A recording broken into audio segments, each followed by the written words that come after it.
ನಾರಾಯಣ ನಿನ್ನ ನಾಮದ ಸ್ಮರಣೆಯ ಸಾರಾಮೃತ ಎನ್ನ ಬಾಯಿಗೆ ಬರಲಿ. ಬಾರಂಗ ಕನಸಿನೊಳಗಲಿ ನನಸಿನೊಳಗಲಿ ಮನಸ್ಸು ಕೆಟ್ಟಿರಲಿ ಮುನಿದಿರಲಿ. ಜನಕಜಾಪತಿ ನಿನ್ನ ಅಭೀಷ್ಟದ ಸ್ಮರಣೆಯ ಅಷ್ಟಾಕ್ಷರ ಮಂತ್ರ ಜಪಿಸುವ ಹಾಗೆ ಬಾರಂಗ.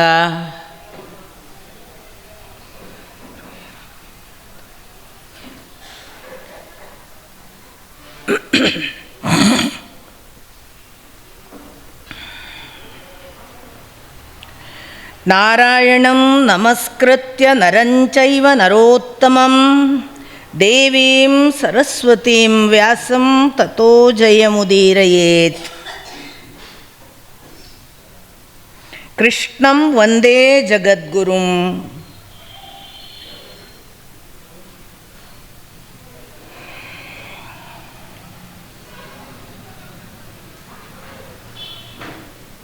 ವಾಗಧಿಪತಿಯಾದ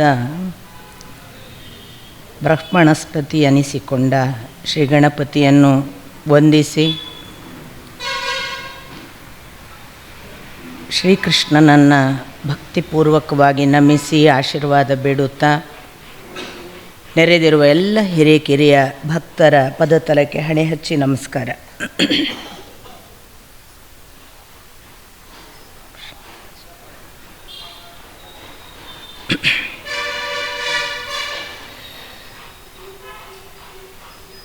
ನಿನ್ನೆಯವರೆಗೆ ನಾವು ಶ್ರೀಕೃಷ್ಣನ ಒಂದೊಂದಾಗಿ ಅಂದರೆ ಹಂತ ಹಂತವಾಗಿ ಅವನ ಗೃಹಸ್ಥ ಆಶ್ರಮ, ಅದರಲ್ಲಿ ಅವನು ತೋರಿದ ನಡೆ, ಅದರ ನಂತರದಲ್ಲಿ ಅಥವಾ ಅದಕ್ಕೆ ಪ್ಯಾರಲಲ್ಲಾಗಿ ಅವನು ಹೇಗೆ ಪಾಂಡವರ ಜೊತೆಗೆ ಕೂಡ ಬೇರೆ ಬೇರೆ ಕೆಲಸ ಕಾರ್ಯಗಳನ್ನು ನಡೆಸಿಕೊಡ್ತಾ ಬಂದ. ಆವಾಗ ಖಾಂಡವನ ದಹನದವರೆಗೆ ಹೇಳಿಕೊಂಡು ನಾನು ಆ ಬಳಿಕ ಅದು ದ್ಯೂತದ ಸಂದರ್ಭ, ಅವನ ಅನುಪಸ್ಥಿತಿ, ಇತ್ತ ಆ ದ್ಯೂತಕ್ಕೆ ಪರಿಣಾಮವಾಗಿ ನಮಗೆ ಕಂಡಂತಹ ದ್ರೌಪದಿಯ ಪ್ರಕರಣ, ಹೀಗೆ ನಾನು ನಿಮಗೆ ಒಂದು ಪಾಂಕ್ತವಾಗಿ ವಿವರಿಸ್ತಾ ಬಂದೆ. ಅಲ್ಲಿ ನಡುವೆ ಒಂದು ಪ್ರಕರಣ ಇದೆ. ಖಾಂಡವನ ದಹನಕ್ಕೂ ಮೊದಲು ಅದು ಸ್ವಲ್ಪ ಇದ್ಯಾವುದಕ್ಕೂ ಅಂದರೆ ಫಿಟ್ ಮಾಡೋದು ಹೇಗೆ ಅನ್ನುವ ಹಾಗೆ ಇರುವ ಒಂದು ಬೇರೆ ಪ್ರಕರಣ. ಆದ್ದರಿಂದ ನಾನು ಇದರ ಜೊತೆಗೆ ತಂದಿರಲಿಲ್ಲ. ಬಟ್ ಅದನ್ನು ಹೇಳಿ ಮತ್ತೆ ನಾನು ಈ ನಡೆಯನ್ನು ಮುಂದುವರಿಸ್ತೇನೆ. ಈ ಖಾಂಡವನ ದಹನಕ್ಕೂ ಮೊದಲು ಅರ್ಜುನನಿಗೆ ಒಂದು ತೀರ್ಥಯಾತ್ರೆ ಮಾಡುವ ಪ್ರಸಂಗ ಬರುತ್ತೆ, ನಿಮಗೆ ಗೊತ್ತು. ಅವನು ದ್ರೌಪದಿ ಮತ್ತು ಯುಧಿಷ್ಠಿರರ ಏಕಾಂತದಲ್ಲಿ ಬ್ರಾಹ್ಮಣನಿಗಾಗಿ ಶಸ್ತ್ರ ತರೋದಕ್ಕೆ ಒಳಗೆ ಹೋದದ್ರಿಂದ ಅವನು ಮುಂದೆ 12 ವರ್ಷ ಅವನು ಹೊರಗೆ ಹೋಗಬೇಕಾಗತ್ತೆ. ಈ ಸಂದರ್ಭದಲ್ಲಿ ಅವನು ತಿರುಗಾಡುತ್ತಾ ಪ್ರಭಾಸ ಕ್ಷೇತ್ರಕ್ಕೆ ಬರ್ತಾನೆ. ಪ್ರಭಾಸ ಅಂದರೆ ದ್ವಾರಕದ ಹತ್ತಿರ.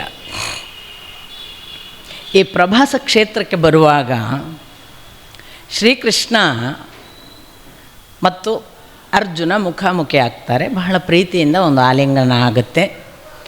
ಇವನು ಜಟಾಧಾರಿ ಅಥವಾ ಒಬ್ಬ ಬ್ರಹ್ಮಚರ್ಯದ ಪಾಲನೆ ಮಾಡ್ತಾರೋ ತಪಸ್ವಿಯ ಹಾಗೆ ಇದ್ದಾನೆ. ಆಮಂತ್ರಣ ಕೊಡ್ತಾನೆ ಕೃಷ್ಣ, ನೀನು ಇಲ್ಲೇ ನಮ್ಮಲ್ಲಿ ಬಂದು ಇರು ಅಂತ. ಬೇರೆ ಬೇರೆ ಪುರಾಣಗಳಲ್ಲಿ ಬೇರೆ ಬೇರೆ ಥರದ ವಿವರಣೆ ಇದೆ. ಒಂದು ಪುರಾಣದ ಪ್ರಕಾರ ಅವನು 4 ತಿಂಗಳು ಇದ್ದ ಈ ಕೃಷ್ಣನ ಜೊತೆಗೆ. ಕೃಷ್ಣನಿಗೆ ಒಬ್ಬಳು ತಂಗಿ ಇದ್ದಾಳೆ. ಅವಳು ವಾಸ್ತವಿಕ ವಸುದೇವನಿಗೆ ರೋಹಿಣಿಯಿಂದ ಬಲರಾಮನ ನಂತರ ಹುಟ್ಟಿದವಳು ಸುಭದ್ರ. ಈ ಸುಭದ್ರ ವಾಸ್ತವಿಕ ಯೋಗಮಾಯೆಗೆ ಒಂದು ಆಶೀರ್ವಾದ ಇತ್ತು. ನೀನಿಷ್ಟೆಲ್ಲ ಮಾಡಿದರೆ ಏನು ಕಣ್ಣು ಕಟ್ಟುವ ಹಾಗೆ ಎಲ್ಲರನ್ನ ಮುಚ್ಚಿಸಿ ನೀನು ಅಲ್ಲಿ ಯಶೋದೆಗೆ ಹೆಣ್ಣು ಮಗುವಾಗಿ ಹುಟ್ಟಿ ಅದೆಲ್ಲ ಮಾಡುವಂಥದ್ದು ಒಂದು ಪ್ರಕ್ರಿಯೆಗಳಿಗೆ ಒಂದು ಅನುಕೂಲ ಮಾಡಬೇಕಿತ್ತಲ್ಲ. ಇಷ್ಟೆಲ್ಲ ಮಾಡಿದರೆ ನೀನು ಮುಂದೆ ಕೃಷ್ಣನ ತಂಗಿಯಾಗಿ ಹುಡ್ತಿ ಅಂತ ಒಂದು ಆಶೀರ್ವಾದ ಇತ್ತು. ಹಾಗೆ ಅದೇ ಯೋಗಮಾಯೆ ಆ ಬಳಿಕ ವಸುದೇವನ ಮುಖಾಂತರ ಇಲ್ಲಿ ರೋಹಿಣಿಯಲ್ಲಿ ಜನಿಸಿ ಬಲರಾಮನಿಗೆ ತಂಗಿ, ಕೃಷ್ಣನಿಗೂ ತಂಗಿ. ಈ ಸುಭದ್ರೆ ಅವಳನ್ನು ಬಲರಾಮ ಯೋಚನೆ ಮಾಡಿರ್ತಾನೆ ದುರ್ಯೋಧನನಿಗೆ ಮದುವೆ ಮಾಡಿಸ್ಕೊಡ್ಬೇಕು ಅಂತ, ಯಾಕಂದ್ರೆ ಅವನ ಶಿಷ್ಯ ಅಲ್ವಾ. ಇದು ಕೃಷ್ಣನಿಗೆ ಗೊತ್ತಿರುತ್ತೆ, ಇವ ಸುಭದ್ರೆನ ತಗೊಂಡೋಗಿ ದುರ್ಯೋಧನನಿಗೆ ಮದುವೆ ಮಾಡಿಸ್ತಾನೆ ಅಂತ. ಏಕಕಾಲಕ್ಕೆ ಇತ್ತ ಕಡೆ ಕೃಷ್ಣನಿಗೊಂದು ಬೇರೆ ಯೋಚನೆಗಳು, ಅದು ಬೇರೆ ಬೇರೆ ಕ್ಯಾಲ್ಕುಲೇಷನ್ ಅವನದ್ದಿದೆ. ಈ ಹೊತ್ತಿನಲ್ಲೇ ಬಂದ, ಅರ್ಜುನ ಬಂದ. ಮನೆಯವನ ಹಾಗೆ ನೋಡಿಕೊಳ್ಳೋದು ಅಂತೆಲ್ಲ ಆ್ಯಕ್ಚುಲಿ ಬೇಡ, ಸನ್ಯಾಸಿ ಇದ್ದಾನೆ ಅಂತೆಲ್ಲ ಬಹಳ ಒಂದು ಥರದ ವಿರೋಧಗಳನ್ನು ಹೇಳುವ ಹಾಗೆ ನಾಟಕ ಎಲ್ಲ ಮಾಡ್ತಾನೆ ಕೃಷ್ಣ. ಬಲರಾಮ ಹೇಳ್ತಾನೆ, ಅವನನ್ನು ಕರ್ಕೊಳ್ಳು, ಅವನು ನಮ್ಮನೆಯಲ್ಲೇ ಇರಲಿ, ಒಳ್ಳೆಯ ಸನ್ಯಾಸಿ, ಒಳ್ಳೆಯ ತಪಸ್ವಿ ಇದ್ದಾನೆ, ವಟುವಿನ ಹಾಗೆ ಇದ್ದಾನೆ, ನಾವು ಅವನಿಗೆ ಉಪಚಾರ ಮಾಡೋಣ ಅಂತ ಕರ್ಕೊಂಡು ಇಟ್ಕೊಂಡಿರ್ತಾರೆ. ಅಲ್ಲಿ ಸುಭದ್ರೆ ಉಪಚಾರ ಮಾಡುವಾಗ ಅರ್ಜುನ ಕಣ್ಣಿಗೆ ಕಣ್ಣು ಕೂಡಿಸಿದ ಹೊತ್ತಿಗೆ ಆ ನೋಟವನ್ನು ಕೃಷ್ಣ ನೋಡ್ತಾನೆ. ಆ ನೋಟದಲ್ಲಿ ಅವರಿಬ್ಬರಿಗೂ ಬಹಳ ಪರಸ್ಪರ ಪ್ರೇಮ ಇರುವುದು ಮತ್ತು ಪರಸ್ಪರ ಅವರು ಇಷ್ಟಪಡುವುದು ಕೃಷ್ಣನಿಗೆ ಕಾಣಿಸ್ತದೆ. ಅರ್ಜುನ ಅಂತೂ ಇವಳನ್ನು ನನ್ನ ಮದುವೆ ಮಾಡಿಕೊಂಡ್ರೆ ಒಳ್ಳೆಯದು ಅಂತ ಯೋಚಿಸುವುದು ಎಲ್ಲವೂ ಗೊತ್ತಾಗುತ್ತೆ. ಇದೇ ಸಂದರ್ಭ ಅಂತ ಶ್ರೀಕೃಷ್ಣ ಏನು ಮಾಡ್ತಾನೆ ಅಂದರೆ, ರೈವತ ಪರ್ವತದಲ್ಲಿ ಒಂದು ಉತ್ಸವ ನಡೀತದೆ. ಆ ರೈವತ ಪರ್ವತದ ಉತ್ಸವಕ್ಕೆ ನಿನಗೆ ಸುಭದ್ರೆ ಭಾಳ ಇಷ್ಟ ಆಗಿದ್ದಾಳಲ್ಲ ಅಂತ ಮೊದಲು ಕೇಳಿ, ಹೌದು ಅಂತ ಇವ ಹೇಳಿ, ನೀನೊಂದು ಕೆಲಸ ಮಾಡು, ನನ್ನದೇ ಕುದುರೆಗಳನ್ನು ತಗೊಂಡು ಹೋಗು, ರೈವತ ಪರ್ವತದಲ್ಲಿ ಅವಳು ಬರ್ತಾಳೆ, ಆ ರೈವತಕ ಪರ್ವತದ ಉತ್ಸವಕ್ಕೆ ಬಂದಾಗ ನೀನು ಅವಳು ಎಲ್ಲ ಅವರ ಸಖಿಯರ ಜೊತೆಗೆ ಬರ್ತಾಳೆ, ಗೊತ್ತೇ ಇಲ್ಲದ ಹಾಗೆ ಅವಳನ್ನು ಹಾರಿಸಿಕೊಂಡು ಹೋಗುವಂಥ ಐಡಿಯಾ ಕೊಡೋದೇ ಕೃಷ್ಣ. ಹೀಗೆ ಅದನ್ನು ಅನುಕೂಲ ಮಾಡುವುದಕ್ಕೆ ಮೊದಲು ಯುಧಿಷ್ಠಿರನ ಅನುಮತಿಯನ್ನು ಕೇಳ್ತಾನೆ. ಇದು ಕೃಷ್ಣ ಧರ್ಮಪಾಲನೆಯಲ್ಲಿ ಎಷ್ಟು ಚ್ಯುತಿ ಬರೋದಿಲ್ಲ, ಅದೆಲ್ಲ ನೋಡ್ಕೊಳ್ಬೇಕು. ಅವನು ದೂತನನ್ನು ಕಳುಹಿಸಿ ಇದಕ್ಕೆ ಯುಧಿಷ್ಠಿರನ ಒಪ್ಪಿಗೆ ಇದೆಯಾ ಅಂತ ಕೇಳಿ ಯುಧಿಷ್ಠಿರ ಒಪ್ಪಿದ್ದಾನೆ ಅಂತ ಉತ್ತರ ಬಂದ ಬಳಿಕ ಕೃಷ್ಣನ ನಂತರದ ಹೆಜ್ಜೆ. ಆ ಬಳಿಕ ರೈವತಕ ಪರ್ವತಕ್ಕೆ ಹೋದ ಅರ್ಜುನ ಸುಭದ್ರೆಯನ್ನು ಅಪಹರಿಸಿಕೊಂಡು ಹೋದ. ದೊಡ್ಡ ಬೊಬ್ಬೆ ಆಗುತ್ತೆ, ಅಯ್ಯೋಯ್ಯೋ ನಮ್ಮ ಹುಡುಗಿ ಹೋದ್ಲು, ನಮ್ಮ ಹುಡುಗಿಯನ್ನು ಯಾವನೋ ಒಬ್ಬ ಬಂದವ, ಅವ ಹಾರಿಸ್ಕೊಂಡು ಹೋದ, ಅವನನ್ನು ಈಗಿಂದೀಗ ಹೋಗಿ ಹೊಡಿಬೇಕು, ಅವನನ್ನು ಬಡಿಬೇಕು, ಅವನನ್ನು ಹಿಂಬಾಲಿಸಬೇಕು, ಎಲ್ಲರೂ ಸಿದ್ಧರಾಗಿದ್ದಾರೆ. ಶ್ರೀಕೃಷ್ಣ ಮಾತ್ರ ಬಾಯಿ ಮುಚ್ಚಿ ಕೂತಿದ್ದಾನೆ. ಬಲರಾಮನನ್ನು ಎಲ್ಲರೂ ಕೇಳ್ತಾರೆ, ನಿನ್ನ ತಂಗಿಯನ್ನು ಹೀಗೆ ಹಾರಿಸ್ಕೊಂಡೋದ್ರೆ ಸುಮ್ಮನೆ ಕೂತಿದ್ದೆಲ್ಲ, ನೋಡ್ತಿದ್ದೆಲ್ಲ, ಏಳು ಹೊರಡೋಣ, ಹಾಗೆ ಹೀಗೆ ಎಲ್ಲರೊಟ್ಟಿಗೆ ಹೇಳುವಾಗ ಬಲರಾಮ ಹೇಳ್ತಾನೆ, ಕೃಷ್ಣ ಏನು ಮಾಡ್ತಾನೆ ಅದನ್ನು ಮಾಡೋಣ, ಕೃಷ್ಣ ಏನು ಮಾಡ್ತಿದ್ದಾನೆ ಅವನಿಗೆ ಕರೀರಿ, ಅವನನ್ನು ಕೇಳೋಣ. ಆಗ ಕೃಷ್ಣನನ್ನು ಕರೆಯಲಾಗ್ತದೆ. ಕೃಷ್ಣನ ಹತ್ರ ಕೇಳ್ತಾರೆ, ಮತ್ತು ಹೀಗೆ ಸುಭದ್ರೆಯನ್ನು ಅಪಹರಿಸ್ಕೊಂಡು ಹೋಗಿದ್ದಾನೆ, ಹೇಗೆ ಮಾಡೋದು ಅಂತ. ಕೃಷ್ಣ ಹೇಳ್ತಾನೆ, ವಿಷಯ ಹೌದು, ಈಗ ಏನು ಮಾಡಬಹುದು. ಕೃಷ್ಣ ಭಾರೀ ಎಲ್ಲ ಅದರದ್ದು ಪ್ರೋಸ್ ಆ್ಯಂಡ್ ಕಾನ್ಸಿಕ್ವೆನ್ಸಸ್ಸನ್ನು ಅವರ ಮುಂದೆ ವಿವರಿಸ್ತಾ ಬಹಳ ಮುಗ್ಧನ ಹಾಗೆ, ಈಗ ನಾವು ಎರಡು ಸಾಧ್ಯತೆ, ಹಿಂಬಾಲಿಸಿಕೊಂಡು ಹೋದೆವು, ಹೋಗಿ ಆ ಅರ್ಜುನನಿಂದ ಅವಳನ್ನು ಬಿಡಿಸಿ ತಂದೆವು ಅಂತ ಇಟ್ಕೊಳ್ಳೋಣ, ಅರ್ಜುನ ಸೋತ ನಮಗೆ ಕೊಟ್ಟ ಅಂತ ಇಟ್ಕೊಳ್ಳೋಣ. ಜನ ಏನಾಡ್ತಾರೆ, ಅವಳು ಅಪಹರಿಸಿಕೊಂಡು ಹೋದ ಹುಡುಗಿ ಅಂತ ಯಾರೂ ಮದುವೆ ಆಗದೆ ಹೋಗಬಹುದು.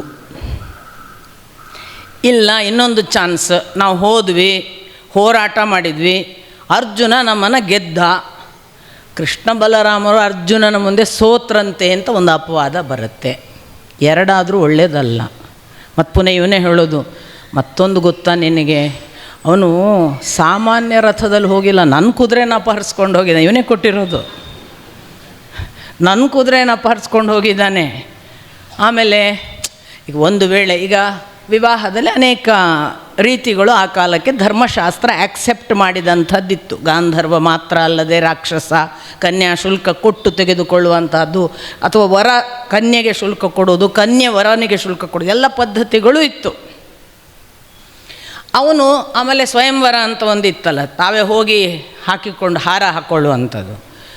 ಇವನು ಅದನ್ನೆಲ್ಲ ವಿವೇಚನೆ ಮಾಡೋದು ಕೃಷ್ಣ ಬಲರಾಮನ ಮುಂದೆ. ಅವಳಿಗೆ ಸ್ವಯಂವರದ ಮೇಲೆ ಸ್ವಲ್ಪ ಅನುಮಾನ ಇತ್ತಾಯೇನ, ತಾನು ಹೋಗಿ ಹಾರ ಹಾಕುವಾಗ ಅರ್ಜುನ ಬಾರದೇ ಇದ್ದರೆ ಅಥವಾ ಇನ್ಯಾರಿಗೋ ಹಾಕಬೇಕಾದಂತಹ ಒತ್ತಡ ಬಂದರೆ ಅದಕ್ಕೆ ಬಿಟ್ಲಾ ಏನ. ಆಮೇಲೆ ಇನ್ನೊಂದು, ಅವ ಒಂದು ವೇಳೆ ನಮ್ಮ ಕಡೆಯಿಂದ ದುಡ್ಡು ಕಾಯುವವನಾದರೆ ಅರ್ಜುನ ಹಾಗೆ ಕೇಳಿ ತಗೊಂಡು ಹೋಗ್ತಿದ್ದ. ಅವನಿಗೆ ದುಡ್ಡು ಬೇಡ ಕಾಣ್ತಿದ್ದೆ ನೋಡು, ಐಶ್ವರ್ಯ ಬೇಡ ಅವನಿಗೆ, ನಮ್ಮ ಹುಡುಗಿ ಸಾಕು, ಅದಕ್ಕೆ ಬಹುಶಃ ತಗೊಂಡೋಗಿದ್ದಾನೆ. ಆಮೇಲೆ ಈಗ ಒಂದು ಹೆಣ್ಣು ನಮಗೆ ಬೇಕು ಅಂತ ಇಷ್ಟ ಆದರೆ ಧರ್ಮಶಾಸ್ತ್ರವೇ ಹೇಳ್ತದಲ್ಲ, ರಾಕ್ಷಸ ವಿವಾಹ ಅದು ಆ ಕಾಲಕ್ಕೆ ಆಕ್ಸೆಪ್ಟೆಡ್. ರುಕ್ಮಿಣಿಯನ್ನು ಅವನು ಹಾಗೆ ಅಪಹರಿಸಿದ, ಅದಕ್ಕೆ ರಾಕ್ಷಸ ವಿವಾಹ ಅಂತ ಹೆಸರು. ಅಂದರೆ ಹೆಣ್ಣು ಒಪ್ಪಿದರೆ ಉಳಿದವರು ವಿರೋಧ ಮಾಡುವಾಗ ಗಂಡು ಅಪಹರಿಸಿತ್ತಂದರೆ ಅದು ರಾಕ್ಷಸ ವಿವಾಹ, ಅದು ಆಕ್ಸೆಪ್ಟೆಡ್ ಆಗ ಧರ್ಮಶಾಸ್ತ್ರದಲ್ಲಿ. ಅವಳು ಆ ಥರ ಹೋಗಿರೋದು ಏನು ಮಾಡೋದು? ನನಗನ್ಸುತ್ತೆ ನಾವು ಮಾನ ಕಾಪಾಡಿಕೊಳ್ಳೋದು ಒಳ್ಳೆಯದು. ಅವಳು ಹೋಗಿದ್ದಾಳೆ, ಅವರನ್ನು ಒಬ್ರನ್ನೊಬ್ಬರು ಮೆಚ್ಚಿದ್ದಾರೆ ಹೋಗಲಿ ಅಂತ. ಈ ಥರ ಕೃಷ್ಣ ಭಾಳ ನಾಜೂಕಾಗಿ ತನ್ನ ಇಚ್ಛೆಗಳನ್ನು ಏನು ಗೊತ್ತಿಲ್ಲದ ಹಾಗೆ ಮತ್ತು ಬಲರಾಮನು ಹೌದು ಹೌದು ಅನ್ನುವ ಹಾಗೆ ಮಾಡಿಸಿ ಬಿಡ್ತಿದ್ದ. ಮಾತುಗಾರಿಕೆಯಲ್ಲಿ ಮಾತ್ರ ಅಲ್ಲ, ಕೃತಿಯಲ್ಲಿ ಆ ಕೃತಿ ಆಗುವವರೆಗೆ ಸುಮ್ಮನೆ ಇದ್ದು ಕೃತಿಯ ನಂತರಕ್ಕೆ ತನ್ನ ವಾಕ್ಯನ ಮೂಲಕ ಅದಕ್ಕೊಂದು ಒಳ್ಳೆಯ ಸಮರ್ಥನೆ ಕೊಡೋ ಅದ್ಭುತವಾದ ಒಂದು ಸಾಮರ್ಥ್ಯ ಈ ರುಕ್ಮಿಣಿಯ ವಿಷಯದಲ್ಲಿ ಮಾತ್ರ ಅಲ್ಲ. ಇನ್ನೊಂದು ಸಂದರ್ಭ ಬರುತ್ತೆ, ಅದು ಯುದ್ಧ ಸಂದರ್ಭ, ಆದರೂ ನಾನು ಈಗಲೇ ಹೇಳಿಬಿಡ್ತೀನಿ. ಏನು ಅಂತಂದರೆ, ಒಂದು ಸಂದರ್ಭದಲ್ಲಿ ಭೀಮನನ್ನು ಮಾತ್ರ ರಣಾಂಗಣದಲ್ಲಿ ಬಿಟ್ಟು ಅರ್ಜುನ ಕೃಷ್ಣರು ಯುಧಿಷ್ಠಿರನ ಹತ್ರ ಶಿಬಿರಕ್ಕೆ ಬಂದುಬಿಡ್ತಾರೆ. ಕರ್ಣ ಇದ್ದಾನೆ, ಎದುರಾಗಲಿಕ್ಕೆ ಕರ್ಣ ಇದ್ದಾನೆ, ಭೀಮ ಇದರ ಬದ್ರಿ ಇದ್ದಾನೆ, ಯುಧಿಷ್ಠಿರ ಎಂಥದಕ್ಕೂ ಶಿಬಿರಕ್ಕೆ ಬಂದಿದ್ದಾನೆ, ಇವನು ಬಂದುಬಿಡ್ತಾನೆ, ಕೃಷ್ಣಾರ್ಜುನರು ಬಂದುಬಿಡ್ತಾರೆ. ಇವನಿಗೆ ಮೊದಲಿನಿಂದಲೂ ಯುಧಿಷ್ಠಿರನಿಗೆ ಫ್ರಮ್ ಡೇ ಒನ್ ಕರ್ಣನ ಮೇಲೆ ಭಯ ಇದೆ. ಕರ್ಣ ಸಾಮಾನ್ಯ ಅಲ್ಲ ಅಂತ ಇದನ್ನು ಬಹಳ ಆಶ್ಚರ್ಯಕಾರಕ ಆಗುವ ಹಾಗೆ ನಾವು ಗಮನಿಸ್ಬೋದು. ಕರ್ಣನಿಗೆ ಏನೇನು ಶಕ್ತಿ ಇದೆ, ಕರ್ಣ ಎಷ್ಟು ಪ್ರಭಾವಶಾಲಿ ಅನ್ನುವುದನ್ನು ಪ್ರಥಮ ದಿನ ಒಂದು ಏನು ಆ ಮತ್ಸ್ಯಭೇದನದ ಒಂದು ಕಾರಣದಾಗಿ ಬಂತಲ್ಲ, ಅಲ್ಲಿಂದ ನೋಡಿದ್ದಾನೆ. ಅವನಿಗೆ ಕರ್ಣ ಬಹಳ ಪ್ರಭಾವಶಾಲಿ ಅಂತ ಒಂದು ಮನಸ್ಸಿನಲ್ಲಿ ಯುಧಿಷ್ಠಿರನಿಗಿದೆ. ಇದು ಕೇವಲ ಅವನಿಗಲ್ಲ, ಕೃಷ್ಣನಿಗಿದೆ. ನಮಗದು ಬೇರೆ ಬೇರೆ ಸಂದರ್ಭದಲ್ಲಿ ಗೊತ್ತಾಗುತ್ತೆ. ಕರ್ಣ ಬಹಳ ಪವರ್ಫುಲ್, ಅಷ್ಟು ಈಸಿ ಅಲ್ಲ ಅವನನ್ನು ಗೆಲ್ಲೋದು ಅಂತ. ಕರ್ಣನನ್ನು ಸೋಲಿಸೋದು ತುಂಬ ಕಷ್ಟದ ವಿಷಯ ಅಂತ ಅಲ್ಲಿ ಸರ್ವೇ ಸಾಮಾನ್ಯವಾಗಿ ಎಲ್ಲರಿಗೂ ಗೊತ್ತಿತ್ತು. ಇವನಿಗೆ ಇಷ್ಟು ಸಿಟ್ಟು ಬರುತ್ತೆ ಯುಧಿಷ್ಠಿರನಿಗೆ, ಒಬ್ಬ ಭೀಮನನ್ನು ಬಿಟ್ಟು ನೀವಿಬ್ಬರು ಹೇಗೆ ಬಂದ್ರಿ, ಅದು ನೀನು ಹೇಗೆ ಬಂದಿ ಅಂತ ಅವನು ನೇರ ಯಾವತ್ತು ಕೃಷ್ಣನ ಬೈಯುವವನಲ್ಲ ಯುಧಿಷ್ಠಿರ. ನೀನು ಹೇಗೆ ಬಂದೆ, ನಿನಗೆ ಅಷ್ಟು ತಿಳಿಯೋದಿಲ್ವಾ, ನೀನು ಅವನನ್ನು ಬಿಟ್ಟು ಬರಬಾರ್ದಿತ್ತು. ಇಂಥ ಹೊತ್ತಿನಲ್ಲಿ ಭೀಮ ಬರೋದು ಅಂದರೆ ಏನು ಉಪಯೋಗ, ನಿನ್ನ ಗಾಂಡೀವ ಧನಸ್ಸು, ಏನು ಉಪಯೋಗ ನಿನ್ನ ಪಾಶುಪತಾಸ್ತ್ರ, ನಿನ್ನದು ಶೌರ್ಯಕ್ಕೆ ಧಿಕ್ಕಾರ ಇರಲಿ, ಎಲ್ಲ ಬಾಯಿಗೆ ಬಂದ ಹಾಗೆ ಯುಧಿಷ್ಠಿರ ತುಂಬ ಬೇಸತ್ತು ಬೈತಾನೆ. ಇಷ್ಟು ಬೈದ ಕೂಡಲೇ ಅರ್ಜುನ ಒರೆಯಿಂದ ಖಡ್ಗ ತೆಗೆದು ಬಿಡ್ತಾನೆ.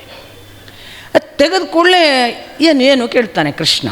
ಏನು ಅಂತ ಹೇಳಿದಾಗ ಅವ ಹೇಳ್ತಾನೆ, ನಾನು ಒಂದು ಶಪಥ ಮಾಡಿದ್ದೇನೆ, ನನ್ನ ಗಾಂಡೀವ ಧನುಸ್ಸನ್ನು ಯಾರಾದರೂ ನನ್ನ ಮುಂದೆ ಅವಮಾನ ಮಾಡಿದರೆ ನಾನು ಅವರ ಶಿರಚ್ಛೇದ ಮಾಡ್ತೇನೆ ಅಂತ.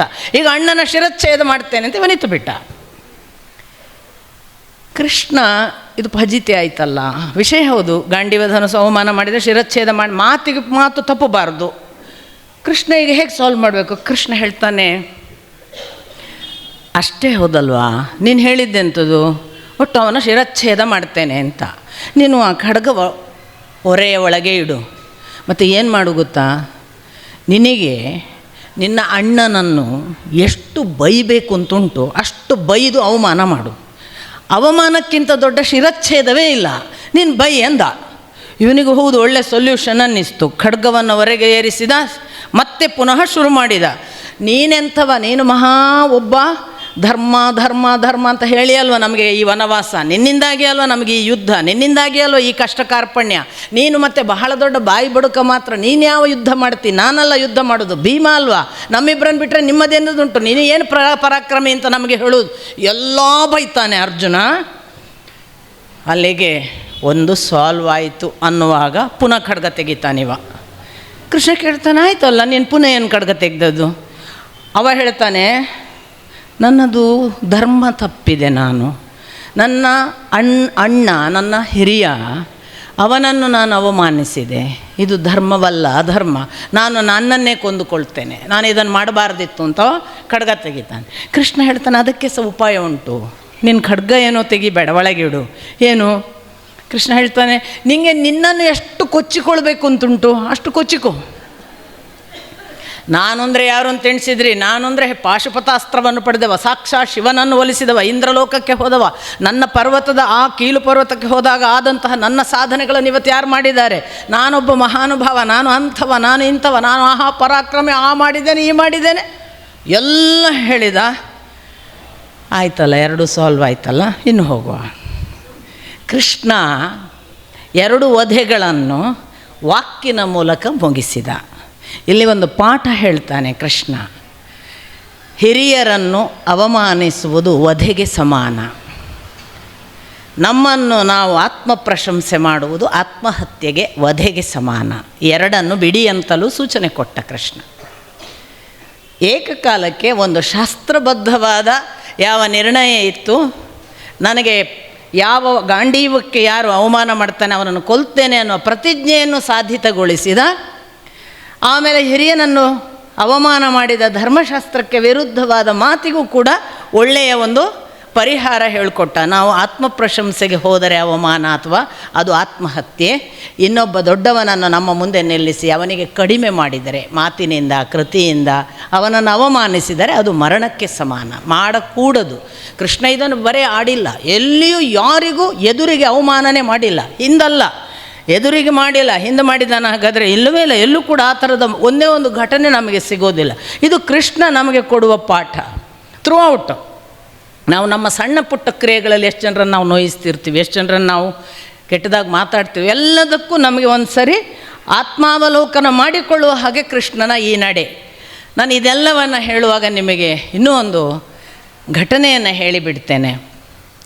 ಜಮಖಂಡಿಯಲ್ಲಿ ನಾನು ರಾಘವೇಂದ್ರ ಸ್ವಾಮೀಜಿಯ ಮಠದಲ್ಲಿ ಹೀಗೆ ಸ್ವಾಮೀಜಿಯವರ ರಾಯರ ಮಠದ ಆವರಣದಲ್ಲಿ ಹೀಗೆ 21 ದಿನಗಳ ಕಾಲ ಮೊನ್ನೆ ಕಳೆದ ಏಪ್ರಿಲ್ನಲ್ಲಿ ಮಹಾಭಾರತವನ್ನು ಸರಣಿ ಉಪನ್ಯಾಸ ಮಾಡಿದೆ. ಅದಕ್ಕೆ ನನ್ನ ಕಲ್ಲಹಳ್ಳಿಯ ನನ್ನ ಮಗನ ಮಗು ಅಥವಾ ನನ್ನ ಮಗು ಅಥರ್ವ ದಿನಾ ಬರ್ತಿದ್ದ. ಅವನೆಷ್ಟು ಅಂದರೆ ಈಗ 5ನೇ ಕ್ಲಾಸ್ ಮುಗಿಸಿದ್ದಾನೆ. ಅವನು 5ನೇ ಕ್ಲಾಸ್ ಆವಾಗಿನ್ನೂ ರಿಸಲ್ಟ್ ಬಂದಿರಲಿಲ್ಲ. ಅವನು ಅಷ್ಟು ದಿನ ಬಂದಿದ್ದಾನೆ, ಆಲ್ಮೋಸ್ಟ್ 21 ದಿನವೂ ಬಂದಿದ್ದಾನೆ. ಎಲ್ಲೋ ಒಂದು ದಿವಸ ಅವನು ಶಾಲೆಗಾಗಿ ಬರಲಿಲ್ಲ ಕಾಣ್ತದೆ.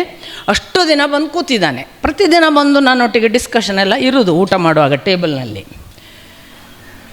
ಇದು ಎಲ್ಲ ಆದಮೇಲೆ ಒಂದು ಆ ಹುಡುಗನ ರೀಡಿಂಗ್ ನನಗೆ ಆಶ್ಚರ್ಯ ಆದದ್ದು, ನಾನು ನಿಮ್ಮ ಜೊತೆಗೆ ಹಂಚ್ಕೊಳ್ಳೋದು. ಆ ಹುಡುಗ ಬಂದು ಒಂದು ದಿವಸ ಇದೆಲ್ಲ ಕೇಳಿದ್ದಾನೆ. ಇವನು ಯುದ್ಧದ ತಯಾರಿ, ಉದ್ಯೋಗ ಪರ್ವ ಎಲ್ಲ ಮುಗಿದಿದೆ. ಅವ ನನ್ನ ಹತ್ರ ಕೂತ್ಕೊಂಡು ಹೇಳ್ತಾನೆ, ದೊಡ್ಡಪ್ಪ ನನಗೆ ಕೃಷ್ಣನ ಬಗ್ಗೆ ಹೀಗೆ ಅನಿಸುತ್ತೆ ಅಂದ. ಏನು ಪುಟ್ಟ, ಏನು ಅನಿಸುತ್ತೆ? ನನಗೆ ಕೃಷ್ಣ ಹಾರ್ಡ್ ವರ್ಕರ್ ಅಲ್ಲ ಅನಿಸುತ್ತೆ, ಆದರೆ ಅವನು ಸ್ಮಾರ್ಟ್ ವರ್ಕರ್. ನೋಡಿ ಎಂಥ ಒಳ್ಳೆ ವರ್ಡ್ ಕಾಯಿನ್ ಮಾಡ್ತು ಪುಟ್ಟ ಬಾಲಕ. ಕೃಷ್ಣ ಹಾರ್ಡ್ ವರ್ಕರ್ ಅಲ್ಲ, ಬಟ್ ಸ್ಮಾರ್ಟ್ ವರ್ಕರ್. ನಿಮಗೆಲ್ಲ ಕಡೆ ಅದು ಗೊತ್ತಾಗುತ್ತೆ. ನನಗೆ ಆ ಹುಡುಗನಿಗೆ ಇಷ್ಟು ರಿಸೆಪ್ಷನ್ ಆಯ್ತಲ್ಲ ಅಲ್ಲೊಂದು. ಇದಕ್ಕೆ ನಾವು ಯಾವಾಗಲೂ ಕೂಡ ಕೃಷ್ಣ ಯಾರ್ಯಾರಿಗೆಲ್ಲ ಸಿಗ್ತಾನೆ ಅಂತ ನಾವು ಎಷ್ಟೆಷ್ಟು ತೆರ್ಕೊಳ್ತೇವೋ ಅಷ್ಟು ಕಾಣ್ತಾನೆ ಅಂತೇವೆಲ್ಲ. ನನಗೆ ಆ ಮಗುವಿಗೆ ಹೀಗೆ ಕಾಣಿಸಿತಲ್ಲ ಅಂತ ಅದನ್ನು, ಯಾಕೆಂದರೆ ಈ ಮಾತುಗಳನ್ನೆಲ್ಲ ನಾನೀಗ ಹೇಳಿದ ಸುಭದ್ರೆಯ ಘಟನೆ ಅಥವಾ ಈ ನಿರ್ದಿಷ್ಟ ಘಟನೆ ಎಲ್ಲ ನೋಡಿದರೆ ಹೌದು, ಅವನು ತುಂಬ ಸ್ಮಾರ್ಟ್, ವೆರಿ ಕ್ಲೆವರ್, ಎಲ್ಲಿಯೂ ಯಾರಿಗೂ ನೋವಾಗದ ಹಾಗೆ ಸಂದರ್ಭವನ್ನು ನಿಭಾಯಿಸುವ ಒಂದು ಕ್ರಮ ಬಹಳ ಅದ್ಭುತವಾದ ಅವನ ಒಂದು ಚಾಕಚಕ್ಯತೆ. ಅಂಥ ಕೃಷ್ಣ ನಾನು ನಿಮಗೆ ಹೇಳಿದೆ, ಕೂಗಿದಾಗ ಇದ್ದಾನೆ.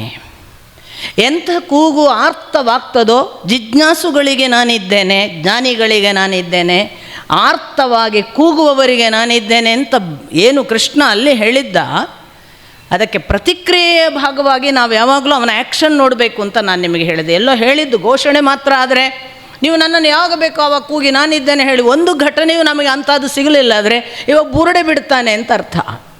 ಇವಾಗ ಜೀವನದಲ್ಲಿ ಬುರುಡೆ ಬಿಡ್ತಾನೆ ಅಂತ. ಕೃಷ್ಣ ಹಾಗಲ್ಲ. ನನ್ನನ್ನು ಆರ್ತವಾಗಿ ಕೂಗಿದವರು, ನನ್ನನ್ನು ಜಿಜ್ಞಾಸುಗಳು ಕರೆದರೆ, ನನ್ನನ್ನು ಜ್ಞಾನಿಗಳು ಕರೆದರೆ ನಾನು ಇದ್ದೇನೆ. ನನ್ನನ್ನು ಅರ್ಥಪ್ರಾಪ್ತಿಗಾಗಿ ಕೂಗಿದವರಿಗೂ ನಾನು ಇದ್ದೇನೆ ಎಂದ. ಅರ್ಥಪ್ರಾಪ್ತಿಗೆ ಇವತ್ತು ಉದಾಹರಣೆ ಯಾರು ಅಂದರೆ ಧ್ರುವ ಅಂತ ಹೇಳೋದು. ಸಂಪತ್ತಿಗಾಗಿ ಅವನು ಸಿಂಹಾಸನಕ್ಕಾಗಿ ತಪಸ್ಸು ಮಾಡಿದವನಾದ್ದರಿಂದ ಅರ್ಥಪ್ರಾಪ್ತಿಗೆ ಅವನು. ಜಿಜ್ಞಾಸುಗಳು ನಾವು ಯಾರೆಲ್ಲ ಇದ್ದೇವ, ಒಂದು ಹಸಿವಿಟ್ಟು ಹೊರಟವರು. ಆಮೇಲೆ ಜ್ಞಾನಿಗಳು, ಅದು ನಿಮಗೆ ಗೊತ್ತು, ಎಲ್ಲ ಬ್ರಹ್ಮಜ್ಞಾನದ ಬೆನ್ನು ಹತ್ತಿದವರು. ಅಲ್ಲದೆ ಆರ್ತರು ಯಾರು ಅಂದಾಗ ಅದಕ್ಕೆ ಒಂದೇ ಒಂದು ಉದಾಹರಣೆ ಕೊಡೋದು, ಅದು ದ್ರೌಪದಿ ಅಂತ. ಅಂಥ ಆರ್ತ ಕೂಗಿಗೆ ಯಾವ ಮಟ್ಟಕ್ಕೆ ಸ್ಪಂದಿಸಿದ ನೋಡಿ. ನನಗಂತೂ ಆ ದಿವಸ ಅದನ್ನು ಹೇಳುವಾಗಲೂ ನನಗೆ ಓದುವಾಗಲೂ ನಾನು ದುಃಖಿತಳಾಗಿ ಬಿಟ್ಟಿದ್ದೆ. ಇಡೀ ಆ ಆರ್ತ ಕೂಗಿಗೆ ಸಭಾಂಗಣದಲ್ಲಿ ಒಬ್ಬರೂ ಇಲ್ಲ, ಆದರೆ ಕೃಷ್ಣ ಬಂದ. ಕೃಷ್ಣ ಹೇಗೆ ಬಂದ ಅಂದರೆ ಕೂಗಿದವಳಿಗೆ ಮಾತ್ರ ಕಾಣಿಸಿದ. ಅದು ಎಂಥ ಒಂದು ವಿಶೇಷ ವಿಷಯ. ಕೂಗಿದವಳಿಗೆ ಮಾತ್ರ ಕಾಣಿಸಿದ, ಇಡೀ ಸಭಾಂಗಣದವರಿಗೆ ಅದೃಶ್ಯನಾಗಿ ತಾನು ರಕ್ಷಣೆ ಕೊಟ್ಟ ಅನ್ನುವ ಭಾವ ಅದು ದ್ರೌಪದಿಗೆ. ಇನ್ನೊಂದು ಸಂದರ್ಭ ಅದೇ ಥರ ಅವನು ಇದೇ ವನವಾಸದ ಹೊತ್ತಿನಲ್ಲಿ ಮಾಡಿದ್ದು, ದುರ್ವಾಸರು ಒಂದು ಪರೀಕ್ಷೆ ಮಾಡುವಾಗ. ನಿಮಗೆ ಗೊತ್ತು, ಆಗ ಕೂಡ ಕೂಗಿದ್ದು ದ್ರೌಪದಿ ಗಂಡನನ್ನಲ್ಲ ಮತ್ತೊಬ್ಬರನ್ನಲ್ಲ. ಅವಳು ಎಣಿಸಿದ್ಲು, ಈಗ ಗಂಡಂದ್ರಿಗೆ ಹೆಂಗೆ ಹೇಳೋದು ಏನೂ ಇಲ್ಲ ಅಂತ. ಎಲ್ಲ ಕರೆದಾಗಿದೆ, ದುರ್ವಾಸರೆಲ್ಲ ಅವರ ಶಿಷ್ಯ ಸಮೂಹವಾಗಿ ಬಂದಿದ್ದಾರೆ, ಈಗ ಸ್ನಾನಕ್ಕೆ ಹೋಗಿದ್ದಾರೆ. ಇಂಥ ಹೊತ್ತಿನಲ್ಲಿ ಇಲ್ಲಿ ಏನೂ ಇಲ್ಲ ಅಂದರೆ ನನ್ನ ಗಂಡಂದ್ರಾದರೂ ಏನು ಮಾಡೋದು ಅಂತ ಅವಳು ಇಕ್ಕಟ್ಟಿನಲ್ಲಿ ಬಿದ್ದಾಗ ಮತ್ತೆ ಕೂಗಿಕೊಂಡದ್ದು ಕೃಷ್ಣ ಹಾಗೆ ಕೂಗಿಕೊಂಡದ್ದಕ್ಕೆ ಬಂದು ಯಾವ ಅರ್ಥದಲ್ಲಿ ದುರ್ವಾಸರು ಹಸಿದವರು ಹೊಟ್ಟೆ ತುಂಬಿ ತಾನು ಉಂಡದ್ದರ ಪ್ರತಿಕ್ರಿಯೆಯಾಗಿ ತೇಗಿ ನನಗೆ ಸಾಕು ಹೊಟ್ಟೆ ತುಂಬಿದೆ ಅಂತ ಹೇಳಿದ್ದನ್ನು ನಮಗೆ ವೇದವ್ಯಾಸರು ದಾಖಲಿಸ್ತಾರೆ. ಇವುಗಳನ್ನೆಲ್ಲ ಬಹಳ ಅಂದರೆ ಹೀಗೊಂದು ಆಗ್ತದ, ನಾವಿಲ್ಲಿ ಊಟ ಮಾಡಿದ ಕೂಡಲೇ ಅವರು ದೇವರು ಊಟ ಮಾಡಿದ ಕೂಡಲೇ ನಾವಿಲ್ಲಿ ತೃಪ್ತರಾಗ್ತೇವ, ಇಂಥವರೆಲ್ಲ ಬೇರೆ ಬೇರೆ ಸಂದರ್ಭಗಳಲ್ಲಿ ಭಕ್ತರ ಅನುಭವಗಳನ್ನು ನೀವು ಗಮನಿಸಬೇಕು ಮತ್ತು ಕೇಳಬೇಕು. ಇದು ಉತ್ತರ ಭಾರತದಲ್ಲಿ ಒಂದು ಪರಿಪಾಠ ಇದೆ. ನಾನು ಗಂಗಾದಡದಲ್ಲಿ 4 ವರ್ಷ ಇದ್ದ ಅನುಭವ. ಆಗ ಒಂದು ದಡದಲ್ಲಿ ಒಂದು ಕುಟೀರ ಇರ್ತಿತ್ತು. ಸುಮ್ಮನೆ ನಮ್ಮ ಪಾಡಿಗೆ ಮೌನವಾಗಿ ಧ್ಯಾನಕ್ಕೆ ಕೂತ್ಕೊಳ್ಳೋಕ್ಕೆ ಅಂತ ನಾನು ಆ ಕುಟೀರದ ಒಳಗೆ ಹೋಗಿ ಕೂತ್ಕೊಳ್ತಿದ್ವಿ ನನ್ನ ಗುರುಗಳ ಜೊತೆಗೆ. ಯಾವಾಗಾದರೂ ಅಲ್ಲೊಬ್ಬ ಬಾಬಾ ಅವರ ಫೋಟೋ ಇರ್ತಿತ್ತು. ಒಂದು ದಿವಸ ಮಧ್ಯಾಹ್ನ 1-1:15 ಗಂಟೆ ನಾವು ಕಣ್ಮುಚ್ಚಿ ಕೂತಿದ್ವಿ. ಯಾರೋ ಬಾಗಿಲು ತೆಗೆದು ಬಂದರು. ಸಹಜವಾಗಿ ಯಾರೋ ಬಂದರು, ಇನ್ನು ಬಹುಶಃ ಅವ್ರು ಕೂಡ್ತಾರೇನಂತ ನಾನು ಕಣ್ಣು ತೆರೆದೆ.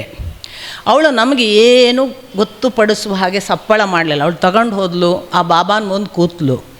ಅವಳ ಹತ್ರ ಎಷ್ಟು ಬಗೆಯ ಅಡುಗೆ ಇತ್ತಲ್ಲ ಅಷ್ಟನ್ನು ಅವಳು ತೆರೆದಿಟ್ಲು ಪಾತ್ರೆಯಲ್ಲಿ. ಎಲ್ಲ ಪಾತ್ರೆಯಲ್ಲಿ ಹಾಕ್ಕೊಂಬಂದಿದ್ದಾಳೆ. ಅವಳು ಪ್ರತಿ ಪಾತ್ರೆಯ ಒಂದೊಂದು ಏನು ಅವಳು ಮಾಡಿದ ಪದಾರ್ಥ ಇದೆ ವ್ಯಂಜನಗಳು, ಅವುಗಳನ್ನು ಒಂದೊಂದಾಗಿ ಬಾಬಾನ ಹೀಗೆ ತುಟಿಗೆ ಹಿಡಿತಿದ್ಲು, ಈ ಕಡೆ ಇನ್ನೊಂದು ಪಾತ್ರೆಗೆ ಹಾಕ್ತಿದ್ಲು. ಈ ಥರ ಅಷ್ಟೂ ಮಾಡಿದ್ದಾಳೆ. ಅವಳು ಊಟ ಮಾಡಲಿಲ್ಲ. ಅವಳು ಅಷ್ಟು ಪಾತ್ರೆದನ್ನು ಬಾಬಾಗೆ ಉಣಿಸಿ ಅಷ್ಟು ಅವಳು ಏನು ಉಣಿಸಿದ್ಮೇಲೆ ಮತ್ತೆ ತೆಗೆದು ಇನ್ನೊಂದು ಪಾತ್ರೆಗೆ ಹಾಕ್ತಿದ್ಲು. ಅದಷ್ಟು ಸಮಗ್ರವಾಗಿ ತಗೊಂಡು ಗಂಗೆಗೆ ಹಾಕಿದ್ಲು. ಗಂಗೆ ನೀರು ಕುಡಿದ್ಲು. ನಾನು ನೋಡಿದ್ದೇನೆ ಕಣ್ಣಾರೆ. ಅವಳ ಸಂತೃಪ್ತಿ ಅವರು ಉಂಡರು ಅಂತ. ಈ ಸಂತೃಪ್ತ ಭಾವಕ್ಕೆ ವ್ಯಂಜನ ಪದಾರ್ಥಗಳ ಭೌತಿಕ ಅವಶ್ಯಕತೆ ಇಲ್ಲ.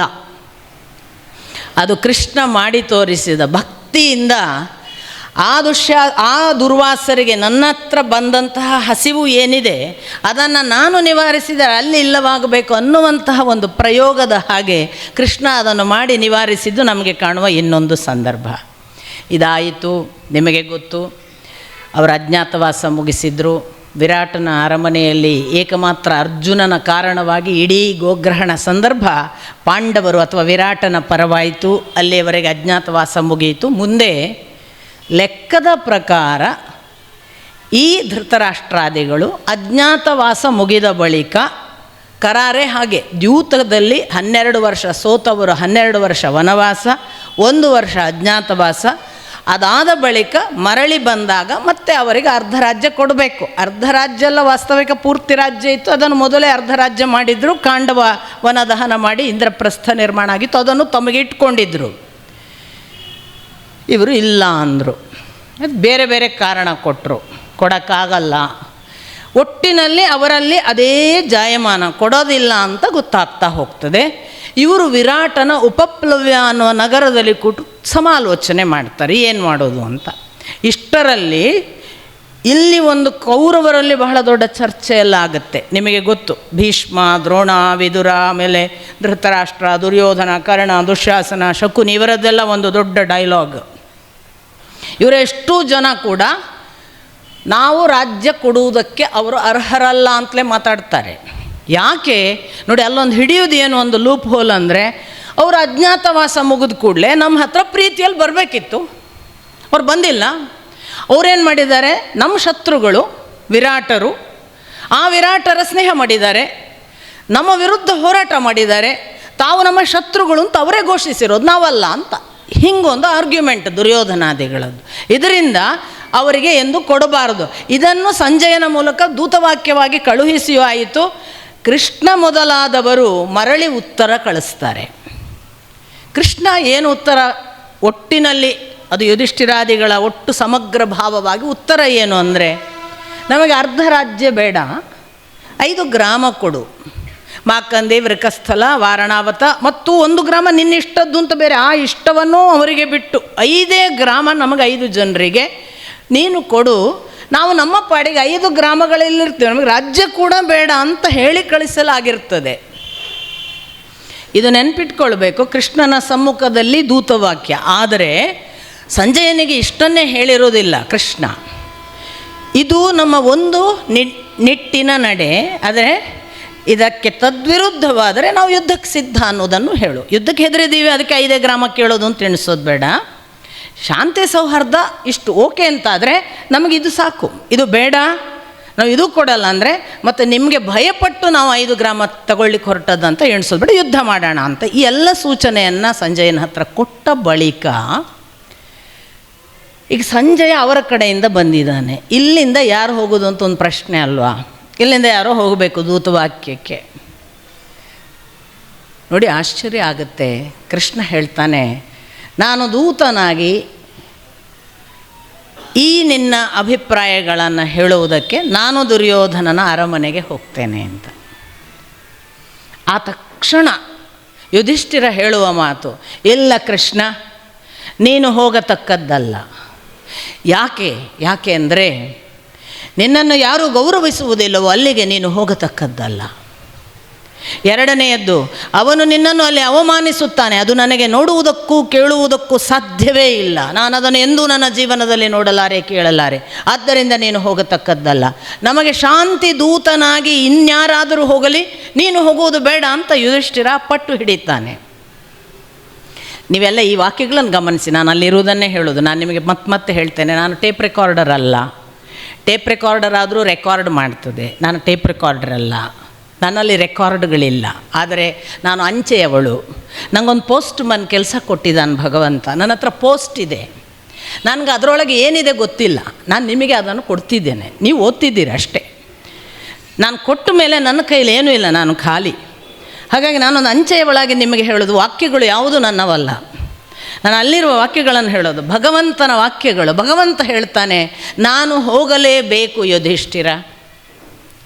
ನಾಳೆಯ ದಿನ ಲೋಕದಲ್ಲಿ ಒಂದು ಅಪವಾದ ಉಳಿದೀತು. ಭಗವಂತನಾಗಿದ್ದೂ ಕೂಡ ಶ್ರೀಕೃಷ್ಣ ಶಾಂತಿಗಾಗಿ ಪ್ರಯತ್ನಿಸಲಿಲ್ಲ ಎಂಬ ಒಂದು ಅಪವಾದ ನಾಳೆ ಉಳಿಯಬಾರದು. ಹಾಗಾಗಿ ನಾನು ಹೋಗುತ್ತೇನೆ. ನೋಡಿ, ಕೃಷ್ಣ ಶಾಂತಿಗಾಗಿ ಪ್ರಯತ್ನ ಪಟ್ಟಿಲ್ಲ ಅನ್ನುವರು ಒಮ್ಮೆ ವಾಕ್ಯಗಳನ್ನು ಓದಬೇಕು.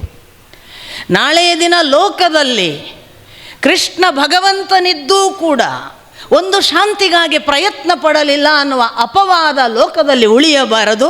ನಾನು ಹೋಗುತ್ತೇನೆ. ನನ್ನನ್ನು ಅವನು ಗೌರವಿಸದಿದ್ದರೂ ನನಗೇನೂ ಬಾಧೆಗಳಿಲ್ಲ. ನನ್ನನ್ನು ಅವನು ಅವಮಾನಿಸಿದರೂ ನಾನು ಅದರ ಬಗ್ಗೆ ತಲೆ ಕೆಡಿಸಿಕೊಳ್ಳುವುದಿಲ್ಲ. ಆದರೆ ನಾನು ನಿನ್ನ ದೂತನಾಗಿ, ಪಾಂಡವರ ದೂತನಾಗಿ ನಾನೇ ಹೋಗುತ್ತೇನೆ ಅಂತ ಹಠ ಹಿಡಿತಾನೆ ಕೃಷ್ಣ. ಅಷ್ಟು ಮಾತ್ರ ಅಲ್ಲ, ನೋಡಿ ಇನ್ನೂ ದೊಡ್ಡಸ್ತಿಕೆ ಏನಿದೆ ನೋಡಿ. ಕೃಷ್ಣ ಕೇಳ್ತಾನೆ, ನಾನು ದೂತವಾಕ್ಯಕ್ಕೆ ಹೋಗುವಾಗ ಯುಧಿಷ್ಠಿರ, ನಿನಗೆ ನಾನು ಯಾವ ಮಾತುಗಳನ್ನು ಆಡಬೇಕು ಎಂದಿದೆ ಅದನ್ನು ನನಗೆ ಹೇಳು, ನಾನು ಅದನ್ನೇ ಅಲ್ಲಿ ಹೇಳುವವ. ನೋಡಿ, ನನ್ನ ಮಾತು ಹೇಳ್ತೇನೆ ಅಂತ ಕೃಷ್ಣ ಹೋಗಿಲ್ಲ. ನೆನ್ಪಿಟ್ಕೊಳ್ಬೇಕು, ಇದೆಲ್ಲ ಒಬ್ಬ ದೊಡ್ಡವನ ಲಕ್ಷಣ. ಕೃಷ್ಣ ಹೇಳಿದರೆ ಯಾಕೆ ಯುಧಿಷ್ಠಿರ ಇಲ್ಲ ಅಂತಿದ್ದ? ಇಲ್ಲ, ಕೃಷ್ಣ ಹೇಳಲಿಲ್ಲ. ಕೃಷ್ಣ ಹೇಳಿದ, ನೀನು ಏನು ಹೇಳಬೇಕೆಂದಿದ್ದೆ ಅದನ್ನು ನನಗೆ ಹೇಳು, ನಾನು ಹೇಳ್ತೇನೆ. ಯುಧಿಷ್ಠಿರ ಯಥಾ ಪ್ರಕಾರ ಹೇಳ್ತಾನೆ, ವಂಶಗಳು ನಾಶವಾಗಬಾರದು, ಯುದ್ಧ ಎಂದು ಯೋಗ್ಯವಲ್ಲ, ಅಧರ್ಮ ಅದು ಮೇರೆ ಮೀರಿದರೂ ಕೂಡ ಕಟ್ಟ ಕಡೆಯವರೆಗೂ ಶಾಂತಿ, ಸೌಜನ್ಯ, ಸೌಮ್ಯವಾಗಿ ಅದನ್ನು ಪರಿಹರಿಸುವ ಕಡೆಗೆ ನನ್ನ ಗಮನ ಕೃಷ್ಣ. ನಾನು ಈಗಾಗಲೇ ಹೇಳಿದ್ದೇನೆ, ನನಗೆ ಅರ್ಧ ರಾಜ್ಯ ಕೊಡಿ, ಬೇಡ ಅರ್ಧ ರಾಜ್ಯ ಕೊಡಲಿಕ್ಕಾಗದಿದ್ದರೆ 5 ಗ್ರಾಮಗಳನ್ನು ಕೊಡಿ. ಈ 5 ಗ್ರಾಮಗಳ ಆಚೆಗೆ ನಮಗೆ ಯಾವ ಅಧಿಕಾರದ ಯಾವ ಅಪೇಕ್ಷೆಗಳೂ ಇಲ್ಲ. ನಾವು ಕಟ್ಟ ಕಡೆಗೊಂದು ದಿನ ಈಗಾಗಲೇ ತೀರ್ಥಯಾತ್ರೆ ಮಾಡಿ ಈ ವನಪರ್ವದಲ್ಲಿ ವನವಾಸವನ್ನು ಮಾಡಿ ನಮಗೆ ವನ, ಆ ಅಧ್ಯಾತ್ಮ, ಆ ಋಷಿಮುನಿಗಳ ಸಾಂಗತ್ಯ ಅದು ತುಂಬ ಸಂತೋಷವನ್ನು ಕೊಟ್ಟಿದೆ. ನಾವು ಆ ಬದುಕನ್ನು ಬದುಕಲಿಕ್ಕೆ ಈಗಲೂ ಸಿದ್ಧರಿದ್ದೇವೆ.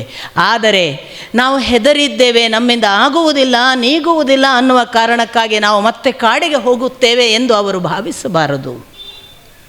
ಅದೊಂದೇ ಕಾರಣಕ್ಕೆ ಅವರಿಗೆ ವಿನಂತಿಸಿಕೊ. ಮತ್ತು ಧರ್ಮಶಾಸ್ತ್ರ ನ್ಯಾಯಬದ್ಧವಾಗಿ ಹೇಳುವ ಮಾತು, ದ್ಯೂತದ ದಿನ ಪಣಕ್ಕಿಡುವಾಗ ಆಡಿದ ಮಾತಿನ ಪ್ರಕಾರ 13 ವರ್ಷದ ಬಳಿಕ ಮರಳಿ ಕೊಡುತ್ತೇವೆ ಅನ್ನುವ ಭೂಮಿಯನ್ನು ನಾವು ಕೇಳುತ್ತಿರುವುದೇ ಹೊರತು ಹೊಸದೊಂದನ್ನಲ್ಲ. ಆ ದ್ಯೂತದ ಪಣದ ಮಾತನ್ನು ಉಳಿಸಲಿಕ್ಕೆ ಕೇಳಿಕೊ. ಇದು ಯಾವುದೂ ಸಾಧ್ಯವಾಗದೇ ಇದ್ದರೆ ಶಾಂತಿಯನ್ನೇ ನೀನು ಮತ್ತೆ ಮತ್ತೆ ಪ್ರತಿಪಾದಿಸು ಕೃಷ್ಣ. ಯುದ್ಧವಾಗದಂತೆ ನೋಡಿಕೊ. ಆದಷ್ಟು ಅವರ ಮನಃಪರಿವರ್ತನೆ ಮಾಡುವುದಕ್ಕೆ ನಿನ್ನ ಪ್ರಯತ್ನವಿರಲಿ. ನಾನು ಯಾವತ್ತೂ ಕೂಡ ಯುದ್ಧ ಪ್ರಿಯನಲ್ಲ. ಯುದ್ಧ ಆಗದೇ ಇರಲಿ ಕೃಷ್ಣ. ನಾನು ನಿನ್ನನ್ನು ಅದೇ ನಂಬಿಕೆಯಿಂದ ಅದೇ ಭರವಸೆಯಿಂದ ಕಳುಹಿಸಿಕೊಡುತ್ತೇನೆ.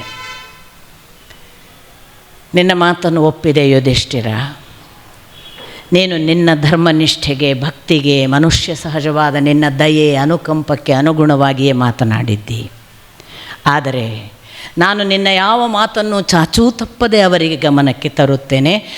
ನಿನಗೆ ನಾನು ಹೇಳುವ ಒಂದು ಮಾತನ್ನು ಗಮನವಿಟ್ಟು ಕೇಳು. ನೀನೊಬ್ಬ ಕ್ಷತ್ರಿಯ ಅನ್ನುವುದನ್ನು ಮರೆಯಬೇಡ. ಕ್ಷತ್ರಿಯನಿಗೆ ದಯೆ, ಸೌಜನ್ಯ ಎಲ್ಲವೂ ಒಂದು ಹಂತದವರೆಗೆ ಮಾತ್ರ. ಆ ಬಳಿಕ ಅವನು ಹೋರಾಡಲೇಬೇಕು.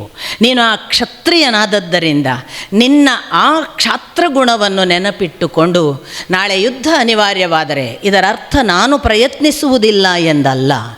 ಪ್ರಯತ್ನಿಸಿಯೂ ಅವರು ಒಪ್ಪದೆ ಯುದ್ಧವೇ ಅನಿವಾರ್ಯವಾದರೆ ದಯವಿಟ್ಟು ಯುದ್ಧಕ್ಕೆ ಸಿದ್ಧನಾಗು ಯುಧಿಷ್ಠಿರ.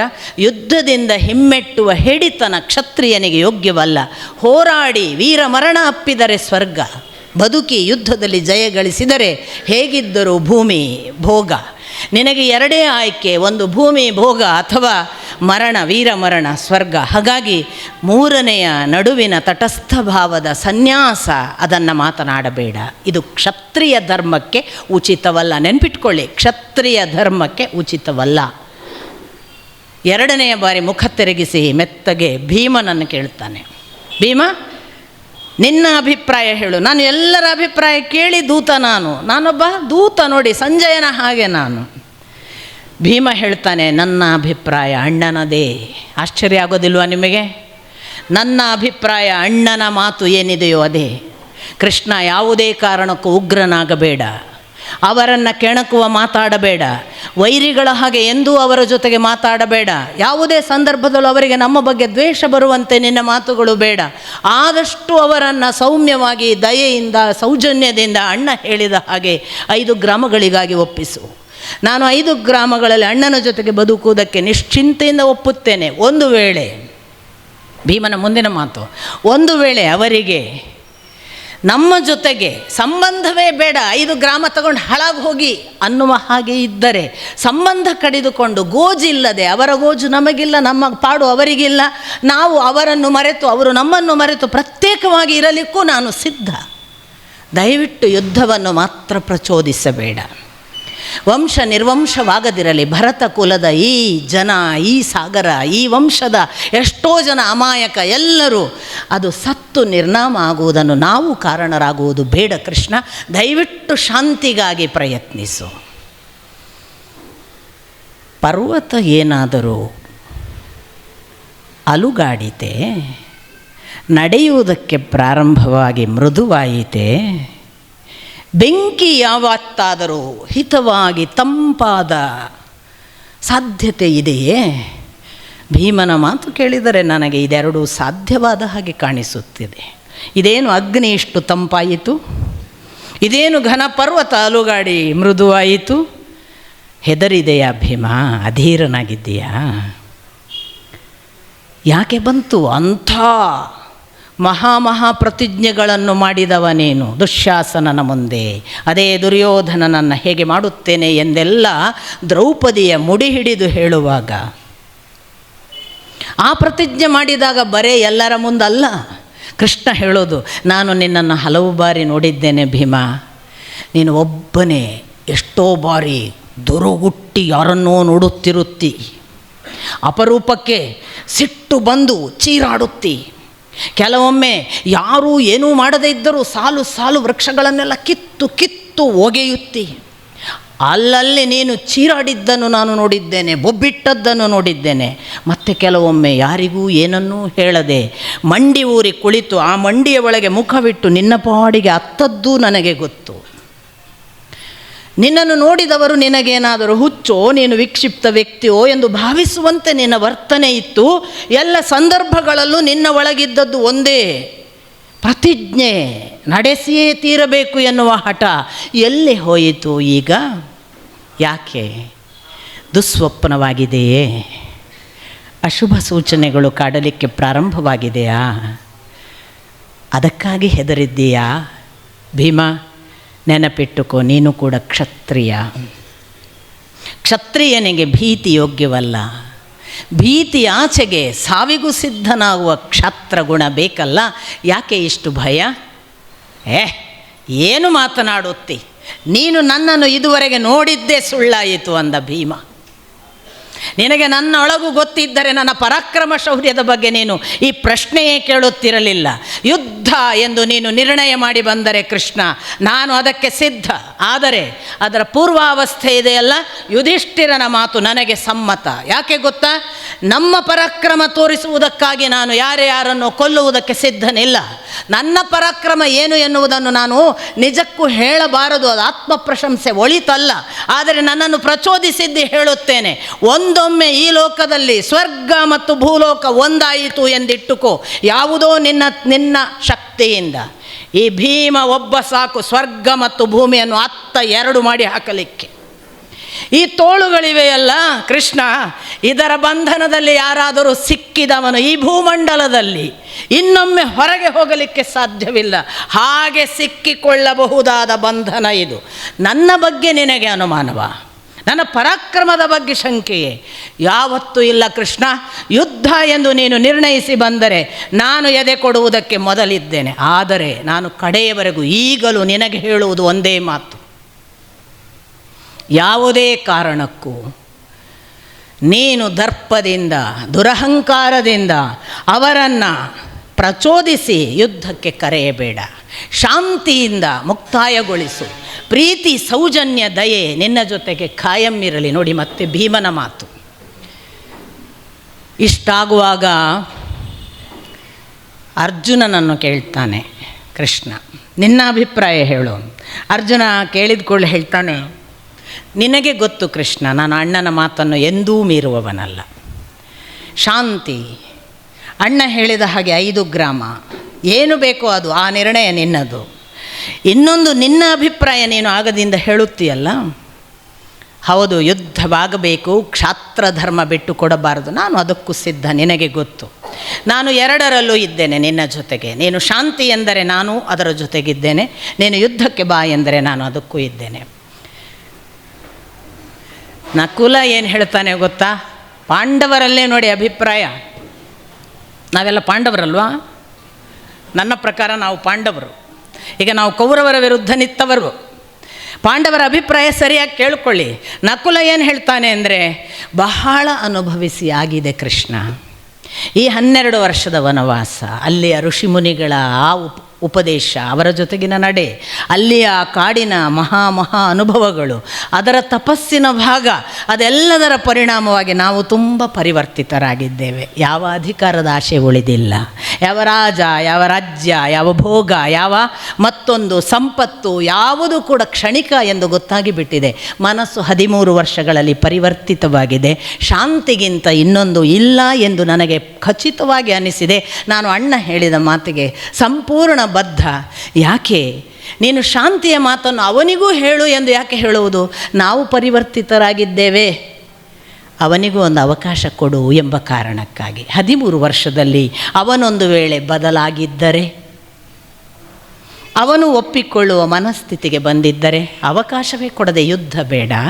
ಹಾಗಾಗಿ ದಯವಿಟ್ಟು ದುರ್ಯೋಧನ ಬದಲಾಗಿದ್ದಾನ ಅನ್ನುವುದಕ್ಕೊಂದು ಪರೀಕ್ಷೆಯೂ ಆಯಿತು, ಹೋಗು ಹೇಳು.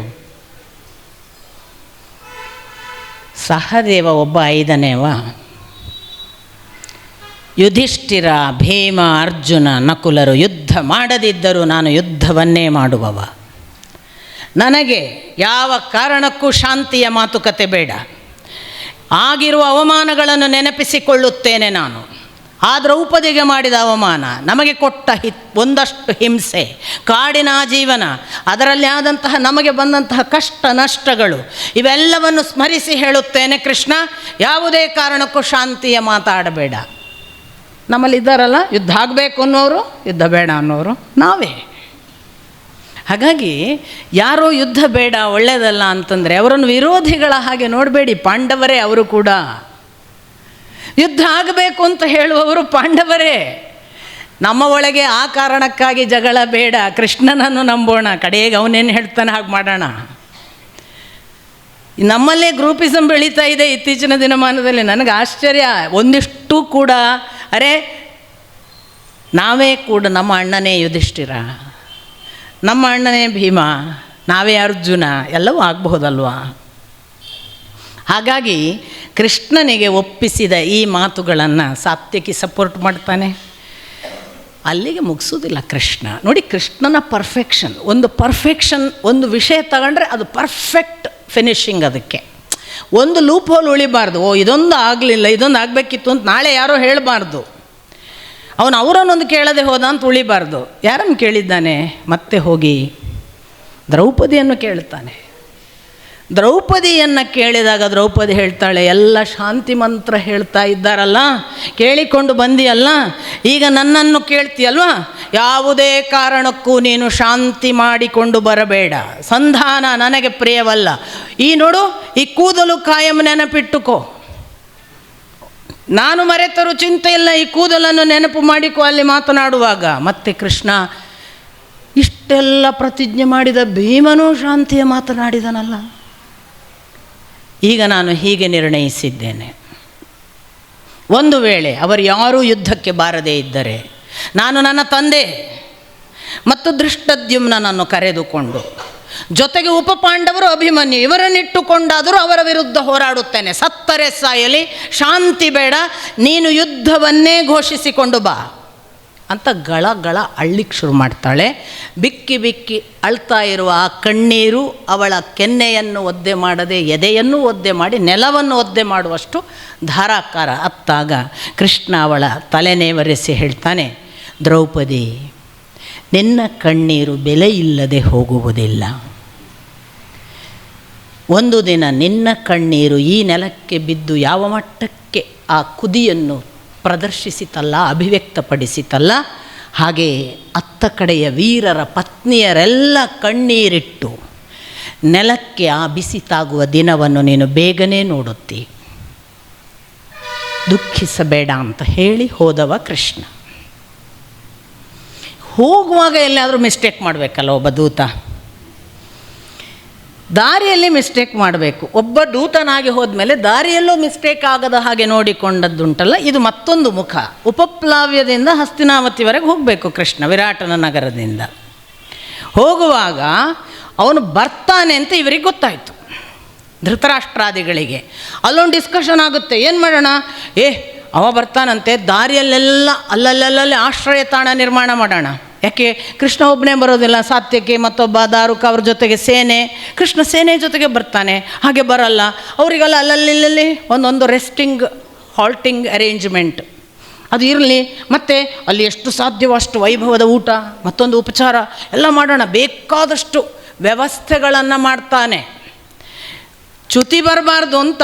ಮತ್ತು ಅಷ್ಟು ಮಾತ್ರ ಅಲ್ಲ, ಧೃತರಾಷ್ಟ್ರ ಹೇಳ್ತಾನೆ, ಕೃಷ್ಣ ಬಂದ ಕೂಡಲೇ ಹೇಗೆ ಉಪಚರಿಸಬೇಕು ಅಂತ ನಾನು ಹೀಗೆ ಯೋಚನೆ ಮಾಡಿದ್ದೇನೆ ಅಂತ ವಿದುರನ ಹತ್ರ ಹೇಳಿದವನು. ಏನು, ಅವ ಬಂದ ಕೂಡಲೇ ಅವನಿಗೆ ತುಂಬ ವೈಭವಯುತವಾದ ಅರ್ಘ್ಯಪಾದ್ಯ ಕೊಟ್ಟು ಅವನನ್ನು ಕರ್ಕೊಂಡು ಅವನಿಗೆ ಇನ್ನಿಲ್ಲದಂತಹ ಎಷ್ಟು ಸಾಧ್ಯವೋ ಅಷ್ಟು ಉಡುಗೊರೆಗಳು, ಆನೆಯ, ಕುದುರೆಯ, ಏನು ಬೇಕೋ ಅದು ಕೊಟ್ಟು, ರಥಗಳು, ಮತ್ತು ದಿವ್ಯ ಮಣಿಗಳೆಲ್ಲ ನಮ್ಮ ಬಳಿ ಬಹಳ ಇದೆ ನಮ್ಮ ಅರಮನೆಯಲ್ಲಿ, ಅದನ್ನೆಲ್ಲ ಅವನಿಗೆ ಅರ್ಪಿಸಿ ಅವನಿಗೆ ಏನು ಖುಷಿ ಆಗ್ತದೆ ಅಂತ ಎಲ್ಲ ಒಡವೆ ಆಭರಣ ಎಲ್ಲ ಕೊಡೋಣ ಅಂತ ಧೃತರಾಷ್ಟ್ರ ಒಂದಿಷ್ಟು ವಿದುರನ ಮುಂದೆ ಕೊಚ್ಚಿಕೊಳ್ತಾನೆ. ಎಷ್ಟು ನೇರ ಮಾತಾಡ್ತಿದ್ದ ವಿದುರ ಅಂದರೆ, ನೀನು ಇದು ಮಾಡೋದು ದೂತನಿಗೆ ಉಡುಗೊರೆ ಅಲ್ಲ, ನಿನ್ನದು ಯೋಚನೆ ಏನು ಗೊತ್ತಾ, ಅವನಿಗೆಲ್ಲ ಕೊಟ್ಟರೆ ಅವನು ನಮ್ಮ ಪಾರ್ಟಿಗೆ ಬರ್ತಾನೆ ಅಂತ ಪಾಕೆಟ್ ಮಾಡೋದು, ಲಂಚ. ನೀನು ಎಣಿಸ್ಬೇಡ, ಕೃಷ್ಣ ನಿನ್ನ ವಶೀಕರಣಕ್ಕೆ ವಶೀಲಿಗೆ ಒಳಗಾಗುವವನಲ್ಲ. ನೀನು ಕೊಟ್ಟದ್ದು ಮುಟ್ಟಲ್ಲ, ಅವನು ಸ್ವೀಕರಿಸಲ್ಲ. ನಿಜಕ್ಕೂ ಉಡುಗೊರೆ ಕೊಡಬೇಕು ಅಂತುಂಟ ನಿನಗೆ, ಅವನಿಗೆ ಅರ್ಧ ರಾಜ್ಯ ಕೊಡು, ಅವ ಅದನ್ನು ಬಯಸಿ ಬರುವುದು. ಅದು ಅವನಿಗೆ ಕೊಡಬಹುದಾದ ಬಹಳ ದೊಡ್ಡ ಉಡುಗೊರೆ, ನೀನು ಗೌರವಾನ್ವಿತ ಉಡುಗೊರೆ. ಅದನ್ನು ಪಡೆದು ಅವನು ಸಂತೋಷದಿಂದ ಹೋಗ್ತಾನೆ. ಅಷ್ಟು ಮಾಡ್ತೀಯಾ ಅಂತ ಕೇಳ್ತಾನೆ. ಇಷ್ಟಾಗುವಾಗ ದುರ್ಯೋಧನ ಎಂಥ ಕ್ಲೆವರ್ ನೋಡಿ. ಒಂದು ದೃಷ್ಟಿಯಿಂದ ದುಷ್ಟರು ಕೂಡ ಕ್ಲೆವರ್ ಇರ್ತಾರೆ, ಬಹಳ ಕ್ಲೆವರ್, ಅವ್ರನ್ನ ಇವ್ರಕ್ಕಿನ ಕ್ಲೆವರ್ ಅನ್ಬೋದು. ಅವನೇನು ಹೇಳ್ತಾನೆ ಗೊತ್ತಾ, ಇವ ಹೇಳೋದು ಬಹಳ ಸತ್ಯವಾದ ಮಾತು. ಅವನೀಗ ಬರುವುದು ದೂತನಾಗಿ. ಅವನು ದೂತನಿರುವುದರಿಂದ ನಾವೀಗ ಏನನ್ನು ಕೊಡಬಾರದು. ಸುಮ್ಮನೆ ಲೋಕದಲ್ಲಿ ಕೆಟ್ಟ ಅಭಿಪ್ರಾಯ ಬರುತ್ತೆ ನಮ್ಮ ಬಗ್ಗೆ. ನಾವು ಅವನನ್ನು ಏನೋ ಕೊಟ್ಟು ವಶೀಲಿ ಮಾಡಲಿಕ್ಕೆ ಹೊರಟಿದ್ದೇವೆ ಅಂತ ನಮಗೆ ಒಳ್ಳೆಯ ಭಾವ ಇದ್ದರೂ ಕೊಡಬಾರ್ದು. ನಾವು ಏನೂ ಕೊಡೋದು ಬೇಡ ಈ ಸರಿ. ಇದರ ಬಗ್ಗೆ ನನ್ನದು ಕೂಡ ವಿರೋಧ ಇದೆ. ನಾವು ಕೊಡಲಿಕ್ಕಿಲ್ಲ, ಏನು ಕೊಡಲಿಕ್ಕಿಲ್ಲ. ಅವನಿಗೆ ಗೌರವ ಕೊಡೋದು ಬೇರೆಲ್ಲ ಮಾಡೋ ಅರ್ಘ್ಯಪಾದ್ಯ, ಆದರೆ ಉಳಿದದೆಲ್ಲ ಕೊಡಲಿಕ್ಕಿಲ್ಲ. ಇವೆಲ್ಲ ಡಿಸ್ಕಷನ್. ಈ ಪ್ರಾಣಿಗಳು ಎಲ್ಲಿ ಡಿಸ್ಕಷನ್ ಮಾಡಿದರೆ ಕೃಷ್ಣ ದಾರಿಯಲ್ಲಿ ಅವನಿಗೆ ವಿಷಯ ಗೊತ್ತಾಗುತ್ತೆ. ಅಲ್ಲಲ್ಲಿ ಧೃತರಾಷ್ಟ್ರನ ಪಡೆ ಒಂದು ಬಿಡಾರಗಳನ್ನು ನಿರ್ಮಾಣ ಮಾಡಿದೆ. ಬೇಕಾದವರು ಹೋಗಿ ಶಾಂತಿ, ಊಟ, ನಿದ್ರೆ ಏನು ಬೇಕೋ ಅದನ್ನೆಲ್ಲ ಅಲ್ಲಿ ನೆರಳಿನಲ್ಲಿ ಪಡೆಯಬಹುದು ಅಂತ. ಒಂದು ಕಡೆನೂ ನಿಲ್ಲಿಸಲ್ಲ ಪುಣ್ಯವಂತ ಕೃಷ್ಣ. ಎಷ್ಟು ಅಂದರೆ ಒಂದು ಹೆಜ್ಜೆ ತಪ್ಪುವುದಿಲ್ಲ ಅಂತ ನಾನು ಹೇಳೋದು. ಜೀವನದಲ್ಲಿ ಒಂದು ಹೆಜ್ಜೆ ತಪ್ಪದೆ ಹೇಗೆ ನಡಿಬೇಕು ಕೃಷ್ಣನ ಕಲಿಬೇಕು. ಒಂದು ಕಡೆ ಅಲ್ಲಿ ನಿಲ್ಲಿಸಲ್ಲ. ಎಲ್ಲಿ ನಿಲ್ಲಿಸೋದು? ದಾರಿಯಲ್ಲಿ ಯಾವುದೋ ಋಷಿ ಮುನಿಗಳು ಕಂಡ್ರೆ ಅಲ್ಲಿ ನಿಲ್ಲಿಸೋದು, ಅವ್ರು ಕೊಟ್ಟದ್ದು ತಿನ್ನೋದು, ಅವರ ಋಷಿ ಕುಟೀರದಲ್ಲಿ ನೆರಳು, ಅಲ್ಲಿ ಆಶ್ರಯ ತಗೊಳ್ಳೋದು, ಅಲ್ಲಿ ಬಾಯಾರಿಕೆ ತಗೊಳ್ಳೋದು. ಎಲ್ಲಿ ಕೂಡ ಒಂದೇ ಒಂದು ತಗೊಳ್ಳಲ್ಲ. ಆಯ್ತಪ್ಪ, ದಾರಿ ತಗೊಳ್ಳಿಲ್ಲ. ಬಂದದ್ದೆಲ್ಲಿಗೆ? ದುರ್ಯೋಧನನ ಅರಮನೆಗೆ. ಹಾಗಾಗಿ ದುರ್ಯೋಧನ ಏನು ಎಣಿಸಿದ, ಇವ ನಮ್ಮ ಅರಮನೆಗೆ ಬಂದ್ಯಾನೆ. ನಮ್ಮ ಅರಮನೆಗೆ ಬಂದೆ ಅಂದರೆ ಕಮ್ಮಿ ಅಲ್ವಾ? ಒಬ್ಬ ನಾವು ಕರೆಯದೆ ಬರ್ತಾನೆ ಅಂದರೆ ಅವ ಕಮ್ಮಿ ಅಲ್ವಾ? ಇವನ ತಲೆ ಹಾಗೆ. ಇವ ನನ್ನ ಹತ್ರ ಒಬ್ಬ ದೂತನಾಗಿ ಬಂದಿದ್ದಾನೆ. ದೂತನಾಗಿ ಬಂದಿದ್ದಾನೆ ಅಂದರೆ ಈಗ ನಾನೆಷ್ಟು ದೊಡ್ಡವ. ಹಾಗಾಗಿ ಅವನು ಅದೇ ಗತ್ತಿನಲ್ಲಿ ಹೋಗಿದ್ದಾನೆ ದುರ್ಯೋಧನ.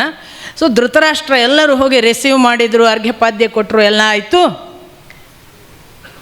ಆಯ್ತಲ್ಲ, ಮಾತುಕತೆಗೆ ಬಂದಿದ್ದಿ, ಒಮ್ಮೆ ಮನೆಗೆ ಹೋಗಿ ಬರೋಣ ಬಾ ಅಂದ ದುರ್ಯೋಧನ. ಯಾಕೆ ಕೇಳಿದ ಕೃಷ್ಣ. ನೀನು ನಮ್ಮ ಬಂಧು ಅಲ್ವಾ? ಇವನ ಮಗಳನ್ನೇ ಸಾಂಬ ಮದುವೆ ಆದದ್ದಲ್ಲ. ದುರ್ಯೋಧನನ ಮಗಳು ಲಕ್ಷ್ಮಣಳನ್ನು ಸಾಂಬ ಮದುವೆ ಆಗುವುದು ಬಲರಾಮನ ಕಾರಣವಾಗಿ. ಅದು ಕೃಷ್ಣನಿಗೇನು ಅಷ್ಟು ಇಷ್ಟವಾದ ವಿಷಯವಾಗಿರುವುದಿಲ್ಲ, ಬಟ್ ಆಗಿರುತ್ತೆ, ಒಪ್ಪಿಕೊಂಡಿರ್ತಾನೆ. ಇವ ಅದನ್ನು ಹೇಳೋದು, ಅಳಿಯ, ನಾನು ಅಳಿಯಲ್ಲ ಅವನು, ನಿನ್ನ ಮಗ, ನೀನೀಗ ಬಂದದ್ದು ಸೊಸೆ ಮನೆಗೆ ಬಾ ಅಂತ ಲೆಕ್ಕ. ಇದು ಉಲ್ಲೇಖ ಇಲ್ಲ, ಬಂಧುಗಳಲ್ವಾ ಬಾ ಅಂತ. ಕೂಡಲೇ ಉತ್ತರ ಕೃಷ್ಣನದ್ದು, ನಾನೀಗ ಬಂದದ್ದು ಬಂಧುವಾಗಿ ಅಲ್ಲ. ಬಂಧುವಾಗಿ ಬಂದಾಗ ಬಂಧುವಿನ ಮನೆಗೆ ಬರಬೇಕು. ನಾನು ಬಂದದ್ದು ದೂತನಾಗಿ ಬಂದಾಗ ಅರಮನೆಯಲ್ಲಿ ದೂತನ ಎಷ್ಟು ಪ್ರವೇಶ ಮಾಡಬೇಕು ಅಷ್ಟು ಮಾತ್ರ ನನ್ನ ಕೆಲಸ. ನಾನು ಬರೋದಿಲ್ಲ. ಒಂದು ಹೊಡೆದ ಹಾಗಾಯ್ತು ಇವನಿಗೆ. ಎಂಥ ನಿರಾಕರಣೆ ಅಲ್ವಾ? ಇನ್ನೊಂದು ಹಂತಕ್ಕೆ ಬಂದ. ಒಂದು ಸಣ್ಣ ಮಾತುಕತೆ, ಭೀಷ್ಮ ಎಲ್ಲರೂ, ದ್ರೋಣ, ವಿದುರಾದಿಗಳೆಲ್ಲ ಮಾತಾಡ್ಲಿಕ್ಕೆ ಸಿಕ್ಕು. ಕುಂತಿ ಹತ್ರನೂ ಹೋಗಿ ಮಾತುಕತೆ ಮಾಡಿ ಬರ್ತಾನೆ. ನೋಡಿ, ಕುಂತಿ ಹತ್ರನೂ ಅಭಿಪ್ರಾಯ ಕೇಳ್ತಾನೆ ಯುದ್ಧದ ಬಗ್ಗೆ. ಅಲ್ಲಿ ಯುಧಿಷ್ಠಿರ ಹೇಳಿ ಕಳಿಸಿರ್ತಾನೆ ಕುಂತಿಗೆ ಏನು ಹೇಳಬೇಕು ಅದನ್ನೆಲ್ಲ ಹೇಳ್ತಾನೆ. ಕುಂತಿ ಏನು ಹೇಳ್ತಾಳೆ, ಅವಳು ಯುದ್ಧದ ಬಗ್ಗೆ ಮಾತಾಡಿ ಎಲ್ಲವನ್ನು ಕೇಳ್ಕೊಂಡು ಬಂದು ಮತ್ತೆ ಬರುವಾಗ ಪುನಃ ಕರೀತಾನೆ, ಈಗ ರಾತ್ರಿ ಊಟಕ್ಕೆ ಬಾ ಅಂತ. ಇಲ್ಲ, ನಾನು ಬರುವುದಿಲ್ಲ ಅಂತಾನೆ ಕೃಷ್ಣ. ಅರೆ, ನೀನು ದೂತನಾಗಿ ಬಂದಿದ್ದಿ, ನಾನು ಅರಮನೆಗೆ ಸಂಬಂಧಪಟ್ಟವ, ನಾನು ಊಟಕ್ಕೆ ಕರೀತೇನೆ ಬಾ ಅಂತ ಇವನದು ಮತ್ತೂ ಅಧಿಕಾರದ ದರ್ಪದ ಆಹ್ವಾನ. ಕೃಷ್ಣ ಹೇಳ್ತಾನೆ, ಯಾರದ್ದಾದರೂ ಮನೆಗೆ ಊಟಕ್ಕೆ ಹೋಗಬೇಕಾದರೆ ಒಂದು ಅವರು ಪ್ರೀತಿಯಿಂದ ಕರೆದಿರಬೇಕು, ಅಥವಾ ಊಟಕ್ಕಿಲ್ಲದ ಬಡತನವೋ ದಾರಿದ್ರ್ಯವೋ ನನಗಿರಬೇಕು. ದುರ್ಯೋಧನ, ನೀನು ನನ್ನನ್ನು ಎಂದು ಪ್ರೀತಿಯಿಂದ ಊಟಕ್ಕೆ ಕರೆಯುತ್ತಿಲ್ಲ. ನಿನ್ನ ಮನೆಗೆ ಬಂದು ಹೇಗಾದರೂ ಆಗಲಿ ಊಟ ಮಾಡೋಣ ಅನ್ನುವ ದಾರಿದ್ರ್ಯ ನನಗಿನ್ನೂ ಬಂದಿಲ್ಲ, ಆದ್ದರಿಂದ ನಾನು ನಿನ್ನ ಮನೆಗೆ ಬರುವುದಿಲ್ಲ. ಎಷ್ಟು ಚೆನ್ನಾಗಿದೆ ಕೃಷ್ಣನಿಗೆ, ಏನು ಕ್ಲಾರಿಟಿ. ಇನ್ನೊಂದು ನಡುವೆ ಒಂದು ಮಧ್ಯದಲ್ಲೊಂದು ಈ ಮಾತು ಹೇಳಲಿಲ್ಲ ಅದನ್ನು ಹೇಳೋಣ ಅನ್ನುವ ಆಪ್ಷನ್ ಕೊಡಲ್ಲ. Door close. ಆ ನಮ್ಮಲ್ಲಿ ರಿಕ್ಕಾಗಿ ಕೂತ್ಕೊಳ್ಳೋದು ಅಂತಾರೆ ಉತ್ತರ ಕರ್ನಾಟಕ. ರಿಕ್ ಟೈಟ್, ಆಚೆ ಈಚೆ ಯಾರಿಗೆ ಎಂಟ್ರಿ ಇಲ್ಲ. ಹಂಗೆ ಮಾಡಿಬಿಟ್ಟ ಕೃಷ್ಣ. ನಾನು ವಿದುರನ ಮನೆಗೆ ಬರುತ್ತೇನೆ ಬಾ ವಿದುರ. ಯಾರ ಮನೆಗೆ ಹೋಗಿದ್ದು? ವಿದುರನ ಮನೆಗೆ ಹೋಗ್ತಾನೆ. ನಿಮಗೆ ಗೊತ್ತು, ಈ ವಿದುರನ ಮನೆಗೆ ಹೋಗುವಾಗಲೂ ವಿದುರ ಕೆಲವು ಸೂಚನೆಗಳನ್ನೆಲ್ಲ ಕೊಡ್ತಾನೆ. ದುರ್ಯೋಧನ ಏನೇನು ಮಾಡ್ಬೋದು ಅದಕ್ಕೆಲ್ಲ ಭಯ ಪಡಬೇಡ, ನಾನು ಎಲ್ಲಕ್ಕೂ ಸಿದ್ಧನಾಗಿ ಬಂದಿದ್ದೇನೆ, ಎಲ್ಲ ಮಾತುಗಳಿವೆ, ಅವುಗಳನ್ನು ಬಿಟ್ಟುಬಿಡೋಣ. ಇತ್ತ ಬಂದು ಧೃತರಾಷ್ಟ್ರಾದಿಗಳೆಲ್ಲರೂ ಕೂತಿದ್ದಾರೆ. ಸಾಮಾನ್ಯ ದೂತವಾಕ್ಯವಲ್ಲ ಅನ್ನುವುದಕ್ಕೆ ಹೀಗೆ ಕೃಷ್ಣ ನೋಡಿದನಂತೆ ಪರಶುರಾಮ, ಅತ್ರಿ, ವಸಿಷ್ಠ, ಭರದ್ವಾಜ ಋಷಿಮುನಿಗಳೆಲ್ಲ ಮೇಲಿಂದ ಕೆಳಗೆ ಬರಲಿಕ್ಕೆ ಕಾಯ್ತಾ ಇದ್ದಾರೆ. ಕೆಳಗೆ ಆಸನವಿಲ್ಲ ಅಂತ ನಿಂತಿದ್ದಾರೆ. ಕೃಷ್ಣ ಹೇಳಿದನಂತೆ, ಋಷಿಮುನಿಗಳು ಮಾತು ಕೇಳುವುದಕ್ಕೆ ಸಿದ್ಧರಾಗಿ ಸಾಕ್ಷಿಗಳಾಗಲಿಕ್ಕೆ ಬಂದಿದ್ದಾರೆ, ಆಸನ ಏರ್ಪಡಿಸಿ. ಎಲ್ಲರೂ ಕೂತರು. ಎಲ್ಲರೂ ಕೂತ ಬಳಿಕ ಮಾತು ಕೃಷ್ಣನದ್ದು ಒಂದೇ ಒಂದು ಮಾತು, ಯಾವುದೇ ಕಾರಣಕ್ಕೂ ಯುಧಿಷ್ಠಿರ ಹೇಳಿದ್ದನ್ನು ಅಲ್ಲದ್ದನ್ನು ಹೇಳೋದಿಲ್ಲ. ನಿನಗೆ ಅರ್ಧ ರಾಜ್ಯ ಕೊಡು, ದ್ಯೂತ ಮುಗಿದವರು ಎಲ್ಲ ಈಗ ಅಜ್ಞಾತವಾಸ ಮುಗಿಸಿ ಬಂದಿದ್ದಾರೆ, ಪಣದ ಪ್ರಕಾರ ನೀನು ಮಾತಿನ ಪ್ರಕಾರ ಅವರಿಗೆ ಕೊಡಬೇಕಾದ ರಾಜ್ಯ ಕೊಡು, ಅವರಿಗೆ ಯುದ್ಧಾಕಾಂಕ್ಷಿಗಳಲ್ಲ, ಅವರು ಯುದ್ಧ ಮಾಡೋದಿಲ್ಲ, ಮತ್ತು ನೀನು ಪ್ರೀತಿಯಿಂದ ಕೊಟ್ಟ 5 ಗ್ರಾಮವನ್ನು ಕೂಡ ತೆಗೆದುಕೊಂಡು ಅವರಷ್ಟಕ್ಕೆ ಬದುಕಲಿಕ್ಕೂ ಸಿದ್ಧರಿದ್ದಾರೆ. ಆದ್ದರಿಂದ ಯುದ್ಧದ ಯೋಚನೆ ಬಿಡು, ನಿನಗೂ ಕ್ಷೇಮ ನಮಗೂ ಕ್ಷೇಮ, ವಂಶ ಉಳಿಯುತ್ತೆ, ಯುದ್ಧ ಆಗೋದಿಲ್ಲ, ಅನಾಹುತವನ್ನು, ಭೂಮಂಡಲದ ಒಂದು ದೊಡ್ಡ ಅನಾಹುತವನ್ನು ನೀನು ತಪ್ಪಿಸಿದ ಹಾಗಾಗತ್ತೆ, ಎಲ್ಲವನ್ನು ಧೃತರಾಷ್ಟ್ರನಿಗೆ ಹೇಳ್ತಾನೆ. ಭೀಷ್ಮರು ಹೇಳ್ತಾರೆ ದುರ್ಯೋಧನನಿಗೆ ಅದೇ ಅಭಿಪ್ರಾಯವನ್ನು, ವಿದುರ ಹೇಳ್ತಾನೆ ಅಥವಾ ದ್ರೋಣಾಚಾರ್ಯರು ಹೇಳ್ತಾರೆ, ಎಲ್ಲರೂ ಅದನ್ನು ಸಮರ್ಥಿಸಿಯೇ ಮಾತಾಡ್ತಾರೆ ದುರ್ಯೋಧನನಿಗೆ. ಧೃತರಾಷ್ಟ್ರ ಹೇಳ್ತಾನೆ, ದುರ್ಯೋಧನ ನೋಡು ಕೃಷ್ಣ ಹೇಗೆ ಹೇಳ್ತಿದ್ದಾನೆ, ನನಗೆ ಪೂರ್ತಿ ಸಮ್ಮತಿ ಇದೆ, ಅವನು ಹೇಳುವುದು ಸರಿ, ನಾವು ಯುದ್ಧ ಮಾಡುವುದು ಬೇಡ. ಅವರು ನೋಡು ನಮ್ಮ ಬಳಿ ಏನು ರಾಜ್ಯ ಕೇಳುತ್ತಿಲ್ಲ, ನಾವು ರಾಜ್ಯ ಸಿಂಹಾಸನದಲ್ಲಿ ಹಾಗೆ ಇರುತ್ತೇವೆ, ಅವರು ಅವರ ಪಾಡಿಗೆ ಇರುತ್ತಾರೆ, ನಾವು ನಮ್ಮ ಪಾಡಿಗೆ ಇರುತ್ತೇವೆ, ನೀನು ಕೊಡು, ನೀನು ಯುದ್ಧಕ್ಕೆ ಹೋಗಬೇಡ, ನಮ್ಮ ವಂಶ ಉಳಿಲಿ ಎಲ್ಲ ಹೇಳುತ್ತಾನೆ. ದುರ್ಯೋಧನ ಉತ್ತರ ಕೊಡುವಾಗ ಅಥವಾ ಕೊಡುವ ಮನಸ್ಸಿನಲ್ಲಿ ಎಲುವುದನ್ನು ಕಾಣುವುದಿಲ್ಲ. ಕೃಷ್ಣ ಹೇಳ್ತಾನೆ, ಧೃತರಾಷ್ಟ್ರ ಹೇಳ್ತಾನೆ, ಕೃಷ್ಣ ಒಮ್ಮೆ ನೀನೇ ಹೇಳು ದುರ್ಯೋಧನನಿಗೆ. ದುರ್ಯೋಧನ ಎಷ್ಟು ಚೆನ್ನಾಗಿ ಅವನ ಒಟ್ಟಿಗೆ ಮಾತಾಡ್ತಾನೆ ಅಂದರೆ, ನೀನು ಸತ್ಕುಲ ಪ್ರಸೂತ, ಶಾಸ್ತ್ರ ಪಾರಂಗತ, ಎಲ್ಲ ವಿದ್ಯೆಗಳನ್ನು ಬಲ್ಲವ, ಮಹಾಪರಾಕ್ರಮಿ, ನಿನ್ನ ಕುಟುಂಬ ಒಳ್ಳೆಯ ಹೆಸರನ್ನು ಮಾಡಿದೆ, ನಿನಗೆ ಒಳ್ಳೆಯ ವಂಶವಿದೆ. ಅಷ್ಟು ಮಾತ್ರ ಅಲ್ಲ ದುರ್ಯೋಧನ, ನೀನು ಯಾರನ್ನಾದರೂ ಎಷ್ಟು ಬೇಗ ವಶ ಮಾಡಿಕೊಳ್ಳಬಹುದು ಅನ್ನುವಂತೆ ನೀನು ಹಲವು ಮಿತ್ರರನ್ನು ಸಂಪಾದಿಸಿಕೊಂಡವ, ನಿನಗೆ ರಾಜ್ಯಭಾರದಲ್ಲಿ ಇನ್ನಿಲ್ಲದ ಚಾಕಚಕ್ಯತೆ ಇದೆ, ನಿನ್ನ ಪಾರಿಣ್ಯ, ಆ ಪಾರಿಣಿತ್ಯ ಇವುಗಳನ್ನೆಲ್ಲ ನಾನು ಗಮನಿಸಿದ್ದೇನೆ. ಆದರೆ ಈಗ ನೀನು ಬೇರೇನೂ ತ್ಯಾಗ ಮಾಡಬೇಕಾಗಿಲ್ಲ, ಇವೆಲ್ಲವೂ ನಿನ್ನ ರಾಜ್ಯ, ನಿಮ್ಮ ಸಿಂಹಾಸನ ಎಲ್ಲವನ್ನು ಇಟ್ಟುಕೋ. ನಿನ್ನ ಆ ಸತ್ಕುಲ ಗುಣವನ್ನು, ಸತ್ಪುರುಷರ ಜೊತೆಗಿರಬೇಕಾದ ನಿನ್ನ ಮನೋಧರ್ಮವನ್ನು ಅಸತ್ಪುರುಷರ ಸಂಘದಿಂದ, ನೋಡಿ ಹೇಳಬೇಕಾದನ್ನು ಹೇಳಿದ್ದಾನೆ, ಅಸತ್ಪುರುಷರ ಸಂಘದಿಂದ ಬದಲಾಯಿಸಿಕೊಳ್ಳಬೇಡ. ನೀನು ಒಳ್ಳೆಯವ, ನಿನ್ನ ಜೊತೆಗಿನ ಸತ್ಪುರುಷರ ಸಂಘವಿಲ್ಲದೆ ದುಷ್ಟ ಪುರುಷರ ಮಾತು ಕೇಳಿ ನೀನು ಎಲ್ಲಿಯೂ ಅಭಿಪ್ರಾಯವನ್ನು ಬದಲಾಯಿಸಿಕೊಳ್ಳುತ್ತಿ. ಹಾಗಾಗದಂತೆ ಎಚ್ಚರ ಇಟ್ಟುಕೋ. ಎಷ್ಟೋ ಬಾರಿ ಅಧರ್ಮಕ್ಕೆ ನೀನು ಬೆಲೆ ಕೊಟ್ಟದ್ದರಿಂದ ನಿನ್ನೆ ನಡೆ ತಪ್ಪಾಗಿದೆ ಹೊರತು ನಿನಗೆ ಧರ್ಮ ಗೊತ್ತಿಲ್ಲ ಎಂದಲ್ಲ. ಅಧರ್ಮಕ್ಕೆ ಹೆಚ್ಚು ಬೆಲೆ ಕೊಡಬೇಡ. ನ್ಯಾಯಯುತವಾಗಿ ನಡೆಯುವುದು ಎಂದರೆ ಏನು ಎನ್ನುವುದನ್ನು ನೀನು ತುಂಬ ತಿಳಿದುಕೊಂಡ ಒಳ್ಳೆಯ ಬಲ್ಲವ. ಅಂಥ ನೀನು ಅನ್ಯಾಯಕ್ಕೆ ಈಗ ಮಾರು ಹೋಗಬೇಡ. ಸ್ವಲ್ಪ ಅಧರ್ಮವನ್ನು, ಆ ಬಳಿಕ ನಿನಗೆ ಅನ್ಯಾಯವನ್ನು ಅಥವಾ ಅಸತ್ಪುರುಷ ಲಕ್ಷಣವನ್ನು ಹೇಳುವವರಿಂದ ದೂರವಿರು. ಹೇಳಬೇಕಾದ್ದು ಹೇಳಿದ. ದುಶ್ಯಾಸನ, ಶಕುನಿ, ಕರ್ಣ ಇವರಿಂದ ನೀನು ಹೀಗಾಗಿದ್ದಿ ಅನ್ನುವುದನ್ನು ಹೇಳಿದ. ಅವರ ಸಹವಾಸದಿಂದ ಅಲ್ಲಲ್ಲಿ ಅಧರ್ಮ ಮಾಡಿದ್ದಿ, ಕೆಟ್ಟ ನಿರ್ಣಯ ತಗೊಂಡು, ಇದನ್ನು ಹೇಳಿದ. ಯಾವುದು ಬಿಡಲಿಲ್ಲ. ಹಾಗಂತ ಹೇಳಿದ್ದು ಬಹಳ ಪೊಲೈಟಾಗಿ. ದುರ್ಯೋಧನನ ಮಾತು ಏನು ಗೊತ್ತಾ? ಅವನ ಉತ್ತರ, ಕೃಷ್ಣ ನನಗೆ ಒಂದು ತಿಳಿಯುವುದಿಲ್ಲ, ನೀವು ಎಲ್ಲರೂ ಭೀಷ್ಮ, ದ್ರೋಣ, ನೀನು, ನನ್ನ ತಂದೆ ಧೃತರಾಷ್ಟ್ರ ಎಲ್ಲರೂ ಕೂಡಿ ನನ್ನನ್ನೇ ಅಪರಾಧಿ ಎನ್ನುತ್ತೀರಿ, ನನ್ನನ್ನೇ ದೋಷ ಹೇಳಿ ತಿರಸ್ಕರಿಸುತ್ತೀರಿ, ನನ್ನನ್ನೇ ನಿಂದಿಸುತ್ತೀರಿ. ನನಗೀಗಲೂ ಗೊತ್ತಿಲ್ಲ ನಾನು ಅಂಥದ್ದೇನು ಅಪರಾಧ ಮಾಡಿದ್ದೇನೆ. ದ್ಯೂತ ಆಡುವುದಕ್ಕೆ ಇಷ್ಟವಿದ್ದವ ಯುಧಿಷ್ಠಿರ, ಕರೆದಾಗ ಅವನು ಬಂದ, ಅದರಲ್ಲಿ ನನ್ನದೇನು ಅಪರಾಧ? ಆಡಿದಾಗ ಸೋತದ್ದರಲ್ಲಿ ನನ್ನದೇನು ಅಪರಾಧ? ಆಗಲಿ ಸೋತ ತಕ್ಷಣ ಎಲ್ಲ ಪಣಕ್ಕಿಟ್ಟದ್ದನ್ನು ಕಳೆದುಕೊಂಡ. ಆಗ ಧೃತರಾಷ್ಟ್ರ ದ್ರೌಪದಿಯ ಮುಖ ನೋಡಿಕೊಂಡು ಸಂಪೂರ್ಣವನ್ನು ಮರಳಿಕೊಟ್ಟ. ನಿಮಗೆ ಗೊತ್ತು, 2 ಬಾರಿ ದ್ಯೂತ ನಡೆದಿದೆ. ಪ್ರಥಮ ಬಾರಿ ಸಂಪೂರ್ಣವನ್ನು ಧೃತರಾಷ್ಟ್ರನ ಅನುಗ್ರಹದ ಮೇಲೆ ಮರಳಿ ಪಡೆದಿದ್ದಾರೆ ಪಾಂಡವರು, ಮತ್ತು 2ನೇ ಬಾರಿಗೆ ಕರೆದಿರೋದು.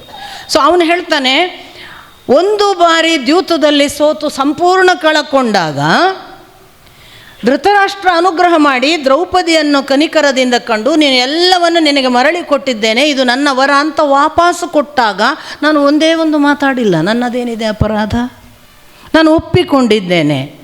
ಮತ್ತೆ 2ನೆಯ ಬಾರಿಗೆ ದ್ಯೂತಕ್ಕೆ ಕರೆದಾಗ ಬಂದವರು ಅವರು, ನನ್ನದೇನಿದೆ ಅಪರಾಧ. ಸೋತಾಗ ಪಣಕ್ಕನುಗುಣವಾಗಿ ಇದ್ದದ್ದೇನು, ಅವರು 12 ವರ್ಷ ವನವಾಸ, 1 ವರ್ಷ ಅಜ್ಞಾತವಾಸ, ನಾವಾದರೂ ಅವರಾದರೂ ಮಾಡಬೇಕಿತ್ತು, ಮಾಡಿದ್ದಾರೆ. ಇದರಲ್ಲಿ ನನ್ನದೇನಿದೆ ಅಪರಾಧ. ಭಾರಿ ಅಂದರೆ ಹೆಂಗೆ ಪ್ರೆಸೆಂಟ್ ಮಾಡ್ತಾರೆ ತಮ್ಮನ್ನು ಅಂದರೆ ದುಷ್ಟರು. ದುರ್ಯೋಧನನ ಪ್ರೆಸೆಂಟೇಷನನ್ನು ನೋಡಬೇಕು, ಅದು ಕೃಷ್ಣನ ಮುಂದೆ. ಆಮೇಲೆ ಮುಂದಿನ ಮಾತು ಹೇಳ್ತಾನೆ, ಹೀಗಾಗಿ ನನ್ನ ಯಾವುದೇ ಅಪರಾಧ ಇಲ್ಲದೇ ಇರುವುದರಿಂದ ನಾನು ನೀನು ಹೇಳುವ ಶಾಂತಿ ಸಂಧಾನವನ್ನು ಒಪ್ಪುವುದಿಲ್ಲ. ಯಾಕೆ ಎಂದರೆ, ಹಿಂದೆ ನಾನು ಬಾಲಕನಿದ್ದೆ, ನನಗೆ ತಿಳಿಯದೇ ಇರುವ ಆ ಅಪ್ರಬುದ್ಧ ಅವಸ್ಥೆಯಲ್ಲಿ ನಮ್ಮ ತಂದೆ ಮಾಡಿದ ಅಪರಾಧ ಅದು. ಅರ್ಧ ರಾಜ್ಯ ಕೊಟ್ಟದ್ದು, ಕೊಡಬೇಕಾಗಿರಲಿಲ್ಲ. ಅವ ಹೆದರಿಯೋ ಅಜ್ಞಾನದಿಂದಲೋ ಕೊಟ್ಟಿದ್ದಾನೆ. ಅದನ್ನು ನಾನು ಯಾಕೆ ಮುಂದುವರಿಸಬೇಕು? ಅದು ಅವನು ಮಾಡಿದ ತಪ್ಪು. ನನಗೆ ಪ್ರೌಢಿಮೆ ಇದ್ದಿದ್ದರೆ ನಾನು ಆಗಲೇ ಅದನ್ನು ಕೊಡದಂತೆ ತಡೆಯುತ್ತಿದ್ದೆ. ನಾನು ಬಾಲಕನಿದ್ದಾಗ ಕೊಟ್ಟಿದ್ದಾನೆ. ಕಾಂಡವ ಆವಾಗ ಅವರಿಗೆ ಕೊಟ್ಟು ಅವರ ಇಂದ್ರಪ್ರಸ್ಥ ನಿರ್ಮಾಣ ಮಾಡಿದರು, ಅದು ಅವರದಲ್ಲ, ನಮಗೆ ಸಲ್ಲಬೇಕಾದದ್ದು. ನನ್ನ ಅನುಪಸ್ಥಿತಿ ಅಂದರೆ ನನ್ನ ಬಾಲಕ ಸ್ಥಿತಿಯಲ್ಲಿ ಅದು ನಡೆದದ್ದು. ಆದ್ದರಿಂದ ನಾನು ಅದನ್ನು ಒಪ್ಪುವುದೇ ಇಲ್ಲ. ಇನ್ನೂ ಒಂದು ಅಪರಾಧ ಅವರದ್ದೇನು ಗೊತ್ತಾ? ಶತ್ರುತ್ವದ ಹೆಸರಿನಲ್ಲಿ ಅಜ್ಞಾತವಾಸ ಮುಗಿಸಿ ವಿರಾಟನ ಜೊತೆಗೆ ನಮ್ಮ ವಿರುದ್ಧ ಯುದ್ಧ ಮಾಡಿ ನಮ್ಮನ್ನು ಸೋಲಿಸಿ ವಿರಾಟನನ್ನು ಗೆಲ್ಲಿಸಿಕೊಟ್ಟು ನಾವು ನಿಮ್ಮ ಶತ್ರುಗಳು ಅಂತ ಮೀಸೆ ತಿರುವಿ ಹೇಳಿದವರು ಅವರು, ನಾವಲ್ಲ. ಆದ್ದರಿಂದ ಶತ್ರುಗಳ ಜೊತೆಗೆ ನಾನು ಶತ್ರುಗಳ ಹಾಗೆ ಇರುವವನು, ನಾನು ಎಂದೂ ಅವರಿಗೆ ಒಪ್ಪಿಕೊಳ್ಳುವುದಿಲ್ಲ. ನನ್ನ ಸಂಧಾನ ಅವರ ಜೊತೆಗಿಲ್ಲ, ನಾನು ಶಾಂತಿಯ ಮಾತುಕತೆಗಿಲ್ಲ. ಇನ್ನೂ ಒಂದು ಮಾತು ಮುಖ್ಯವಾಗಿ ಕೇಳು, ಸೂಜಿಯ ಅಗ್ರಭಾಗದಷ್ಟೊಂದು ವೇಳೆ ಭೂಮಿಯನ್ನು ಬೇರ್ಪಡಿಸಲಿಕ್ಕೆ ಬರುವುದಾದರೆ ನಾನು ಸೂಜಿಯ ಅಗ್ರಭಾಗ ಬೇರ್ಪಡಿಸುವಷ್ಟು ಭೂಮಿಯನ್ನು ಅವರಿಗೆ ಕೊಡುವುದಿಲ್ಲ. 5 ಗ್ರಾಮವಲ್ಲ, ಹೋಗು ಈ ಮಾತು ಹೇಳು. ಕೃಷ್ಣ ಕೋಪದಿಂದ ಕಿಡಿಕಿಡಿಯಾದ ಅಂತ ಇದೆ. ಅವನು ತನ್ನ ಸ್ಥಿತಿಯನ್ನು ಒಂದು ಕ್ಷಣ ಸಂಯಮಕ್ಕೆ ತಂದುಕೊಂಡನೋ ಏನೋ ಅನ್ನುವ ಹಾಗೆ ಮಾತನಾಡಿದ, ಅಷ್ಟು ಉಗ್ರನಾಗಿದ್ದ ಅಂತ. ಅಪರಾಧ ಏನು ಎಂದು ಕೇಳಿದೆಯಾ ದುರ್ಯೋಧನ? ಅಕ್ಷವಿದ್ಯೆ ಬಲ್ಲವರ ಜೊತೆಗೆ ಮಾತ್ರ ಅಕ್ಷವಿದ್ಯೆ ಆಡಬೇಕು. ಅಕ್ಷವಿದ್ಯೆ ಬಾರದವನ ಜೊತೆಗೆ ಅಕ್ಷವಿದ್ಯೆ ಆಡಬಾರದು. ಯುಧಿಷ್ಠಿರನನ್ನು ದ್ಯೂತಕ್ಕೆ ಕರೆದು ಅಕ್ಷವಿದ್ಯೆ ಬಲ್ಲ ಶಕುನಿಯ ಜೊತೆಗೆ ಕೂಡಿಸಿದ್ದು ಅಪರಾಧ ಅಲ್ಲವೇ? 12 ವರ್ಷ ವನವಾಸಕ್ಕೆ ಹೋಗಬೇಕು ಎನ್ನುವುದೇನೋ ನಿಜ. ದ್ರೌಪದಿಯನ್ನು ಸಭೆಯಲ್ಲಿ ಕರೆದು ಅವಮಾನ ಮಾಡಿದ್ದು ಅಪರಾಧ ಅಲ್ಲವೇ? ಆಗ ಇರಲಿಲ್ಲವೇ ನಿನಗೆ ಈ ಅಪರಾಧ ಪ್ರಜ್ಞೆ? ಮತ್ತೆ ಅವರನ್ನು ಕಳುಹಿಸುವ ಹೊತ್ತಿಗೆ ಅವರಿಗಾದ ಅವಮಾನವನ್ನೆಲ್ಲ ಸಹಿಸಿಕೊಂಡು ಅವರು ಕಳುಹಿಸುವಾಗ ನೀನು ಕೊಟ್ಟ ಮಾತೇನು? ಅದನ್ನು ಮುಗಿಸಿ ಬಂದ ತಕ್ಷಣ ಅರ್ಧ ರಾಜ್ಯ ಕೊಡುತ್ತೇವೆ ಅಂತ ಪಣ ಇಟ್ಟಾಗ ಆಡಿದ ಮಾತು. ಈಗ ಅದನ್ನು ತಪ್ಪುವುದು ಅಪರಾಧ ಅಲ್ಲವೇ? ನಿನಗೆ ನೀನು ಮಾಡಿದ ಯಾವ ಅಪರಾಧವೂ ಕಾಣಿಸುವುದಿಲ್ಲ ಎಂದು ಕಾಣಿಸುತ್ತದೆ. ಈಗಲೂ ನಿನಗೆ ಒಂದು ಆಯ್ಕೆ ಕೊಡುತ್ತೇನೆ. ನೀನೊಂದು ವೇಳೆ ದುಶ್ಯಾಸನ, ಶಕುನಿ ಮತ್ತು ಕರ್ಣರ ಸಹವಾಸ ಬಿಟ್ಟರೆ, ಸತ್ಪುರುಷರ ಸಹವಾಸಕ್ಕೆ ಅನುಗುಣವಾಗಿ ಭೀಷ್ಮ, ದ್ರೋಣ, ಧೃತರಾಷ್ಟ್ರಾದಿಗಳು, ವಿದುರನ ಮಾತು ಕೇಳಿದರೆ ನಿನಗೆ ಈಗಲೂ ಒಂದು ಆಯ್ಕೆ ಇದೆ, ನೀನು ಬದಲಾಗಬಹುದು, ಯೋಚಿಸುವಂಥ ಒಂದು ಆಪ್ಷನ್ ಕೊಟ್ಟು ಹೇಳಿದರೆ, ಮತ್ತೆ ಪುನಃ ಹೇಳ್ತಾನೆ, ನಿನ್ನನ್ನು ಈ 4ರಿಂದ ಬದಲಾಯಿಸಬೇಕು ಅಥವಾ ಬೇರ್ಪಡಿಸಬೇಕು ಎಂದು ನಾನೇನಾದರೂ ಬಯಸಿದರೆ ನೀನು ಖಂಡಿತಕ್ಕೂ ಅದನ್ನು ಒಪ್ಪಿ ಇವರ ಜೊತೆಗೆ ಸೇರಿದರೆ ನಿನ್ನ ಅನುಜರು ಉಳಿಯುತ್ತಾರೆ, ನಿನ್ನ ಸಂಬಂಧಿಗಳು ಉಳಿಯುತ್ತಾರೆ, ಇಡೀ ವಂಶ ಉಳಿಯುತ್ತದೆ. ಯೋಚನೆ ಮಾಡು. ದುಶ್ಯಾಸನ ಇಮಿಡಿಯೇಟ್ ರೆಡಿ ಆಗ್ತಾನೆ. ಇವರು ಈಗ ಕೃಷ್ಣನ ಸಮ್ಮುಖದಲ್ಲಿ, ಅಣ್ಣ ನನ್ನನ್ನು, ನಿನ್ನನ್ನು, ಕರ್ಣನನ್ನು, ಶಕುನಿಯನ್ನು ಎಲ್ಲರನ್ನು ಬಂಧಿಸುವ ಹಾಗೆ ಕಾಣಿಸುತ್ತದೆ, ಇವರದೇನೋ ಕುತಂತ್ರವಿದೆ ಅಂತ ಹೇಳಿಬಿಡ್ತಾನೆ. ಅದನ್ನೇ ನೆಪ ಮಾಡಿ ಇವ ವಾಕೌಟ್ ಮಾಡಿಬಿಡ್ತಾನೆ. ಇರಲ್ಲ. ಯಥಾ ಪ್ರಕಾರ ಧೃತರಾಷ್ಟ್ರ, ವಿದುರ, ಭೀಷ್ಮ, ದ್ರೋಣರೆಲ್ಲ ಇದು ಸರಿಯಲ್ಲ, ನಾವು ಏನಾದರೂ ಮಾಡಿ ಇದನ್ನು ಸಂಧಾನಕ್ಕೆ ಒಪ್ಸೋಣ ಅಂಥೇಳಿ ಕಡೆ ಗಾಂಧಾರಿಯನ್ನು ಕರೆಸ್ತಾರೆ. ಗಾಂಧಾರಿಯ ಮುಖಾಂತರ ಹೇಳಿಸ್ಬೇಕು ಅಂತ. ನಿಮಗೆ ಗೊತ್ತು, ಗಾಂಧಾರಿ ಮೊದಲು ಧೃತರಾಷ್ಟ್ರನನ್ನೇ ಬೈತಾಳೆ. ಆವತ್ತೇ ಗೊತ್ತಿತ್ತಲ್ಲ, ಆವಾಗಲೇ ನೀನು ಅವನನ್ನು ತೆಗೆದು ಹೊರಗೆ ಅಟ್ಟಿದ್ದರೆ ನಮ್ಮ ಸಂಸಾರ ಉಳಿಯುತ್ತಿತ್ತು. ವಿದುರ ಹಾಗೆ ಹೇಳಿದ್ದೆಲ್ಲ ಬೈಯುವುದೆಲ್ಲ ಧೃತರಾಷ್ಟ್ರನ ಬೈತಾ. ಮುಂದೆ ಗಾಂಧಾರಿ ದುರ್ಯೋಧನನ ಮುಂದೆ ಪರಿಪರಿಯಾಗಿ ಹೇಳ್ತಾಳೆ, ಸಂಧಾನ ಮಾಡಿಕೋ, ಒಂದು ವಂಶ ಉಳಿಯುತ್ತೆ, ಅವರೇನು ಹೆಚ್ಚು ಕೇಳಿಲ್ಲ, ಮತ್ತು ಅವರದ್ದು ನ್ಯಾಯಯುತ ಎಲ್ಲ ಆಗುತ್ತೆ. ದುರ್ಯೋಧನ ಮತ್ತೆ ಯಥಾ ಪ್ರಕಾರ ಯಾವ ಸಂಧಾನಕ್ಕೂ ನಾನು ಸಿದ್ಧನಿಲ್ಲ ಅನ್ನೋದನ್ನು ಘಂಟಾಘೋಷ ಹೇಳಿದಾಗ ಕೃಷ್ಣ ಹೇಳ್ತಾನೆ, ದುರ್ಯೋಧನ, ನಾವು ನಿನಗೆ ಭಯಪಟ್ಟು ಸಂಧಾನಕ್ಕೆ ಬಂದಿದ್ದೇವೆ ಎಂದು ಭಾವಿಸಬೇಡ. ನೀನು ಸಂಧಾನ ಬೇಡ ಎನ್ನುತ್ತೀಯಲ್ಲ, ಒಂದು ಬಾರಿ ಅವಲೋಕನ ಮಾಡು. ನಮ್ಮ ಭೀಮನ ಮುಂದೆ ನೀವು ಯಾರೂ ನಿಲ್ಲಲಾರಿರಿ. ಅರ್ಜುನ ನಾನು ನಿನಗೆ ಗೊತ್ತಿರಲಿ, ಇಂದು ನಿನ್ನ ಮುಂದೆ ಮತ್ತೆ ಅದನ್ನು ಪ್ರಸ್ತುತಪಡಿಸುತ್ತಿದ್ದೇನೆ. ನಾಳೆಯ ದಿನ ಯುದ್ಧ ಭೂಮಿಯಲ್ಲಿ ಅರ್ಜುನ ಒಬ್ಬನೇ ಬರುವುದಿಲ್ಲ, ನಾನು ಮುಂದೆ ಸಾರಥಿಯಾಗಿ ಕುಳಿತಿರುತ್ತೇನೆ. ನಾನು ಸಾರಥಿಯಾಗಿ ಕುಳಿತ ನನ್ನ ಜೊತೆಗೆ ನೀನು ಯೋಚನೆ ಮಾಡು, ನೀವು ಯಾರೂ ನಮಗೆ ಎದುರಲ್ಲ, ನೀವು ಎಲ್ಲರನ್ನೂ ನಾನು ಸರ್ವನಾಶ ಮಾಡಬಹುದು ಅನ್ನುವ ಎಚ್ಚರ ಇಟ್ಟುಕೊಂಡು ಯುದ್ಧವನ್ನು ಒಪ್ಪಿಕೋ. ಅರ್ಜುನ ಎಂಥವ ಎನ್ನುವ ಗುಣಗಾನಗಳನ್ನೆಲ್ಲ ಮಾಡ್ತಾನೆ. ಅವನಿಗೆ ಏನೇನು ಇಂದ್ರನ ಜೊತೆಗೆ ಏನೇನು ಸಿಕ್ಕಿದೆ, ಶಿವನ ಜೊತೆಗೆ ಏನೇನು ಸಿಕ್ಕಿದೆ, ಅವನ ಸಾಮರ್ಥ್ಯಗಳೇನು, ವಿರಾಟನ ಗೋಗ್ರಹಣ ಸಂದರ್ಭದಲ್ಲಿ ನಿನಗೆ ಸ್ವತಃ ಅನುಭವವಾಗಿದೆ ಅಲ್ಲ, ಇನ್ನೇನು ಹೇಳುವುದು, ಎಲ್ಲ ಆಯಿತು. ದುರ್ಯೋಧನ ಹೇಳ್ತಾನೆ, ನನ್ನವರೇನು ಕಡಿಮೆ ಎಂದು ಭಾವಿಸಿದೆಯಾ? ಭೀಷ್ಮ, ದ್ರೋಣ, ಕರ್ಣರು ನಿತ್ತರೆ, ದುಶ್ಯಾಸನ ನನ್ನ ಜೊತೆಗೆ, ನಮಗೆ ಯಾರು ಇದ್ದರು? ಯಾವ ಭೀಮ, ಯಾವ ಅರ್ಜುನ, ನಾನು ಇಂಥವರನ್ನು ಬೇಕಾದಷ್ಟು ನೋಡಿದ್ದೇನೆ. ಅವರು ಬೇಕಾದವರು ಬರಲಿ, ಅವನು ಬಿಡೋದೇ ಇಲ್ಲ. ಇಷ್ಟು ಹೇಳ್ತಾ ಇದ್ದ ಹಾಗೆ ಅಲ್ಲಿ ಅವರ ಒಳಗೆ ಒಂದು ಡಿಸ್ಕಷನ್ ನಡೆಯುತ್ತೆ ದುಶ್ಯಾಸನಾದಿಗಳ ಜೊತೆಗೆ. ಇವನನ್ನೀಗ ಆ ಪಾಂಡವರನ್ನು ದುರ್ಬಲ ಮಾಡಬೇಕಾದ್ರೆ ಇವನನ್ನು ಬಂಧಿಸಿ ಬಿಡೋಣ. ಇವನನ್ನು ಬಂಧಿಸಿ ನಮ್ಮ ಕಡೆಗೆ ಎಳೆದುಕೊಂಡು ಬಿಟ್ಟರೆ, ಅವ ಬಂಧನದಲ್ಲಾದರೂ ಇರಲಿ, ಬಂಧಿತನಾದದ್ರಿಂದ ಭಯಪಟ್ಟಾಗಲಿ ನಮ್ಮ ಕಡೆಗೆ ಬಂದರೆ ಪಾಂಡವರು ಸತ್ರು ಅಂತಲೇ ಲೆಕ್ಕ. ಅಷ್ಟು ಮಾಡೋಣ ಅಂತ ಅವರು ಮಾತಾಡ್ಕೊಳ್ತಾರೆ. ಈ ಸೂಚನೆ ಸಾತ್ಯಕಿಗೆ ಗೊತ್ತಾಗುತ್ತೆ. ಇದಾಗಲೇ ವಿದುರನಿಗೆ ಗೊತ್ತಿರುತ್ತೆ. ಇದನ್ನು ಅವನಾಗಲೇ ಸೂಚನೆ ಕೊಟ್ಟಿರ್ತಾನೆ ಮುಂಚಿನ ರಾತ್ರಿ ಬಂದಾಗ, ನಿನ್ನನ್ನು ಬಂಧಿಸ್ತಾರೆ ಅಂತ. ಈ ಕಡೆ ಕೃಷ್ಣನಿಗೂ ಗೊತ್ತಾಗುತ್ತೆ ತನ್ನನ್ನು ಬಂಧಿಸ್ಲಿಕ್ಕೆ ಹೊರಟಿದ್ದಾರೆ ಅಂತ. ಅವನು ಕೇರೆ ಅನ್ನೋದಿಲ್ಲ, ನನ್ನನ್ನು ಬಂಧಿಸುವವನು ಬರಲಿ ಬಿಡು, ನಾನು ನೋಡ್ಕೋತೀನಿ ಅಂದಿರ್ತಾನೆ ವಿದುರನಿಗೂ ಕೂಡ. ಆ ಸಂದರ್ಭದಲ್ಲಿ ಸಾತ್ಯಕಿ ಇಮಿಡಿಯೇಟ್ ಅಲರ್ಟ್ ಆಗ್ತಾನೆ. ದಾರುಕನಿಗೆ ರಥ ತಗೊಂಡು ಮಹಾದ್ವಾರಕ್ಕೆ ಬಾ ಅಂತಾನೆ. ಸೇನೆ ಎಲ್ಲ ಅಲ್ಲಿ ಬರೋಕ್ಕೆ ಹೇಳ್ತಾನೆ, ತಾನು ಮಹಾದ್ವಾರಕ್ಕೆ ಹೋಗಿ ನಿಂತ್ಕೊಂಡ್ಬಿಡ್ತಾನೆ ಅಲರ್ಟ್ ಆಗಿ. ಅಷ್ಟರಲ್ಲಿ ಕೃಷ್ಣ ಹೇಳ್ತಾನೆ, ಕಡೆಗೂ ಯುದ್ಧವೇ ಬೇಕಲ್ಲ ದುರ್ಯೋಧನ, ಆಗಲಿ, ಆದರೆ ನೀನು ಈಗ ಒಂದು ಹೊಸ ಸಿದ್ಧತೆಗೆ ನಿನ್ನನ್ನು ಯೋಚನೆಗೆ ತೊಡಗಿದ್ದಿ ಎಂದು ನನಗೆ ಗೊತ್ತಾಯಿತು. ನನ್ನನ್ನು ಬಂಧಿಸಬೇಕು ಎಂದಿದ್ದೆಯಂತೆ. ಬಂಧಿಸು ನೋಡೋಣ. ನೀನು ಬಂಧಿಸಲಿಕ್ಕೆ ಹೊರಟವ ಒಬ್ಬನಿಲ್ಲ, ಅವನೆಷ್ಟು ಇದ್ದಾನೆ ನೋಡು ಅಂತ ಏಕಾಏಕಿ ಕೃಷ್ಣ ದುರ್ಯೋಧನನ ಸಭಾಂಗಣದಲ್ಲಿ ವಿಶ್ವರೂಪ ದರ್ಶನ ಮಾಡ್ತಾನೆ. ಯಾರನ್ನು ಬಂಧಿಸುತ್ತಿ? ನನ್ನೊಳಗೆ ಇರುವ ಪರಶುರಾಮನನ್ನು ನೋಡು, ನನ್ನೊಳಗೆ ಇರುವ ರುದ್ರನನ್ನು ನೋಡು, ನನ್ನೊಳಗೆ ಇರುವ ಪಂಚಪಾಂಡವರನ್ನು ನೋಡು, ನನ್ನೊಳಗೆ ಇರುವ ಭೀಷ್ಮ ದ್ರೋಣಾದಿಗಳನ್ನು ನೋಡು, ಯಕ್ಷ ಗಂಧರ್ವ ರಾಕ್ಷಸ ಉರಗ ಎಲ್ಲರೂ ನಿಂತಿದ್ದಾರೆ. ಪರ್ವತ, ನದಿ, ಸಮುದ್ರ, ಆಕಾಶ, ಯಾರನ್ನು ಬಂಧಿಸುತ್ತಿ ಅಂತ ಇದ್ದಕ್ಕಿದ್ದ ಹಾಗೆ ವಿಶ್ವರೂಪ ದರ್ಶನವನ್ನು ಮಾಡುವ ಆ ಸಂದರ್ಭದಲ್ಲಿ ಕೃಷ್ಣನ ಆ ಭೌಮಾಕಾರದ ಮೊದಲು ಉಂಟಾದ ಮಹಾಪ್ರಕಾಶವಾದ ಬೆಳಕು ಇವರಿಗೆ ಕಣ್ಣು ಬಿಡಕ್ಕೆ ಬಿಡಲ್ಲ. ಇವರಿಗೆ ಎಷ್ಟು ಜನರಿಗೂ ಕಣ್ಣು ಬಿಡಲಿಕ್ಕಾಗದೆ ಕಣ್ಣು ಮುಚ್ಚಿಕೊಂಡರಂತೆ.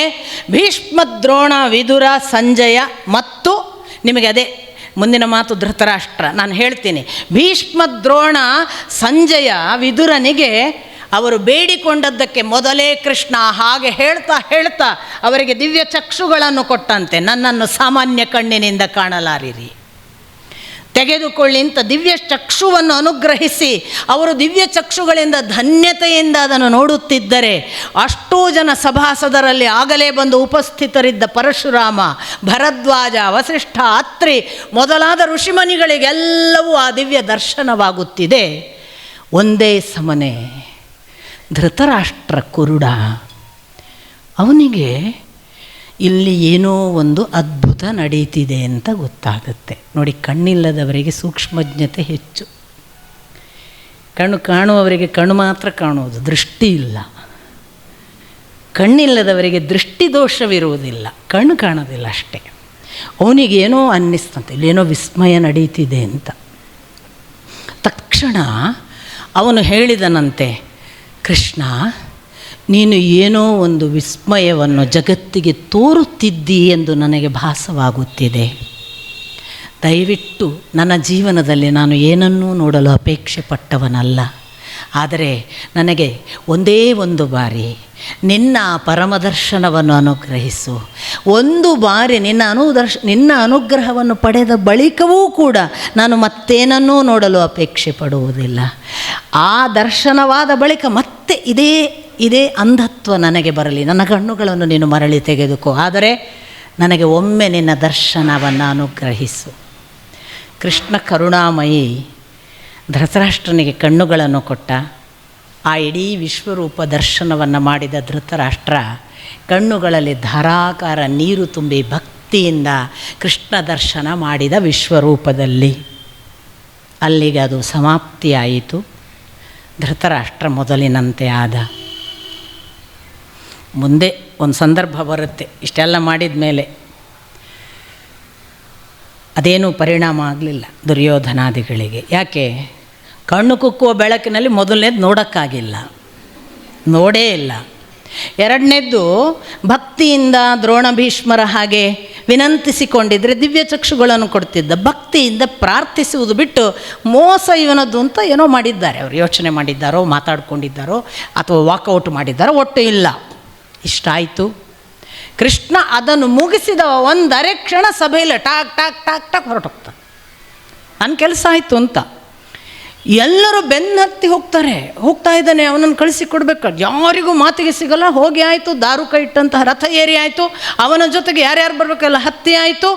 ಇಷ್ಟಾಗುವಾಗ ಧೃತರಾಷ್ಟ್ರ ಹೇಳ್ತಾನೆ, ಪುನಃ ಅಲ್ಲಿ ಬಂದು ನೋಡಿದೆಯಲ್ಲ ಕೃಷ್ಣ, ಅವನು ನನ್ನ ಮಾತು ಕೇಳುವುದಿಲ್ಲ. ನನಗೆ ಸಂಧಾನ ಶಾಂತಿ ಬಹಳ ಮುಖ್ಯ, ಆದರೆ ನನ್ನ ಮಗನನ್ನು ನಾನು ಹಾಗೆಂದು ಒಪ್ಪಿಸಲಾರೆ, ನನ್ನನ್ನು ಕ್ಷಮಿಸು. ಕೃಷ್ಣ ಘೋಷಣೆ ಮಾಡ್ತಾನೆ ಬಹಳ ದೊಡ್ಡದಾಗಿ, ಕೇಳಿದಿರಲ್ಲ ಈ ರಾಜನ ಮಾತು? ಆಧಿಪತ್ಯ ವಹಿಸಿ ಸಿಂಹಾಸನದಲ್ಲಿರುವ ಒಬ್ಬ ಪ್ರಭುವಿನ ಮಾತು ಕೇಳಿದಿರಲ್ಲ? ಒಬ್ಬ ರಾಜನಿಗೆ ಒಬ್ಬ ಪ್ರಜೆಯನ್ನು ಹಿಡಿತಕ್ಕೆ ತರಲಾಗುವುದಿಲ್ಲ ಎಂದು ಕೂಗಿಕೊಳ್ಳುತ್ತಿದ್ದಾನೆ.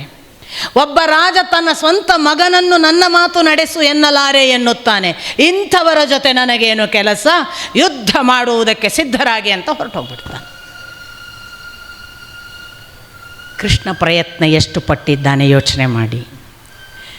ಈ ನಡುವೆ ಯುಧಿಷ್ಠಿರನಿಗೆ ಒಂದು ಮಾತು ಹೇಳ್ತಾನೆ, ಭೀಮನಿಗೊಂದು ಮಾತು ಹೇಳ್ತಾನೆ, ನಾನು ಯುದ್ಧ ಪ್ರಿಯ. ಯಾಕೆಂದರೆ ನಾನು ಬಂದಿರುವುದೇ ಭೂಭಾರ ಹರಣಕ್ಕೆ.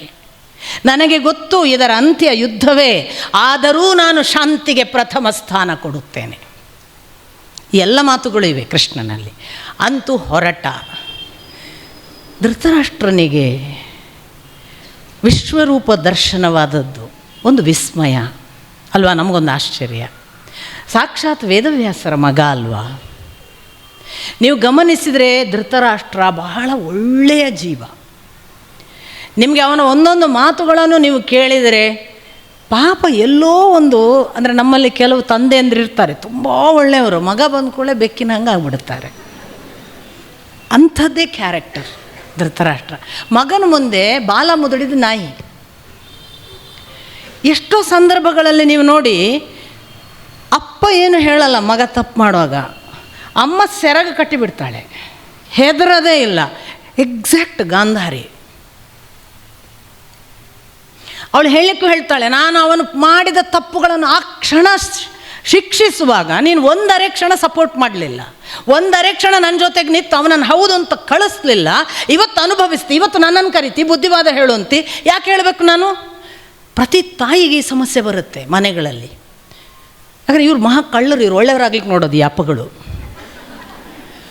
ಇವ್ರಿಗೆ ನಿಜವಾಗಿ ಇವರು ಒಳ್ಳೆಯವರಾಗಿ, ಯಾಕೆಂದರೆ ಲಾಸ್ಟ್ ಎಲ್ಲ ಬಗೆಹರಿಸಿದ ಮೇಲೆ ನನ್ನ ಹತ್ರ ಬರುವಾಗ ಆಯ್ತಲ್ಲ ಮುಗೀತಲ್ಲ ಅಂದ್ಬಿಡೋದು, ಹೋಗೋದೇ ಇಲ್ಲ ಎದುರಿಗೆ. ಎಲ್ಲ ಅಮ್ಮಗಳು ಪಾಪ ಸಫರರ್ಸ್. ಅವರು ಮಹಾ ರುದ್ರಾವತಾರ ತಾಳಿ ಸಂಸಾರಕ್ಕಾಗಿ ತಾನೇ ಏನೋ ಮಹಾ ಅಪರಾಧ ಮಾಡಿದ ಹಾಗೆ ಮಕ್ಕಳಿಂದ ಅನ್ನಿಸಿಕೊಂಡೆಲ್ಲ ಸಾಯಬೇಕು. ಧೃತರಾಷ್ಟ್ರನಲ್ಲಿ ಅದೊಂದೇ ದುಷ್ಟ ಕ್ವಾಲಿಟಿ. ಅವನು ಎಂದೂ ಕೂಡ ಕೆಡುಕನ್ನು ಕೆಡುಕು ಅಂತ ಹೇಳುವ ಧೈರ್ಯವೇ ಮಾಡಲಿಲ್ಲ. ಹೆದರಿ ಸತ್ತದು. ಮತ್ತು ಉಳಿದವರಿಗೆಲ್ಲ ಹೇಳ್ತಾನೆ, ಮತ್ತೆ ನೀನು ಅದು ಸರಿ ಇಲ್ಲ, ನಿಂದು ಅದು ಸರಿ ಇಲ್ಲ ಅಂತ ಸಂಜಯನಿಗೆ ಬೈತಾನೆ, ವಿದುರನಿಗೆ ಹೇಳ್ತಾನೆ ನೀನು ಹೇಳೋದು ಸರಿ ಇಲ್ಲ ಅಂತ, ಮತ್ತಾರೋ ಗಾಂಧಾರಿಗೆ ಹೇಳ್ತಾನೆ. ದುರ್ಯೋಧನ ಬಂದ್ಕೊಳ್ಳಿ ಏನಿಲ್ಲ, ಆಯ್ತಪ್ಪ ಆಯ್ತಾಯ್ತು ನೀನು ಹೇಳಿದಾಗೆ ಮಾಡುವ.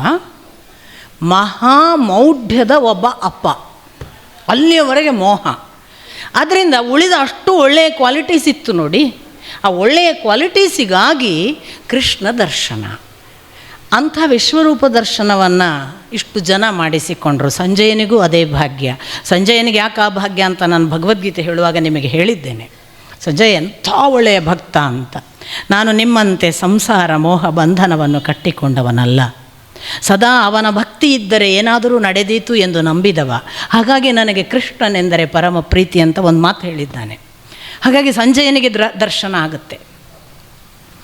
ಇದು ಎಲ್ಲದರ ಜೊತೆಗೆ ನನಗೆ ಇನ್ನೊಂದು ಬಹಳ ಆಶ್ಚರ್ಯ ಆಗೋದು, ಯುದ್ಧ ಸಂದರ್ಭದಲ್ಲಿ ಒಂದು ದಿವಸ ಕೃಷ್ಣನ ಮುಂದೆ ಹೇಳ್ತಾನೆ ದುರ್ಯೋಧನ, ನೀನು ಮಾಡಿದ ಇಂದ್ರಜಾಲ ಎಲ್ಲ ವಿದ್ಯೆ ಒಪ್ಪಲಿಕ್ಕೆ ನಾನೇನು ಮಂಗ ಅಲ್ಲ ಅಂತ. ಇವ ಹೇಳೋದು ಇದು ಇಂದ್ರಜಾಲ ವಿದ್ಯೆ ಅಂತ ಇವ ತೋರಿಸಿದ್ದು. ವಿಶ್ವರೂಪ ದರ್ಶನವನ್ನು ನಿನ್ನ ಇಂದ್ರಜಾಲ ವಿದ್ಯೆ, ನಾನೆಲ್ಲ ಇಂದ್ರಜಾಲ ವಿದ್ಯೆ ಒಪ್ಪುವುದಕ್ಕೆ ನಾನು ನಿನ್ನ ಮೂರ್ಖ ಅಲ್ಲ ಎಲ್ಲರ ಹಾಗೆ. ಆ ಮೂರ್ಖರೆಲ್ಲ ನಂಬ್ತಿರಬಹುದು. ಗಿಮಿಕ್ಸ್ ಮಾಡಿದ್ದು ಅಂತಲೇ ಅವ ಎಣಿಸಿದ್ದಾನೆ ಹೊರತು ಅದೊಂದು ಸಾಧ್ಯತೆ, ಭಗವಂತನ ಸಾಧ್ಯತೆ. ಅವನು ಭಗವಂತ, ಅವನಿಗೇನೂ ಮಾಡೋದಕ್ಕೆ ಬರುತ್ತೆ ಅನ್ನುವ ಒಂದು ಸಣ್ಣ ಓಪನಿಂಗೇ ಇಲ್ಲ ನೋಡಿ. ಅದಕ್ಕೆ ಅವನನ್ನು ನಿತ್ಯ ನಾರಕಿಗಳಲ್ಲಿ ಇಟ್ಟುಬಿಡ್ತಾರೆ ಮಧ್ವಾಚಾರ್ಯರು. ನಿತ್ಯ ನಾರಕಿಗಳು ಅಂದರೆ ಎಂದೂ ಬದಲಾಗುವುದಿಲ್ಲ ಅಂತ, ಅವ್ರಿಗೆ ನರಕವೇ ಗತಿ ಅಂತ. ಅವನು ಸಾಯುವ ಕ್ಷಣದವರೆಗೂ ಬದಲಾಗಲಿಲ್ಲ ನೋಡಿ. ಸೊಂಟ ಮುರಿದು ನೆಲದಲ್ಲಿ ಬಿದ್ದಾಗಲೂ ಅಶ್ವತ್ಥಾಮ ಉಪಪಾಂಡವರನ್ನು ಕೊಂದು ಬರ್ತೇನೆ ಅಂದರೆ ಅಂದವ. ಕೊಂದು ಬಂದ್ಕೊಳ್ಳೆ ಸಂತೋಷದಿಂದ ಪ್ರಾಣ ಬಿಟ್ಟವ. ಅಲ್ಲಿಯವರೆಗೆ ನಿತ್ಯ ನಾರಕಿ ಅಂತ, ಅಲ್ಲಿಯವರೆಗೆ ನರಕವನ್ನೇ ಇಷ್ಟಪಡುವ ಗುಣ.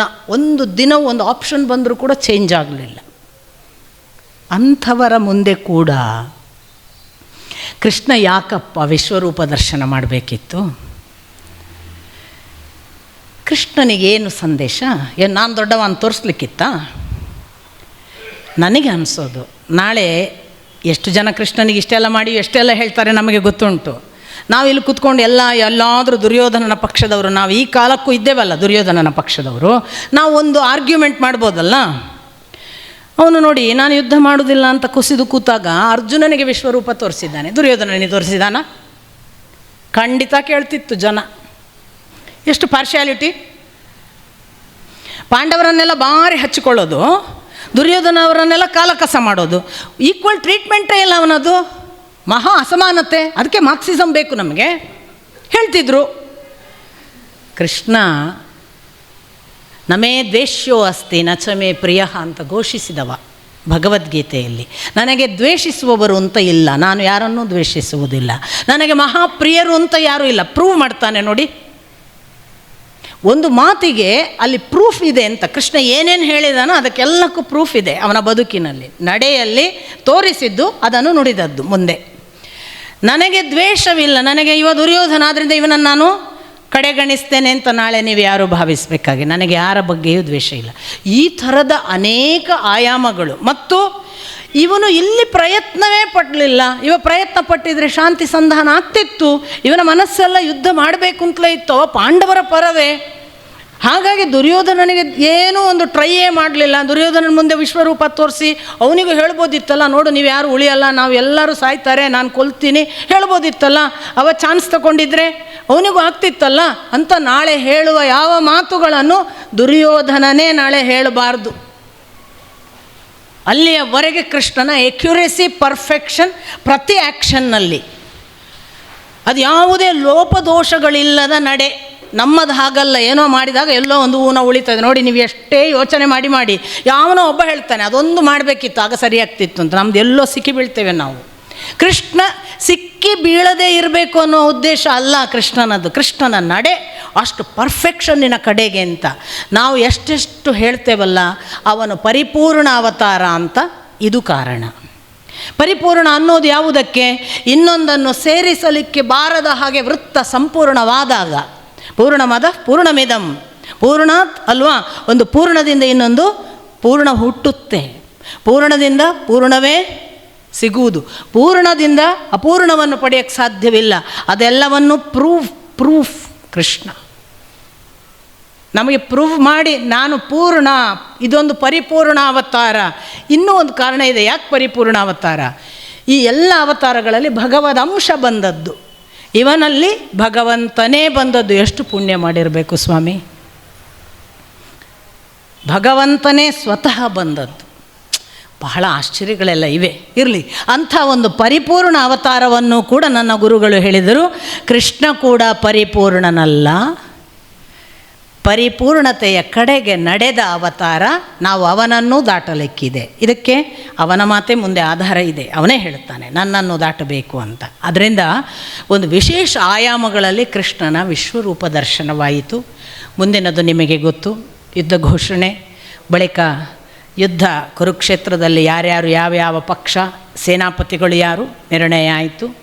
ಎದುರಾಬದ್ರ ಆದರೂ ಅಲ್ಲಿ ಭಗವಂತ ತನ್ನ ಬೋಧನೆಯನ್ನು ವಿಶ್ವರೂಪ ದರ್ಶನದ ಜೊತೆಗೆ ಮಾಡಿದ ಭಗವದ್ಗೀತೆ. ನಾಳೆಯ ದಿನ ನಾನು ಅದನ್ನು ನಿಮಗೆ ಸ್ವಲ್ಪ ಬ್ರೀಫಾಗಿ ಮುಂದೆ ಹೋಗೋಣ ಅಂತ.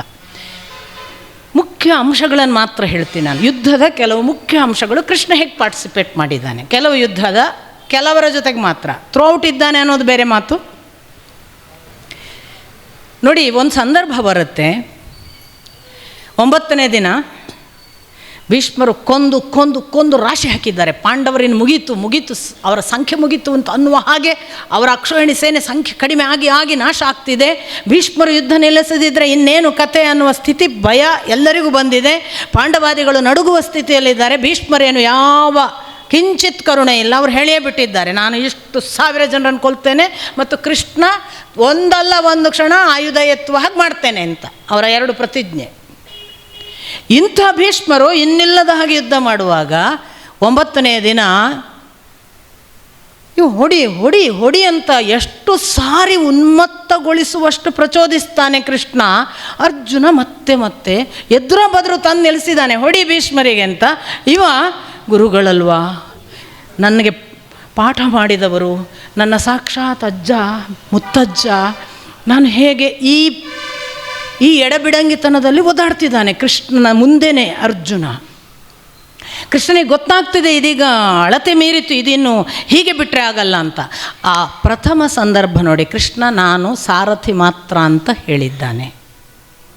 ಎಲ್ಲಿ ಯುದ್ಧ ಪೂರ್ವದಲ್ಲಿ ಯಾರ್ಯಾರು ಯಾವ್ಯಾವ ಪಕ್ಷ ಅಂತ ಒಂದು ಪ್ರಯತ್ನ ಉಂಟಲ್ಲ, ಎಲ್ಲರನ್ನು ಕರ್ಕೊಂಡು ನಮ್ಮ ಪಕ್ಷ ಸೇರು ನನ್ನ ಪಕ್ಷ ಸೇರು.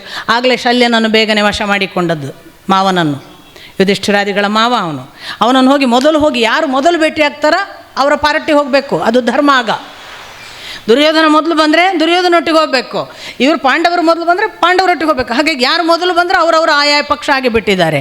ಇಮಿಡಿಯೇಟ್ ಉಳಿದವರನ್ನು ಯಾರ್ಯಾರನ್ನು ಎಲ್ಲೆಲ್ಲಿಗೋ ಕಳಿಸಿದ್ದಾರೆ. ಅರ್ಜುನ ತಾನು ಸ್ವತಃ ಹೋಗ್ತಾನೆ, ಕೃಷ್ಣನನ್ನು ನಮ್ಮ ಪಕ್ಷಕ್ಕೆ ಕರಿಬೇಕು ಅಂತ. ಈ ಅರ್ಜುನ ಹೋಗ್ತಿದ್ದಾನೆ ಅಂತ ಗೊತ್ತಾದಾಗ ಜಗತ್ತಿನಲ್ಲಿ ಇನ್ನಿಲ್ಲದ ವೇಗದ ಕುದುರೆಯಲ್ಲಿ ಕೂತು ದುರ್ಯೋಧನ ಹೋಗ್ತಾನೆ ಕೃಷ್ಣನ ಹತ್ರ. ಕೃಷ್ಣ ತನ್ನ ಶಯ್ಯಾಗಾರದಲ್ಲಿ ಮಲಗಿದ್ದಾನೆ. ಮಲಗಿದಾಗ ಪ್ರಥಮ ಪ್ರವೇಶ ಮಾಡಿದವ ದುರ್ಯೋಧನ. ಅವನು ಹೋಗಿ ಹಿಂದೆ ತಲೆಗೆ ಹತ್ತಿರ ಇರೋ ಕುರ್ಚಿಯಲ್ಲಿ ಕೂತ. ನಂತರ ಬಂದವ ಅರ್ಜುನ, ಅವ ಅಲ್ಲೇ ಕಾಲಿನ ಹತ್ರ ಕೈ ಮುಗಿದು ನಿಂತ ಕೃಷ್ಣನ ಮುಂದೆ. ಕಣ್ಣು ಬಿಟ್ಟಾಗ ಫಸ್ಟ್ ಕೃಷ್ಣನಿಗೆ ಕಾಣಿಸಿದ್ದು ಅರ್ಜುನ, ಆ ಬಳಿಕ ಇವನನ್ನು ನೋಡಿದ. ಇಬ್ಬರನ್ನು ನೋಡಿದ್ದಾಯಿತು. ಏನು ಬಂದಿರಿ ಏನು? ಈಗ ನಾನು ಮೊದಲು ಬಂದದ್ದು, ಹಾಗಾಗಿ ನಾನು ಹೀಗೆ ನಾನು ನಿನ್ನನ್ನು ನಮ್ಮ ಪಕ್ಷಕ್ಕೆ ಕರೆಯಲಿಕ್ಕೆ ಬಂದಿದ್ದೇನೆ. ಕೃಷ್ಣ ಹೇಳಿದ, ನೀನು ಮೊದಲು ಬಂದದ್ದು ಹೌದು, ನಾನು ನೋಡಿದ್ದು ಇವನನ್ನು ಮೊದಲು. ಆದ್ದರಿಂದ ಈಗ ನಾನು ನೋಡಿದವನಿಗೂ ಒಂದು ಪ್ರತಿಫಲ ಕೊಡಬೇಕು, ನೀನು ಬಂದದ್ರಿಂದ ನಿನಗೂ ಒಂದು ಪ್ರತಿಫಲ ಕೊಡಬೇಕು, ಇಬ್ಬರಿಗೂ ಒಂದು ಆಯ್ಕೆ ಕೊಡ್ತೇನೆ. ಏನು? ಕೋಟಿ ಸಂಖ್ಯೆಯಲ್ಲಿರುವ ನನ್ನ ಸೇನೆ ಇದೆ, ಗೋಪಾಲಕರ ಸೇನೆ ಇದೆ ನನ್ನ ಹತ್ರ, ಕೋಟಿ ಸಂಖ್ಯೆಯದ್ದು. ಮತ್ತು ನಾನು ಒಬ್ಬನೇ ಇದ್ದೇನೆ, ಯುದ್ಧ ಮಾಡೋದಿಲ್ಲ, ಅಂದರೆ ಶಸ್ತ್ರ ಹಿಡಿಯೋದಿಲ್ಲ. ನಾನು ಒಬ್ಬನೇ ಬರ್ತೇನೆ ಮತ್ತು ಕೋಟಿ ಸಂಖ್ಯೆಯ ಸೇನೆ ಇದೆ. ಇವು ಎರಡರಲ್ಲಿ ಯಾವುದು ಆಗ್ಬೋದು ಅನ್ನೋದನ್ನು ಪ್ರಥಮ ಆಯ್ಕೆ ಇವನಿಗೆ, ಅರ್ಜುನನಿಗೆ. ಯಾಕೆ? ಚಿಕ್ಕವರಿಗೆ ಪ್ರಥಮ ಆಯ್ಕೆ ಕೊಡಬೇಕು. ನೀನು ವಯಸ್ಸಿನಿಂದ ದೊಡ್ಡವ, ನಿಮಗೆ ಗೊತ್ತುಂಟೋ ಗೊತ್ತಿಲ್ವೋ, ಉತ್ತರ ಕರ್ನಾಟಕದಲ್ಲಿ ಈಗಲೂ ಕೂಡ ಹಳ್ಳಿಯಲ್ಲಿ ಪಾಲು ಮಾಡುವಾಗ 6-8 ಮಕ್ಕಳಿದ್ದರೆ ಕೊನೆ 8ನೇ ಮಗುವಿನಿಂದ ಪಾಲು ಪ್ರಾರಂಭ. ಆ 8ನೇ ಮಗು ಏನು ಕೇಳ್ತದೆ, 7ನೇದೇನು ಕೇಳ್ತದೆ, ಅದರ ಮೇಲಿಂದ ಶೇರ್. ಕೊನೆಯವನಿಗೆ ಏನು ಸಿಗ್ತದೋ ದೊಡ್ಡವನಿಗೆ ಅದು ಪ್ರಸಾದ. ಇದು ಇವತ್ತಿಗೂ ಚಾಲ್ತಿಯಲ್ಲಿದೆ ನಮ್ಮ ಹಳ್ಳಿಯಲ್ಲಿ. ಇವನು ಅದನ್ನೇ ಹೇಳ್ತಾನೆ, ನೀನು ಚಿಕ್ಕವ ಅವನು, ಅದರಿಂದ ಅವನಿಗೆ ಮೊದಲಿನ ಆಯ್ಕೆ, ನಂತರ ನಿನಗೆ ಅಂತ ಧರ್ಮಶಾಸ್ತ್ರ. ಇವನು ಬಾಯಿ ಕಟ್ಟಿತು. ಆಯಿತು, ಕೃಷ್ಣ ಹೇಳ್ತಾನೆ, ನಿನಗೆ 2ರಲ್ಲಿ ಯಾವುದು ಆಯ್ಕೆ? ಆಗ ಆಯ್ಕೆ ಮಾಡಿಕೊಂಡದ್ದು ಪಾರ್ಥ, ನನಗೆ ಶಸ್ತ್ರ ಹಿಡಿಯದ ನೀನೊಬ್ಬನೇ ಸಾಕು. ಅಥವಾ ಅವನು ಹೇಳಿದ್ದಾನಲ್ಲ, ನಾನು ಶಸ್ತ್ರ ಹಿಡಿಯೋದಿಲ್ಲ, ಒಬ್ಬನೇ ಬರ್ತೀನಿ, ಆಯಿತು ಸಾಕು. ದುರ್ಯೋಧನ ಭಯಂಕರ ಖುಷಿ ಆಯ್ತು, ಕೋಟಿ ಕೋಟಿ ಸಂಖ್ಯೆ ಸೇನೆ ಬಂತಲ್ಲ ಅಂತ. ಪಾರ್ಥ ಈಚೆ ಬಂದಮೇಲೆ ಕೃಷ್ಣ ಕೇಳ್ತಾನೆ, ನೀನು ಯಾಕಪ್ಪ ಅಷ್ಟು ಕೋಟಿ ಸಂಖ್ಯೆಯ ಸೇನೆ ಬಿಟ್ಟು ನನ್ನನ್ನು ಕೇಳಿದೆ ಅಂತ. ಆಗ ಪಾರ್ಥ ಹೇಳ್ತಾನೆ, ನೀನಿದ್ದರೆ ಯಾವ ಸಂಖ್ಯೆ ಯಾವ ಕೋಟಿ ಯಾರನ್ನೂ ಗೆಲ್ಲಬಹುದು, ಅದಕ್ಕೆ ನಾನು ನಿನ್ನನ್ನೇ ಆಯ್ಕೆ ಮಾಡಿದ್ದೇನೆ. ಸೊ ಕೃಷ್ಣನ ಆಯ್ಕೆ ಆಗ ಹಾಗೆ ಆಗಿದೆ. ಇಲ್ಲಿ ಭೀಷ್ಮರ ಮುಂದೆ ಸಾರಥಿಯಾಗಿ ಕೂತಾಗ ಎದುರಿಗೆ ಭೀಷ್ಮರಿದ್ದಾರೆ. ಇವ ಹೊಡೆಯಲ್ಲ, ಇವನಿಗೆ ಗೊತ್ತಾಗ್ತದೆ ಭೀಷ್ಮರಿಗೆ ಬೇಗ ಮುಕ್ತಿ ಕೊಡದಿದ್ದರೆ ನಮ್ಮ ಗತಿ ಗೋಚರ ಇಲ್ಲದ ಹಾಗೆ ನಾವು ಹಾಳಾಗಿ ಹೋಗ್ತೀವಿ. ಪ್ರಚೋದಿಸ್ತಾನೆ, ಹೋರಾಟನೇ ಮಾಡಲ್ಲ, ತಡೀಲಿಕ್ಕಾಗೋದಿಲ್ಲ. ಪ್ರಥಮ ಬಾರಿ ಕೃಷ್ಣನಿಗೆ ಕೋಪ ಬಂತು ಅಂತಾರೆ. ಮಹಾಕೋಪದಿಂದ ರಥದಿಂದ ಇಳಿದು ಬಿಡ್ತಾನೆ. ಇವು ರಥದಿಂದ ಧುಮುಕಿದ್ದು ನೋಡಿ ಇವನಿಗೂ ಬೆನ್ನು ಹತ್ತುತ್ತಾನೆ ಅರ್ಜುನ. ಕ್ಷಮಿಸು ಕೃಷ್ಣ, ನಾನು ನೋಡು, ನಿಲ್ಲು ನಿಲ್ಲು, ಯಾವುದಕ್ಕೂ ನಿಲ್ಲೋಲ್ಲ. ಹೇಗೆ ಅಂದರೆ ಕೃಷ್ಣ ಅರ್ಜುನನನ್ನು ದರನೇ ಎಳ್ಕೊಂಡೇ ಹೋದ ಅಂತ. ಎಷ್ಟೋ ಹೆಜ್ಜೆ. ಬಾ ಪುಂಡರೀಕಾಕ್ಷ, ಬಾ ದೇವದೇವ, ನಿನ್ನ ಕೈಯಿಂದಲೇ ಮರಣ ಸಂಭವಿಸಲಿ ಎಂದು ಎಷ್ಟೋ ದಿನದಿಂದ ಕಾಯುತ್ತಿದ್ದೇನೆ. ಒಮ್ಮೆ ನಿನ್ನ ಆಯುಧದಿಂದ ನನ್ನ ಮೇಲೆ ಪ್ರಯೋಗ ಮಾಡು. ಈ ಭೀಷ್ಮನಿಗೆ ಇದಕ್ಕಿಂತ ದೊಡ್ಡ ಕೃತಾರ್ಥತೆ ಇನ್ನೇನಿದೆ? ಭೀಷ್ಮ ಹೇಳೋದು ಎದುರಿಗೆ ಬರುವ ಕೃಷ್ಣನನ್ನು ನೋಡಿ. ಅಷ್ಟರಲ್ಲಿ ಅರ್ಜುನ ಇವನನ್ನು ಕರ್ಕೊಂಡು ಮತ್ತೆ ರಥಕ್ಕೆ ಬಂದ. ಇದೊಂದು ಬಹಳ ವಿಶೇಷ ಪ್ರಸಂಗ. ಯಾಕೆ ಅಂದರೆ ಎರಡು ಸಂಗತಿ ನೋಡಿ. ನಾನು ಶಸ್ತ್ರ ಹಿಡಿಯುವುದಿಲ್ಲ ಅಂತ ಪ್ರತಿಜ್ಞೆ ಮಾಡಿದ್ದಾನೆ ಕೃಷ್ಣ, ಸಾರಥಿ ಮಾತ್ರ ಅಂತ. ಆದರೆ ಭೀಷ್ಮ ಒಬ್ಬ ಭಕ್ತ, ಕೃಷ್ಣನ ಭಕ್ತ. ಅವನೊಂದು ಪ್ರತಿಜ್ಞೆ ಮಾಡಿದ್ದಾನೆ, ನಾನು ಒಂದಲ್ಲ ಒಂದು ಕ್ಷಣ ಕೃಷ್ಣ ಶಸ್ತ್ರ ಹಿಡಿಯುವ ಹಾಗೆ ಮಾಡ್ತೀನಿ ಅಂತ. ಭಕ್ತನ ಪ್ರತಿಜ್ಞೆಯು ಸುಳ್ಳಾಗಬಾರದು, ತನ್ನ ಮಾತು ಸುಳ್ಳಾಗಬಾರದು. ಎರಡನ್ನೂ ನಡೆಸಿದ ಒಂದು ಘಟನೆ ಇದು. ಎಷ್ಟು ಸುಂದರವಾಗಿ ನಡೆಸಿಬಿಡ್ತಾನೆ.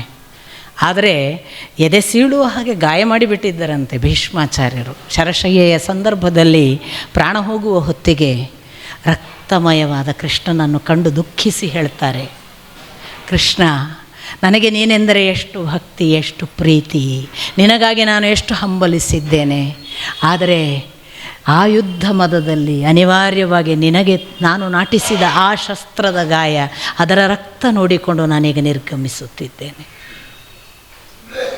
ಭಕ್ತಿಗೆ ಯಾವ ಯಾವ ಆಯಾಮಗಳು, ಎಷ್ಟು ಪರಿಣಾಮಕಾರಿ. ಅಂಥ ಭೀಷ್ಮಾಚಾರ್ಯರಿಗೂ ಕೂಡ ಒಂದು ಧನ್ಯತೆಯನ್ನು ಕೊಡುತ್ತಾನೆ ಕೃಷ್ಣ. ಕೃಷ್ಣನಿಗೆ ಗೊತ್ತು ಯಾರು ಭಕ್ತರು ಅವರಿಗೆ ಮಾಡಬೇಕಾದ್ದನ್ನು ಮಾಡಬೇಕು. ನಮೇ ಭಕ್ತ ಪ್ರಣಶ್ಯತಿ. ಮತ್ತೊಂದು ಮಾತು, ನನ್ನ ಭಕ್ತನೆಂದು ಹಾಳಾಗುವುದಿಲ್ಲ. ಅರ್ಜುನನಿಗೆ ಹೇಳೋ ಮಾತು, ಅರ್ಜುನ ಪ್ರತಿಜಾನೀಹಿ, ಆಣೆ ಮಾಡಿ ಹೇಳ್ತೇನೆ, ನಮೇ ಭಕ್ತ ಪ್ರಣಶ್ಯತಿ, ನನ್ನ ಭಕ್ತ ಎಂದಿಗೂ ಹಾಳಾಗುವುದಿಲ್ಲ. ನೋಡಿ, ಇಲ್ಲೆಲ್ಲ ಒಂದೊಂದು ಮಾತಿನ ಉದಾಹರಣೆಗಳು. ಭೀಷ್ಮಾಚಾರ್ಯರು ಭಕ್ತರು, ಅವರಿಗೆ ಕೊಡಬೇಕಾದ್ದನ್ನು ಕೊಟ್ಟ, ಸಲ್ಲಬೇಕಾದ್ದನ್ನು ಸಲ್ಲಿಸಿದ. ರಾತ್ರಿ ಶಿಬಿರಕ್ಕೆ ಹೋಗಿ ಕೇಳ್ತಾನೆ, ನಿಮ್ಮನ್ನು ಹೆಂಗೆ ಕೊಲ್ಲೋದು ಅಂತ ಕೇಳುವಂಥ ಯುಧಿಷ್ಠಿರನನ್ನು ಬಿಟ್ಟು. ಯುಧಿಷ್ಠಿರನ ಮುಂದೆ ಅವರೆಲ್ಲ ಹೇಳ್ತಾರೆ, ನಾನು ಯಾರ್ಯಾರ ಮುಂದೆ ಎಲ್ಲ ಯುದ್ಧ ಮಾಡೋದಿಲ್ಲ, ಹಾಗಾಗಿ ಮುಂದೆ ಶಿಖಂಡಿನಿಟ್ಟು ಯುದ್ಧ ಮಾಡುವುದಕ್ಕೆ ತಾನೇ ಹೇಳಿಕೊಟ್ಟು ತಾನು ನಿರ್ಗಮಿಸುವುದು. ಎಂಥ ಕೃಷ್ಣನ ಲೀಲೆ. ಭಗದತ್ತ ಅಂತ ಒಬ್ಬ, ನಾನು ಮೊನ್ನೆ ದಿವಸ ಹೇಳಿದೆ, ನರಕಾಸುರನನ್ನು ಕೊಂದ ಮೇಲೆ ಅವನ ಮಗ ಭಗದತ್ತ. ಅವ ಎಲ್ಲಿ ಪಾಂಡವರ ಪಕ್ಷ ಅಲ್ಲ, ಕೌರವರ ಪಕ್ಷ. ಅವನ ಅಸುರ. ಮೊದಲಿನಿಂದ ಆ ಇಂಟಿಮೇಸಿ ಇತ್ತು ನರಕಾಸುರ ಇರುವಾಗಿಂದ. ಬಹುಶಃ ಕೃಷ್ಣ ಸೋಲಿಸಿ ಹೋದ್ಮೇಲೆ ಮತ್ತೆ ಅವ್ರ ಪಕ್ಷದ ಜೊತೆಗೆ ಸೇರಿದ್ದಾನೋ ಹೇಗೂ ಭಾವಿಸ್ಬೋದು, ಅಥವಾ ದುರ್ಯೋಧನ ಮೊದಲು ಹೋಗಿ ಅವರನ್ನು ಕೇಳಿದ್ದಾನೋ. ಒಟ್ಟಿನಲ್ಲಿ ಈ ಭಗದತ್ತ ಇವನೊಂದು ಸಂದರ್ಭ ಬರುತ್ತೆ. ಅವನು ಸಿಕ್ಕಾಪಟ್ಟೆ ಯುದ್ಧದಲ್ಲಿ ಇಷ್ಟೊಂದು ಜನರಿಗೆ ಕೊಂದು ವೈಷ್ಣವಾಸ್ತ್ರವನ್ನು ಕೃಷ್ಣನ ಮುಂದೆ ತಾನು ನೋಡ್ತಿರುವ ಹಾಗೆ ಅರ್ಜುನನಿಗೆ ಬಿಡ್ತಾನೆ. ವೈಷ್ಣವಾಸ್ತ್ರವನ್ನು ಕೃಷ್ಣನಿಗೆ ಗೊತ್ತಾಗುತ್ತೆ. ಕೂತಿದ್ದವ ಎದ್ದು ನಿಂತು ಬಿಡ್ತಾನೆ. ವೈಷ್ಣವಾಸ್ತ್ರ ಅವನ ಎದೆಗೆ ಬಂದು ವೈಜಯಂತಿ ಮಾಲೆಯಾಗಿ ಬಿಡುತ್ತೆ. ನೋಡಿ, ಗಮನಿಸಿ, ಇಲ್ಲೆಲ್ಲ ಬೇರೆ ಬೇರೆ ಆಯಾಮಗಳಿವೆ. ಅರ್ಜುನನಿಗೆ ಮಹಾ ಅಹಂಕಾರಕ್ಕೆ ಪೆಟ್ಟಾಗುತ್ತೆ. ನೀನು ಹೇಳಿದ್ದಿ ಯುದ್ಧ ಮಾಡಲ್ಲ ಅಂತ, ಶಸ್ತ್ರ ಹಿಡಿಯಲ್ಲ ಅಂತ. ನನ್ನ ಪರಾಕ್ರಮದ ಬಗ್ಗೆ ಅನುಮಾನ ಬಂತ ಕೃಷ್ಣ ನಿನಗೆ? ಆ ವೈಷ್ಣವಾಸ್ತ್ರ ಬಂದಾಗ ನೀನು ಯಾಕೆ ತಡೆದದ್ದು? ನನ್ನಲ್ಲಿ ಗಾಂಡೀವ ಇತ್ತು, ನನ್ನಲ್ಲಿ ಪಾಶುಪತಾಸ್ತ್ರ ಇತ್ತು, ನಾನು ಹೋರಾಡ್ತಿದ್ನಲ್ಲ, ನೀನು ಯಾಕೆ ಅಡ್ಡ ಬಂದು? ನೋಡಿ, ಅಷ್ಟು ವಿಶ್ವರೂಪ ದರ್ಶನ ತೋರಿಸಿ ನಿಮಿತ್ತ ಮಾತ್ರಂ ಭವ ಸವ್ಯಸಾಚಿನ್ ಹೇಳಿದ ಮೇಲೂ ಕೂಡ ಅರ್ಜುನನಿಗೆ, ಅದಕ್ಕೆ ನಾನು ಹೇಳೋದು, ದೇವರ ದರ್ಶನ ಆದ ಕೂಡಲೇ ಯಾರು ಪರಿವರ್ತನೆ ಆಗ್ತಾರೆ ಅಂತ ಎಣಿಸ್ಬೇಡಿ. ಅಕ್ರೂರ ಆಗಿಲ್ಲ, ಧೃತರಾಷ್ಟ್ರ ಆಗಲಿಲ್ಲ, ಹಾಗೇ ಇದ್ದಾರಲ್ಲ, ದುರ್ಯೋಧನ ಆಗಲಿಲ್ಲ. ಈ ಅರ್ಜುನನಿಗೂ ಕೂಡ ಮರ್ತು ಹೋಗೋದು, ತಾನು ನಾನು ಅನ್ನೋ ಅಹಂಕಾರ ಹೋಗೋದಿಲ್ಲ. ನಾಹಂಕರ್ತ ಹರಿಕರ್ತ ಬರಲೇ ಇಲ್ಲ ಅವನಿಗೆ. ಇದು ಬರಲಿಲ್ಲ ಅನ್ನೋದು ಒಂದು ಭಾಗ. ಅರ್ಜುನ ಮುಗ್ಧನಿದ್ದೋ, ದಡ್ಡನಿದ್ದೋ, ಅಜ್ಞಾನಿದ್ನೋ, ಮನುಷ್ಯ ಸಹಜವಾಗಿ ಎಲ್ಲರೂ ಹಾಗೇ ಇರ್ತೇವೋ, ಅದನ್ನು ಒಂದು ಎಕ್ಸ್ಕ್ಯೂಸ್ ಅಂತ ಇಟ್ಕೊಳ್ಳೋಣ. ಇದಕ್ಕೆ ಎಷ್ಟು ಒಳ್ಳೆಯ ಉತ್ತರ ಕೊಡೋದು ಗೊತ್ತಾ ಕೃಷ್ಣ? ನರಕಾಸುರ ಒಂದು ಬಾರಿ ತಪಸ್ಸು ಮಾಡಿ ವೈಷ್ಣವಾಸ್ತ್ರ ಪಡೆದಿದ್ದ. ನಾನೇ ಕೊಟ್ಟಿದ್ದೆ. ನಾನು ಕೊಟ್ಟಿದ್ದೆ ಅಂದಾಗ ಮತ್ತೆ ಪ್ರಶ್ನೆ ಬರೋದಿಲ್ಲ, ನೀನೆಲ್ಲಿದ್ದಿ? ಕೃಷ್ಣ ಹೇಳ್ತಾನೆ, ನಾನು ಕೊಟ್ಟಿದ್ದೆ ಎಂದರೆ ಹೀಗೆ ಭಾವಿಸು, ನನಗೆ 4 ಥರದ ಸ್ವರೂಪ.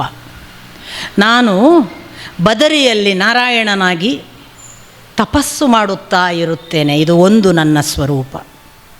ಎರಡನೆಯದ್ದು, ಲೋಕಕ್ಕೆಲ್ಲ ನಡೆಯುವ ಕ್ರಿಯೆಗಳನ್ನು ಸಾಕ್ಷೀಭೂತನಾಗಿ ನೋಡುವ ಪರಮಾತ್ಮ ಸ್ವರೂಪನಾಗಿ ಇದ್ದೇನೆ, ವಿಶ್ವ ವ್ಯವಸ್ಥೆಯ ಒಳಗೆ ಸುಪ್ರೀಂ ಎನರ್ಜಿ. ಜನರ ಜೊತೆಗೆ ನಡೆದಾಡುತ್ತಾ ಮನುಷ್ಯನ ಹಾಗೆ ತಿರುಗುವ ಪ್ರಾರಬ್ಧ ಕರ್ಮಗಳನ್ನೆಲ್ಲ ಅನುಭವಿಸುವ ಈ ಕೃಷ್ಣನಾಗಿ ಇದ್ದೇನೆ. ಮೂರನೆಯದು. 4ನೇದು ಹೇಳ್ತಾನೆ, ಇನ್ನೊಂದು ಇದೆ.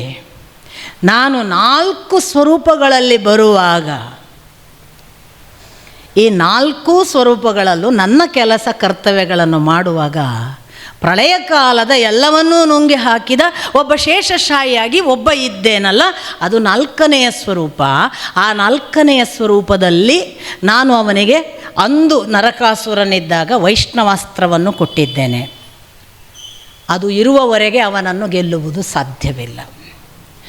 ಅದು ಶತ್ರು ನಾಶವನ್ನು ಮಾಡಿಯೇ ಮುಗಿಸುತ್ತದೆ ಹೊರತು ಅವನಿಗೆ ಎಂದೂ ಕೂಡ ಮೋಸ ಮಾಡುವುದಿಲ್ಲ. ನಾನು ವೈಷ್ಣವಾಸ್ತ್ರವನ್ನು ನಾನು ಸ್ವೀಕರಿಸದೇ ಇದ್ದರೆ ಅದು ನಿನ್ನನ್ನು ನಾಶ ಮಾಡುತ್ತಿತ್ತೆ ಹೊರತು ಅವನಿಗೆ ಭಂಗ ಬರುತ್ತಿರಲಿಲ್ಲ. ಆದ್ದರಿಂದ ಅದನ್ನು ವೈಜಯಂತಿ ಮಾಲೆ ಮಾಡಿಕೊಂಡಿದ್ದೇನೆ ಅಂತ ಇಷ್ಟು ವಿವರಿಸ್ತಾನೆ. ಕೃಷ್ಣನ ಸರಳತೆ ಏನು, ಸ್ಪಷ್ಟ ಭಾಷೆಯಲ್ಲಿ, ಮತ್ತು ಮುಚ್ಚುಮರೆನೇ ಇಲ್ಲ. ಇದೇನು ದೊಡ್ಡ ಬುರುಡೆ ಬಿಡ್ತಾನ ಪವಾಡ ಅಂತ ಏನು ಬೇಕಾದ್ರೆ ಅಂದ್ಕೊಳ್ಳಿ ನೀವು, ಕ್ರಾಸ್ ಚೆಕ್ ಮಾಡಿ ಬೇಕಿದ್ರೆ. ಇದೆಲ್ಲವೂ ನಾನು ಹೇಳ್ತಾ ಇರೋದು ಫ್ಯಾಕ್ಟ್ಸ್, ಅವನಿಗೆ ಗೊತ್ತು. ಎಲ್ಲಿಯೂ ಕೂಡ ನಾನು ಬೋಗಸ್ ಯಾವುದೋ ಒಂದನ್ನು ನಿಮಗೆ ಕಟ್ಟಿ ಕೊಡೋದಲ್ಲ, ಇದು ಆ್ಯಕ್ಚುವಲ್ ಫ್ಯಾಕ್ಟ್. ಬೇಕಿದ್ರೆ ಕ್ರಾಸ್ ಚೆಕ್ ಮಾಡು. ಇದು ಒಂದು. ನಿಮಗೆ ನಾನು ಎಲ್ಲ ಘಟನೆಗಳನ್ನು ಹೇಳುವಾಗ ಇನ್ನೊಂದು ಆಯಾಮ ನೋಡಿ.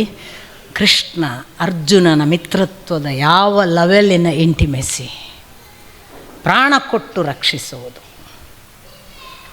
ಇನ್ನೊಂದು ಸಂದರ್ಭ ಬಂತು, ಅಭಿಮನ್ಯು ಸತ್ತ. ಇವರು ಸಂಶಪ್ತಕರ ಜೊತೆಗೆ ಯುದ್ಧ ಮಾಡೋಕ್ಕೆ ಹೋಗ್ಬಿಟ್ಟಿದ್ದಾರೆ ಇಬ್ಬರು.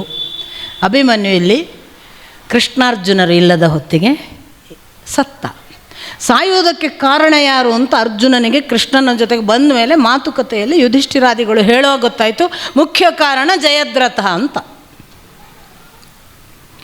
ಜಯದ್ರಥ ಸಾಯಿಸಲಿಕ್ಕೆ ಕಾರಣ ಅನ್ನುವ ಮಾತು ಕೇಳಿದ ಮೇಲೆ ಸಹಜವಾಗಿ ಅಪ್ಪನ ಆಕ್ರೋಶ, ಅಪ್ಪನ ಕ್ರೋಧ, ಅಪ್ಪನಿಗಾದ ಅಸಹನೆ, ಅಪ್ಪನಿಗಾದ ಒಳಗಿನ ವೇದನೆ, ಬೇನೆ, ನೋವು, ದುಃಖ ಎಲ್ಲದರ ಪರಿಣಾಮ ಇದ್ದಕ್ಕಿದ್ದ ಹಾಗೆ ಅವನು ಘೋಷಣೆ ಮಾಡಿದ, ನಾಳೆ ಅಸ್ತಂಗತ ಸೂರ್ಯ ಆಗುವುದರೊಳಗೆ ಜಯದ್ರಥ ಇರುವುದಿಲ್ಲ ಅಂತ ಶಪಥ ಮಾಡಿದ. ನೀವು ಗಮನಿಸಬೇಕು, ನೀನು ದಯವಿಟ್ಟು ಹೋಗಿ ಪುಸ್ತಕ ಓದಿ. ಕೃಷ್ಣ ಆ ದಿವಸ ರಾತ್ರಿ ಮಲಗೋದಿಲ್ಲ. ಕೃಷ್ಣ ಈ ಕಡೆ ಬಂದ ಮೇಲೆ ಆ ಅರ್ಜುನನನ್ನು ತನ್ನ ರಾತ್ರಿಯ ವಿಶ್ರಾಂತಿಯ ಕೋಣೆಗೆ ನೀನು ಹೋಗು ಅಂತೇಳಿ ತನ್ನ ಮನೆಗೆ ಬರ್ತಾನೆ. ಬರುವಾಗ ದಾರುಕನ ಹತ್ರ ಹೇಳ್ತಾನೆ, ನನಗೆ ತುಂಬ ಚಿಂತೆಯಾಗಿ ಬಿಟ್ಟಿದೆ ದಾರುಕ. ನನ್ನನ್ನು ಕೇಳದೆ ಅರ್ಜುನ ಪ್ರತಿಜ್ಞೆ ಮಾಡಿಬಿಟ್ಟಿದ್ದಾನೆ. ನಾಳೆ ಸೂರ್ಯಾಸ್ತದ ಒಳಗೆ ಜಯದ್ರಥ ಸಾಯದಂತೆ ಅವರು ಕಾಯುತ್ತಾರೆ. ಅರ್ಜುನನ ನಾಶದ ಸಮಯ ಬಂದು ಬಿಟ್ಟರೆ ಗತಿಯೇನು? ನಾನೀಗ ಇನ್ನಿಲ್ಲದಂತೆ ಅರ್ಜುನನ ರಕ್ಷಣೆಗೆ ಏನು ಬೇಕು ಅದನ್ನು ಮಾಡಬೇಕು.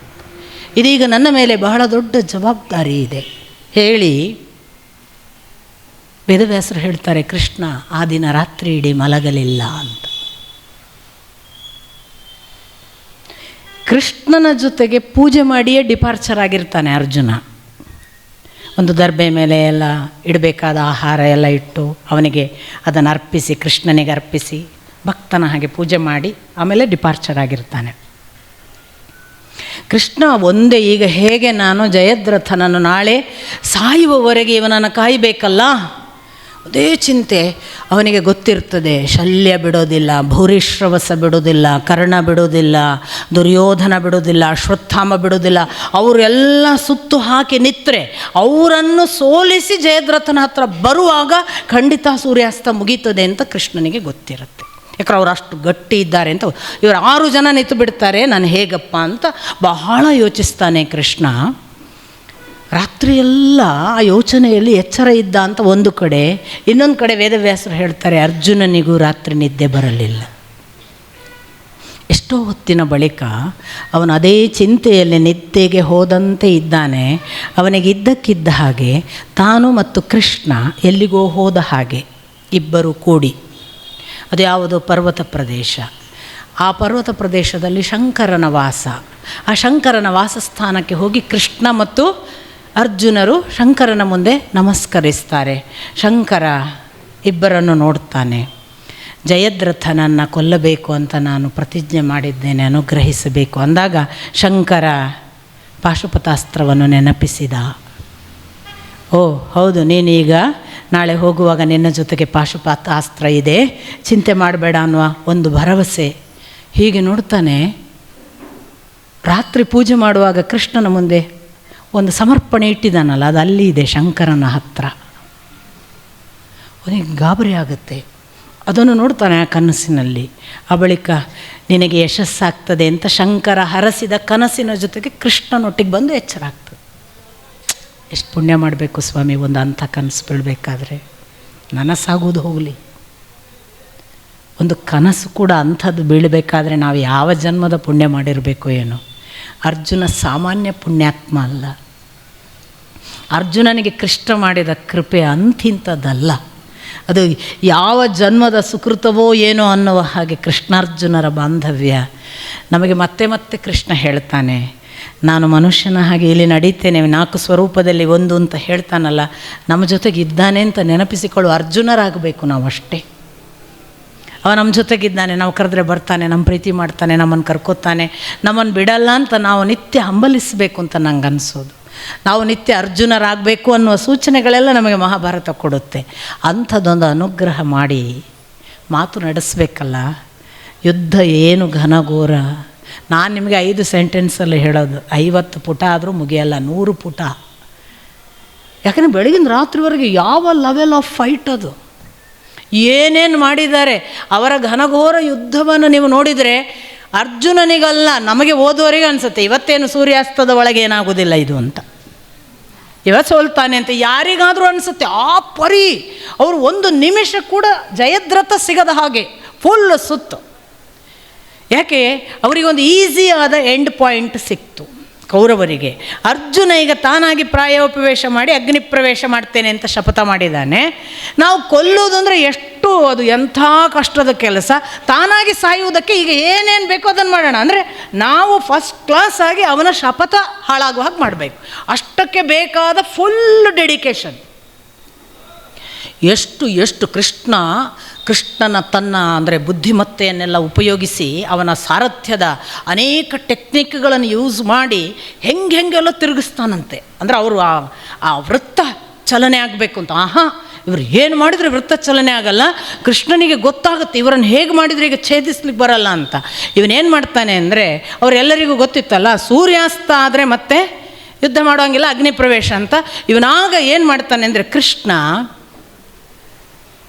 ಒಂದು ಮಾತನ್ನು ಸೂಚನೆ ಕೊಟ್ಟು ಅರ್ಜುನನಿಗೆ, ನೋಡು ಈಗ ನಾನು ಒಂದರೆ ಕ್ಷಣ, ಆಗಲೇ ಸೂರ್ಯಾಸ್ತಕ್ಕೆ ಹತ್ರ ಆಗಿರುತ್ತೆ, ಒಂದರೆ ಕ್ಷಣ ಸೂರ್ಯಾಸ್ತಕ್ಕೆ ಹತ್ರ ಆಗಿರೋದ್ರಿಂದ ಈಗಲೇ ಆಯಿತು ಅನ್ನುವಂತೆ ಒಂದು ಕತ್ತಲಿನ ಆವರಣ ನಿರ್ಮಾಣ ಮಾಡ್ತೇನೆ. ಅವರು ಇಮಿಡಿಯೇಟ್ ತಾವು ಯುದ್ಧದ ಮುಖದಲ್ಲಿದ್ದವರು, ಯುದ್ಧಾಭಿಮುಖ ಇದ್ದವರು ಒಂದು ಕ್ಷಣ ಮೈ ಮರೀತಾರೆ. ಏನು, ಅರ್ಜುನ ಸೋತ, ಕತ್ತಲಾಯಿತು ಅಂತ ಮೈ ಮರೀತಾರೆ. ಯುದ್ಧದ ತೀವ್ರತೆಯನ್ನು ಕಡಿಮೆ ಮಾಡಿ ಪಕ್ಕ ಜಯದ್ರಥ ಹೊರಗೆ ಬರ್ತಾನೆ, ಆಗ ಕೊಂದು ಬಿಡು. ಇಷ್ಟೇ ಕೂದಲೆಳೆ ಅವಕಾಶ. ಆಮೇಲೆ ಇಷ್ಟೇ ಹೇಳಲಿಲ್ಲ ನೋಡಿ, ಎಂಥ ಕಾಳಜಿ ಕೃಷ್ಣನಿಗೆ ಅಂತ ನಾನು ಎಣಿಸೋದು ಅರ್ಜುನನ ಬಗ್ಗೆ. ಇನ್ನೊಂದು ವಿಷಯ ಗೊತ್ತಿರಲಿ ನಿನಗೆ, ಈ ಜಯದ್ರಥನ ತಲೆ ಯಾರು ಭೂಮಿಗೆ ಹಾಕ್ತಾರಲ್ಲ ಅವರ ತಲೆ 100 ಹೋಳಾಗಿ ಹೋಗಲಿ ಅಂತ ವೃದ್ಧಕ್ಷತ್ರನ ಒಂದು ಶಾಪ ಇದೆ, ಜಯದ್ರಥನ ತಂದೆಯದ್ದು. ಆದ್ದರಿಂದ ನೀನೇನಾದರೂ ಅವನ ತಲೆಯನ್ನು ಕೆಡವಿ ಬಿಟ್ಟಿ ಅಂತಾದರೆ ಭೂಮಿಗೆ ನಿನ್ನ ತಲೆ ಹೋಳಾಗ್ತದೆ 100. ಆದ್ದರಿಂದ ಅವನ ತಲೆ ಹೋಳಾಗದ ಹಾಗೆ ವೃದ್ಧಕ್ಷತ್ರ ಇಂಥ ಜಾಗದಲ್ಲಿ ಇದ್ದಾನೆ, ಅದನ್ನು ಹೇಳ್ತಾನೆ ಕೃಷ್ಣ. ಇಂಥ ಜಾಗದಲ್ಲಿ ತಪಸ್ಸಿಗೆ ಕೂತಿದ್ದಾನೆ, ಅವನ ತೊಡೆಯ ಮೇಲೆ ಬೀಳುವಂತೆ ನಿನ್ನ ಬಾಣ ಪ್ರಯೋಗ ಮಾಡು. ಎಷ್ಟು ಗೈಡ್ಲೈನ್ಸ್ ಒಬ್ಬ ಸಾರಥಿ. Arjuna ಬಾಣದಲ್ಲಿ expert, time, speed, accuracy ಎಲ್ಲದರಲ್ಲೂ ಎಕ್ಸ್ಪರ್ಟ್. ಇವನು ಕತ್ತಲು ನಿರ್ಮಾಣ ಮಾಡಿದ್ದಾನೆ. ಇವರ ಒಳಗಿನ ವೃತ್ತ ಒಂದು ಕ್ಷಣ ಕದಲಿದೆ. ಜಯದ್ರಥ ಖುಷಿಯಲ್ಲಿ ನಾನು ಗೆದ್ದೆ ಅನ್ನುವ ಹಾಗೆ ಬಂದಾಗ ಅರ್ಜುನ ರುಂಡ ಹಾರಿಸಿ, ಆ ಹಾರಿಸುವ ಒಂದು ಹಾರಿಸಿದ ತಕ್ಷಣ ಬೀಳುತ್ತಲ್ಲ, ಬೀಳದ ಹಾಗೆ ಬೆನ್ನಿಗೆ ಬಾಣ ಅಂತೆ, ಟಕ ಟಕ ಟಕ ಟಕ ಎತ್ಕೊಂಡು ಹೋಗೋಕ್ಕೆ ಓದಬೇಕು. ಅದು ಏನು ಆ ಕಾಲಕ್ಕೆ ಅವರ ಬಾಣದ ಪ್ರಯೋಗಗಳ ಒಂದು ಪಾಂಡಿತ್ಯ ಯಾವ ಮಟ್ಟಕ್ಕಿರಬೇಕು, ಯಾವ ಎಕ್ಸ್ಪರ್ಟೈಸೇಷನ್, ಏನು ಎಕ್ಯುರೇಸಿ. ಅದು ಹೀಗೆ ಹೀಗೆ ಹೀಗೆ ಹೋಗಿ ವೃದ್ಧಕ್ಷತ್ರನ ತೊಡೆಗೆ ಬಿತ್ತು. ಕಣ್ಮುಚ್ಚಿ ಕೂತಿದ್ದಾನೆ ಧ್ಯಾನಸ್ಥ. ಆ ತಪೋಸ್ಥಿತಿಯಲ್ಲಿ ಲಕ್ಷ್ಯ ಇಲ್ಲ ಏನೋ ಬಿತ್ತು ಅಂತ. ಏನೋ ಆಗಿ ತಪಸ್ಸಿನ ಭಂಗವಾದ ಹಾಗಾಗಿ ಎದ್ದು ಬಿಟ್ಟ. ತಲೆ ನೆಲಕ್ಕೆ ಬಿತ್ತು ಮಗನದ್ದು. ವೃದ್ಧಕ್ಷತ್ರನ ತಲೆ ಹೊಳಾಯಿತು. ಪ್ಲ್ಯಾನ್ ನೋಡಿ ಕೃಷ್ಣನದ್ದು. ಶಾಪ ಕೊಟ್ಟವನಿಗೆ ವಾಪಸ್. ಜಯದ್ರಥನ ವಿಷಯದಲ್ಲಂತೂ ಕೃಷ್ಣ ಜೀವ ಕೊಟ್ಟು ಅರ್ಜುನನನ್ನು ಉಳಿಸಿದ್ದಾನೆ. ಪ್ರಾಣಾರ್ಪಣೆ, ಬರೇ ಸಾರಥಿ ಅಲ್ಲ. ಯಾಕೆ? ನಮೇ ಭಕ್ತ ಪ್ರಣಶ್ಯತಿ ಅನ್ನುವ ಮಾತು ಪ್ರೂವ್ ಆಗಬೇಕು. ಇಷ್ಟೋ ಅಸಿ ಪ್ರಿಯೋ ಅಸಿ ಮಾತು ಪ್ರೂವ್ ಆಗಬೇಕು. ನನ್ನನ್ನು ನಂಬಿದವರು ಕೆಡುವುದಿಲ್ಲ ಮತ್ತು ನನ್ನನ್ನು ನಂಬಿದವರು ಎಂದೂ ಹಾಳಾಗುವುದಿಲ್ಲ ಮಾತ್ರ ಅಲ್ಲ, ನಾನು ಯಾರನ್ನು ನಂಬುತ್ತೇನೆ ಅವರನ್ನು ಎಂದೂ ನಾನು ಕೈ ಬಿಡುವುದಿಲ್ಲ. ಯಾರು ನನ್ನನ್ನು ನಂಬುತ್ತಾರೆ ಅವರಿಗೆ ನಾನು ಯಾವತ್ತೂ ಅವರ ಜೊತೆಗಿರ್ತೇನೆ. ಎಲ್ಲ ಮಾತುಗಳಿವೆ ನೋಡಿ ಭಗವದ್ಗೀತೆಯಲ್ಲಿ, ಇಲ್ಲಿ ಅದನ್ನು ಮಾಡಿ ತೋರಿಸ್ತಾನೆ. ಇದು ಜಯದ್ರಥನ ವಿಷಯದಲ್ಲಿ ಮಾಡಿದ ಅಂಥ ಪ್ರಬಲವಾದ ತನ್ನ ಪಾರ್ಟಿಸಿಪೇಷನ್. ಇದರ ಮುಂದುವರಿದ ಭಾಗವಾಗಿ ನಿಮಗೆ ಗೊತ್ತು, ದ್ರೋಣಾಚಾರ್ಯರ ವಧೆಯ ಸಂದರ್ಭ. ನಾನು ಬಹಳ ಮುಖ್ಯ ಅಂಶಗಳನ್ನು ಮಾತ್ರ ಹೇಳ್ತಿದ್ದೇನೆ, ನಾನು ಪೂರ್ತಿಯೆಲ್ಲ ಯುದ್ಧಗಳನ್ನು ಹೇಳೋದಿಲ್ಲ. ದ್ರೋಣಾಚಾರ್ಯರ ವಿಷಯದಲ್ಲಿ ಕೂಡ ಹಾಗೆ 10,000 ಸೈನಿಕರನ್ನು ದಿನ ಕೊಲ್ತಾ ಹೋಗ್ತಾರೆ ದ್ರೋಣಾಚಾರ್ಯರು. ಅರೆ ಈ ಪರಿ ಇವರು ಅದರ ಮೇಲೆ ಅವ್ರು ಶಪಥ ಮಾಡಿರೋದೇ ಹಾಗೆ, ನಾನು ದಿನಕ್ಕೆ 10,000 ಕೊಲ್ತೇನೆ ಅಂತ. ಈ ಪರಿ ಕೊಲ್ತಾ ಹೋದರೆ ನಾವು ಉಳಿಯೋಕ್ಕೆ ಸಾಧ್ಯ ಇಲ್ಲ. ನಾವು ಈಗ ದ್ರೋಣಾಚಾರ್ಯರನ್ನು ಮುಗಿಸ್ಬೇಕು ಅನ್ನುವ ಹಂತವನ್ನು ಕೃಷ್ಣ ತಲುಪ್ತಾನೆ 5ನೇ ದಿನಕ್ಕೆ, ಅವರ ಸೇನಾಪತ್ಯದ 5ನೇ ದಿನಕ್ಕೆ. ಆಗ ಅವನು ಹೇಳ್ತಾನೆ, ಮುಗಿಸ್ಬೇಕು ಬೇಗನೆ ನಾವಿವಾಗ ಅವರನ್ನು ಅಂತ. ಹೇಗೆ ಮುಗಿಸ್ಬೇಕು? ಕೃಷ್ಣ ಹೇಳ್ತಾನೆ, ಈಗ ಅನಿವಾರ್ಯ ಒಂದು ಸುಳ್ಳು ಹೇಳಬೇಕು. ಅವನು ಜೀವ ಎಲ್ಲ ಅಶ್ವತ್ಥಾಮನಲ್ಲಿ ಇಟ್ಟಿದ್ದಾನೆ, ಅಶ್ವತ್ಥಾಮ ಸತ್ತ ಅಂತ ಹೇಳಬೇಕು ಅಂತ ಅಲ್ಲಿ ಮಾತುಕತೆ. ಎಲ್ಲ ಒಪ್ತಾರೆ. ಭೀಮ ಒಪ್ತಾನೆ, ನಕುಲ ಒಪ್ತಾನೆ, ಸಹದೇವ ಒಪ್ತಾನೆ, ಅರ್ಜುನ ಒಪ್ಪಲ್ಲ. ಸುಳ್ಳು ಎಂದು ಜೀವನದಲ್ಲಿ ಅರ್ಜುನ ಆಡಿಲ್ಲ. ಸತ್ಯಕ್ಕೆ ಇನ್ನೊಂದು ಹೆಸರಿದ್ರೆ ಅರ್ಜುನ. ಯುಧಿಷ್ಠಿರ ಅಂತೂ ಧರ್ಮನಿಷ್ಠ, ಅವನು ಸತ್ಯ ಬಿಟ್ಟು ಏನೂ ಆಡಿದವನಲ್ಲ, ಅವನು ಒಪ್ಪಲ್ಲ. ಇದು ಹೇಳಿ ಇವ್ರದ್ದು ಜಗಳ ಮಾಡಿಕೊಂಡು ಇವ್ರ ಹತ್ರ ಒಪ್ಪಿಸಿಕೊಂಡು ಹೇಳುವಷ್ಟು ಪುರ್ಸೊತ್ತಿಲ್ಲ. ದ್ರೋಣರ ನಿರಂತರ ವಧೆ ಮಾಡೋದು ನಡೆದಿದೆ.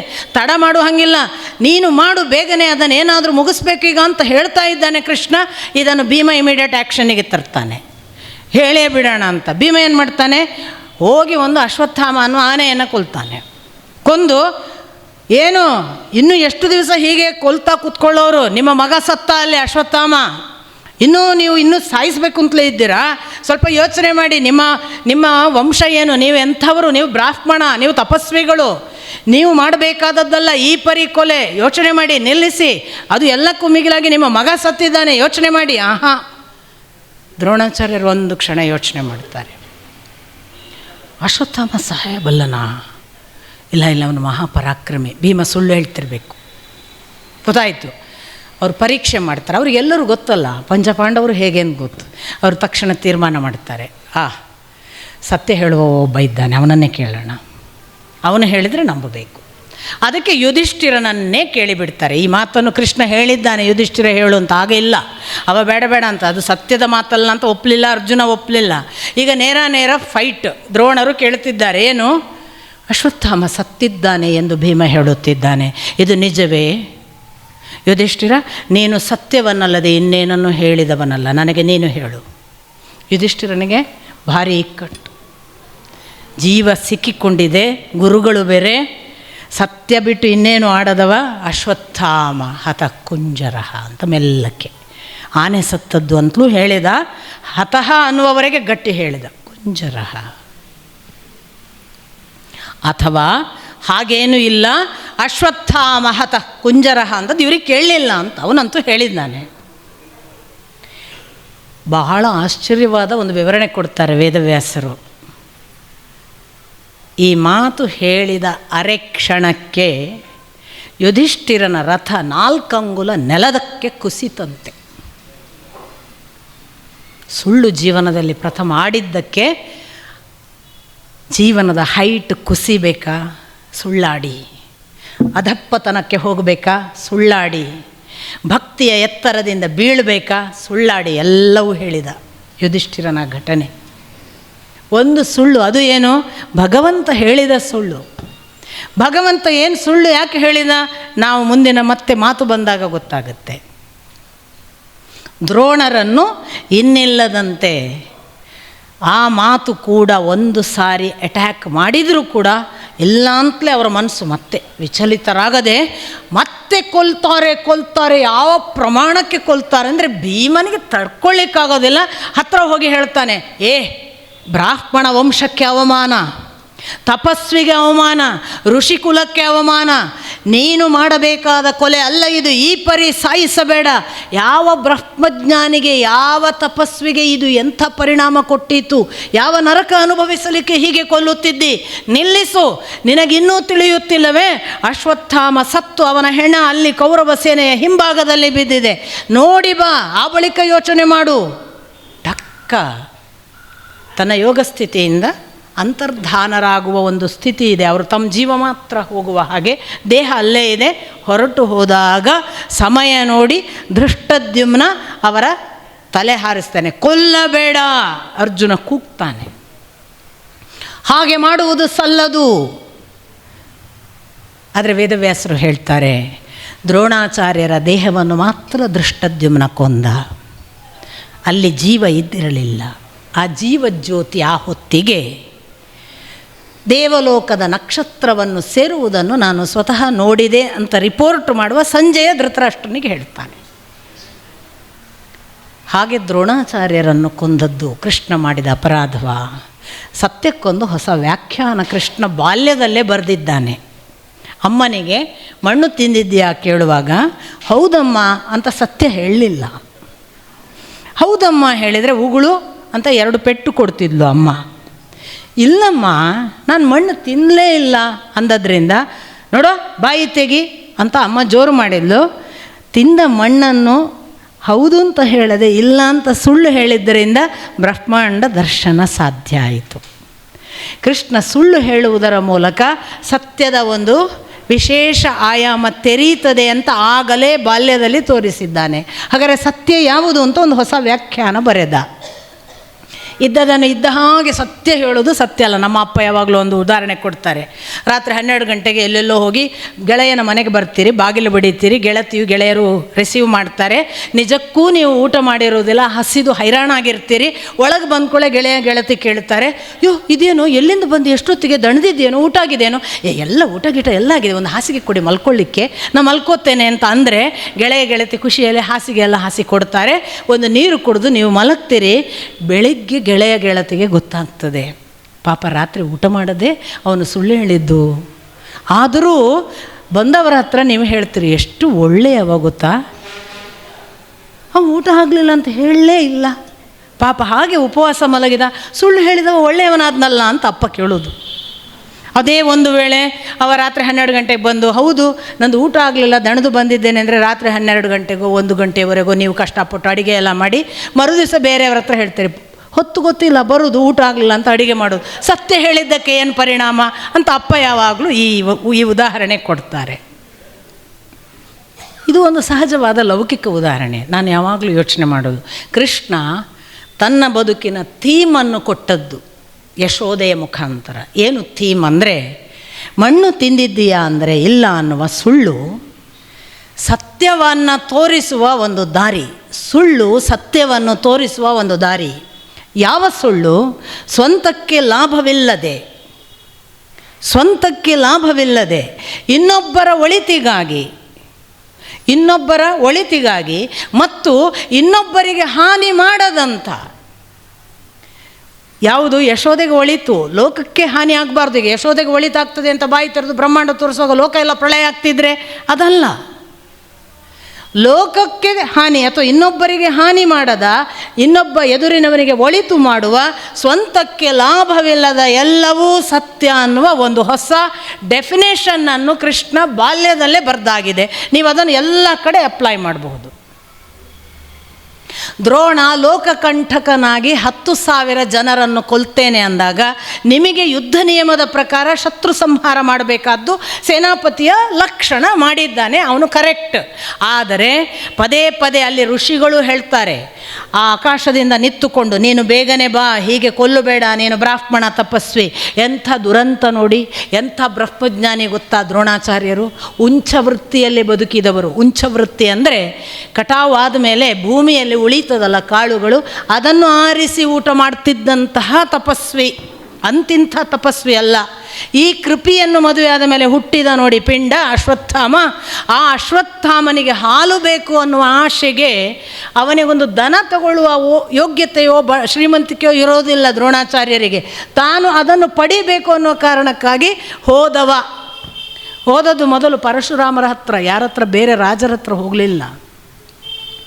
ಆದರೆ ಪರಶುರಾಮರು ಏನು ಹೇಳಿದರು? ನಾನು ಹೇಳಿ ಕೇಳಿ ತಪಸ್ವಿ, ನನ್ನ ಹತ್ರ ಎಲ್ಲಿ ಬರಬೇಕು ದನಾಗಿನ? ನನ್ನ ಹತ್ರ ಒಂದು ಇದೆ, ನನಗೆ ಬೇಕಾದಷ್ಟು ಅಸ್ತ್ರವಿದ್ಯೆ ಶಸ್ತ್ರವಿದ್ಯೆಗಳೆಲ್ಲ ಬರ್ತವೆ, ಅವುಗಳನ್ನು ಬೇಕಾದ್ರೆ ಕೊಡ್ತೇನೆ. ಕಲ್ತುಕೊಂಡ್ರು. ಮುಂದಿನದ್ದು ಗೊತ್ತಿತ್ತು ಕಾಣ್ತದೆ. ಒಂದೊಂದು ದಿವಸ ನನಗೆ ಇಂಥ ಸಂದರ್ಭ ಬರ್ತದೆ.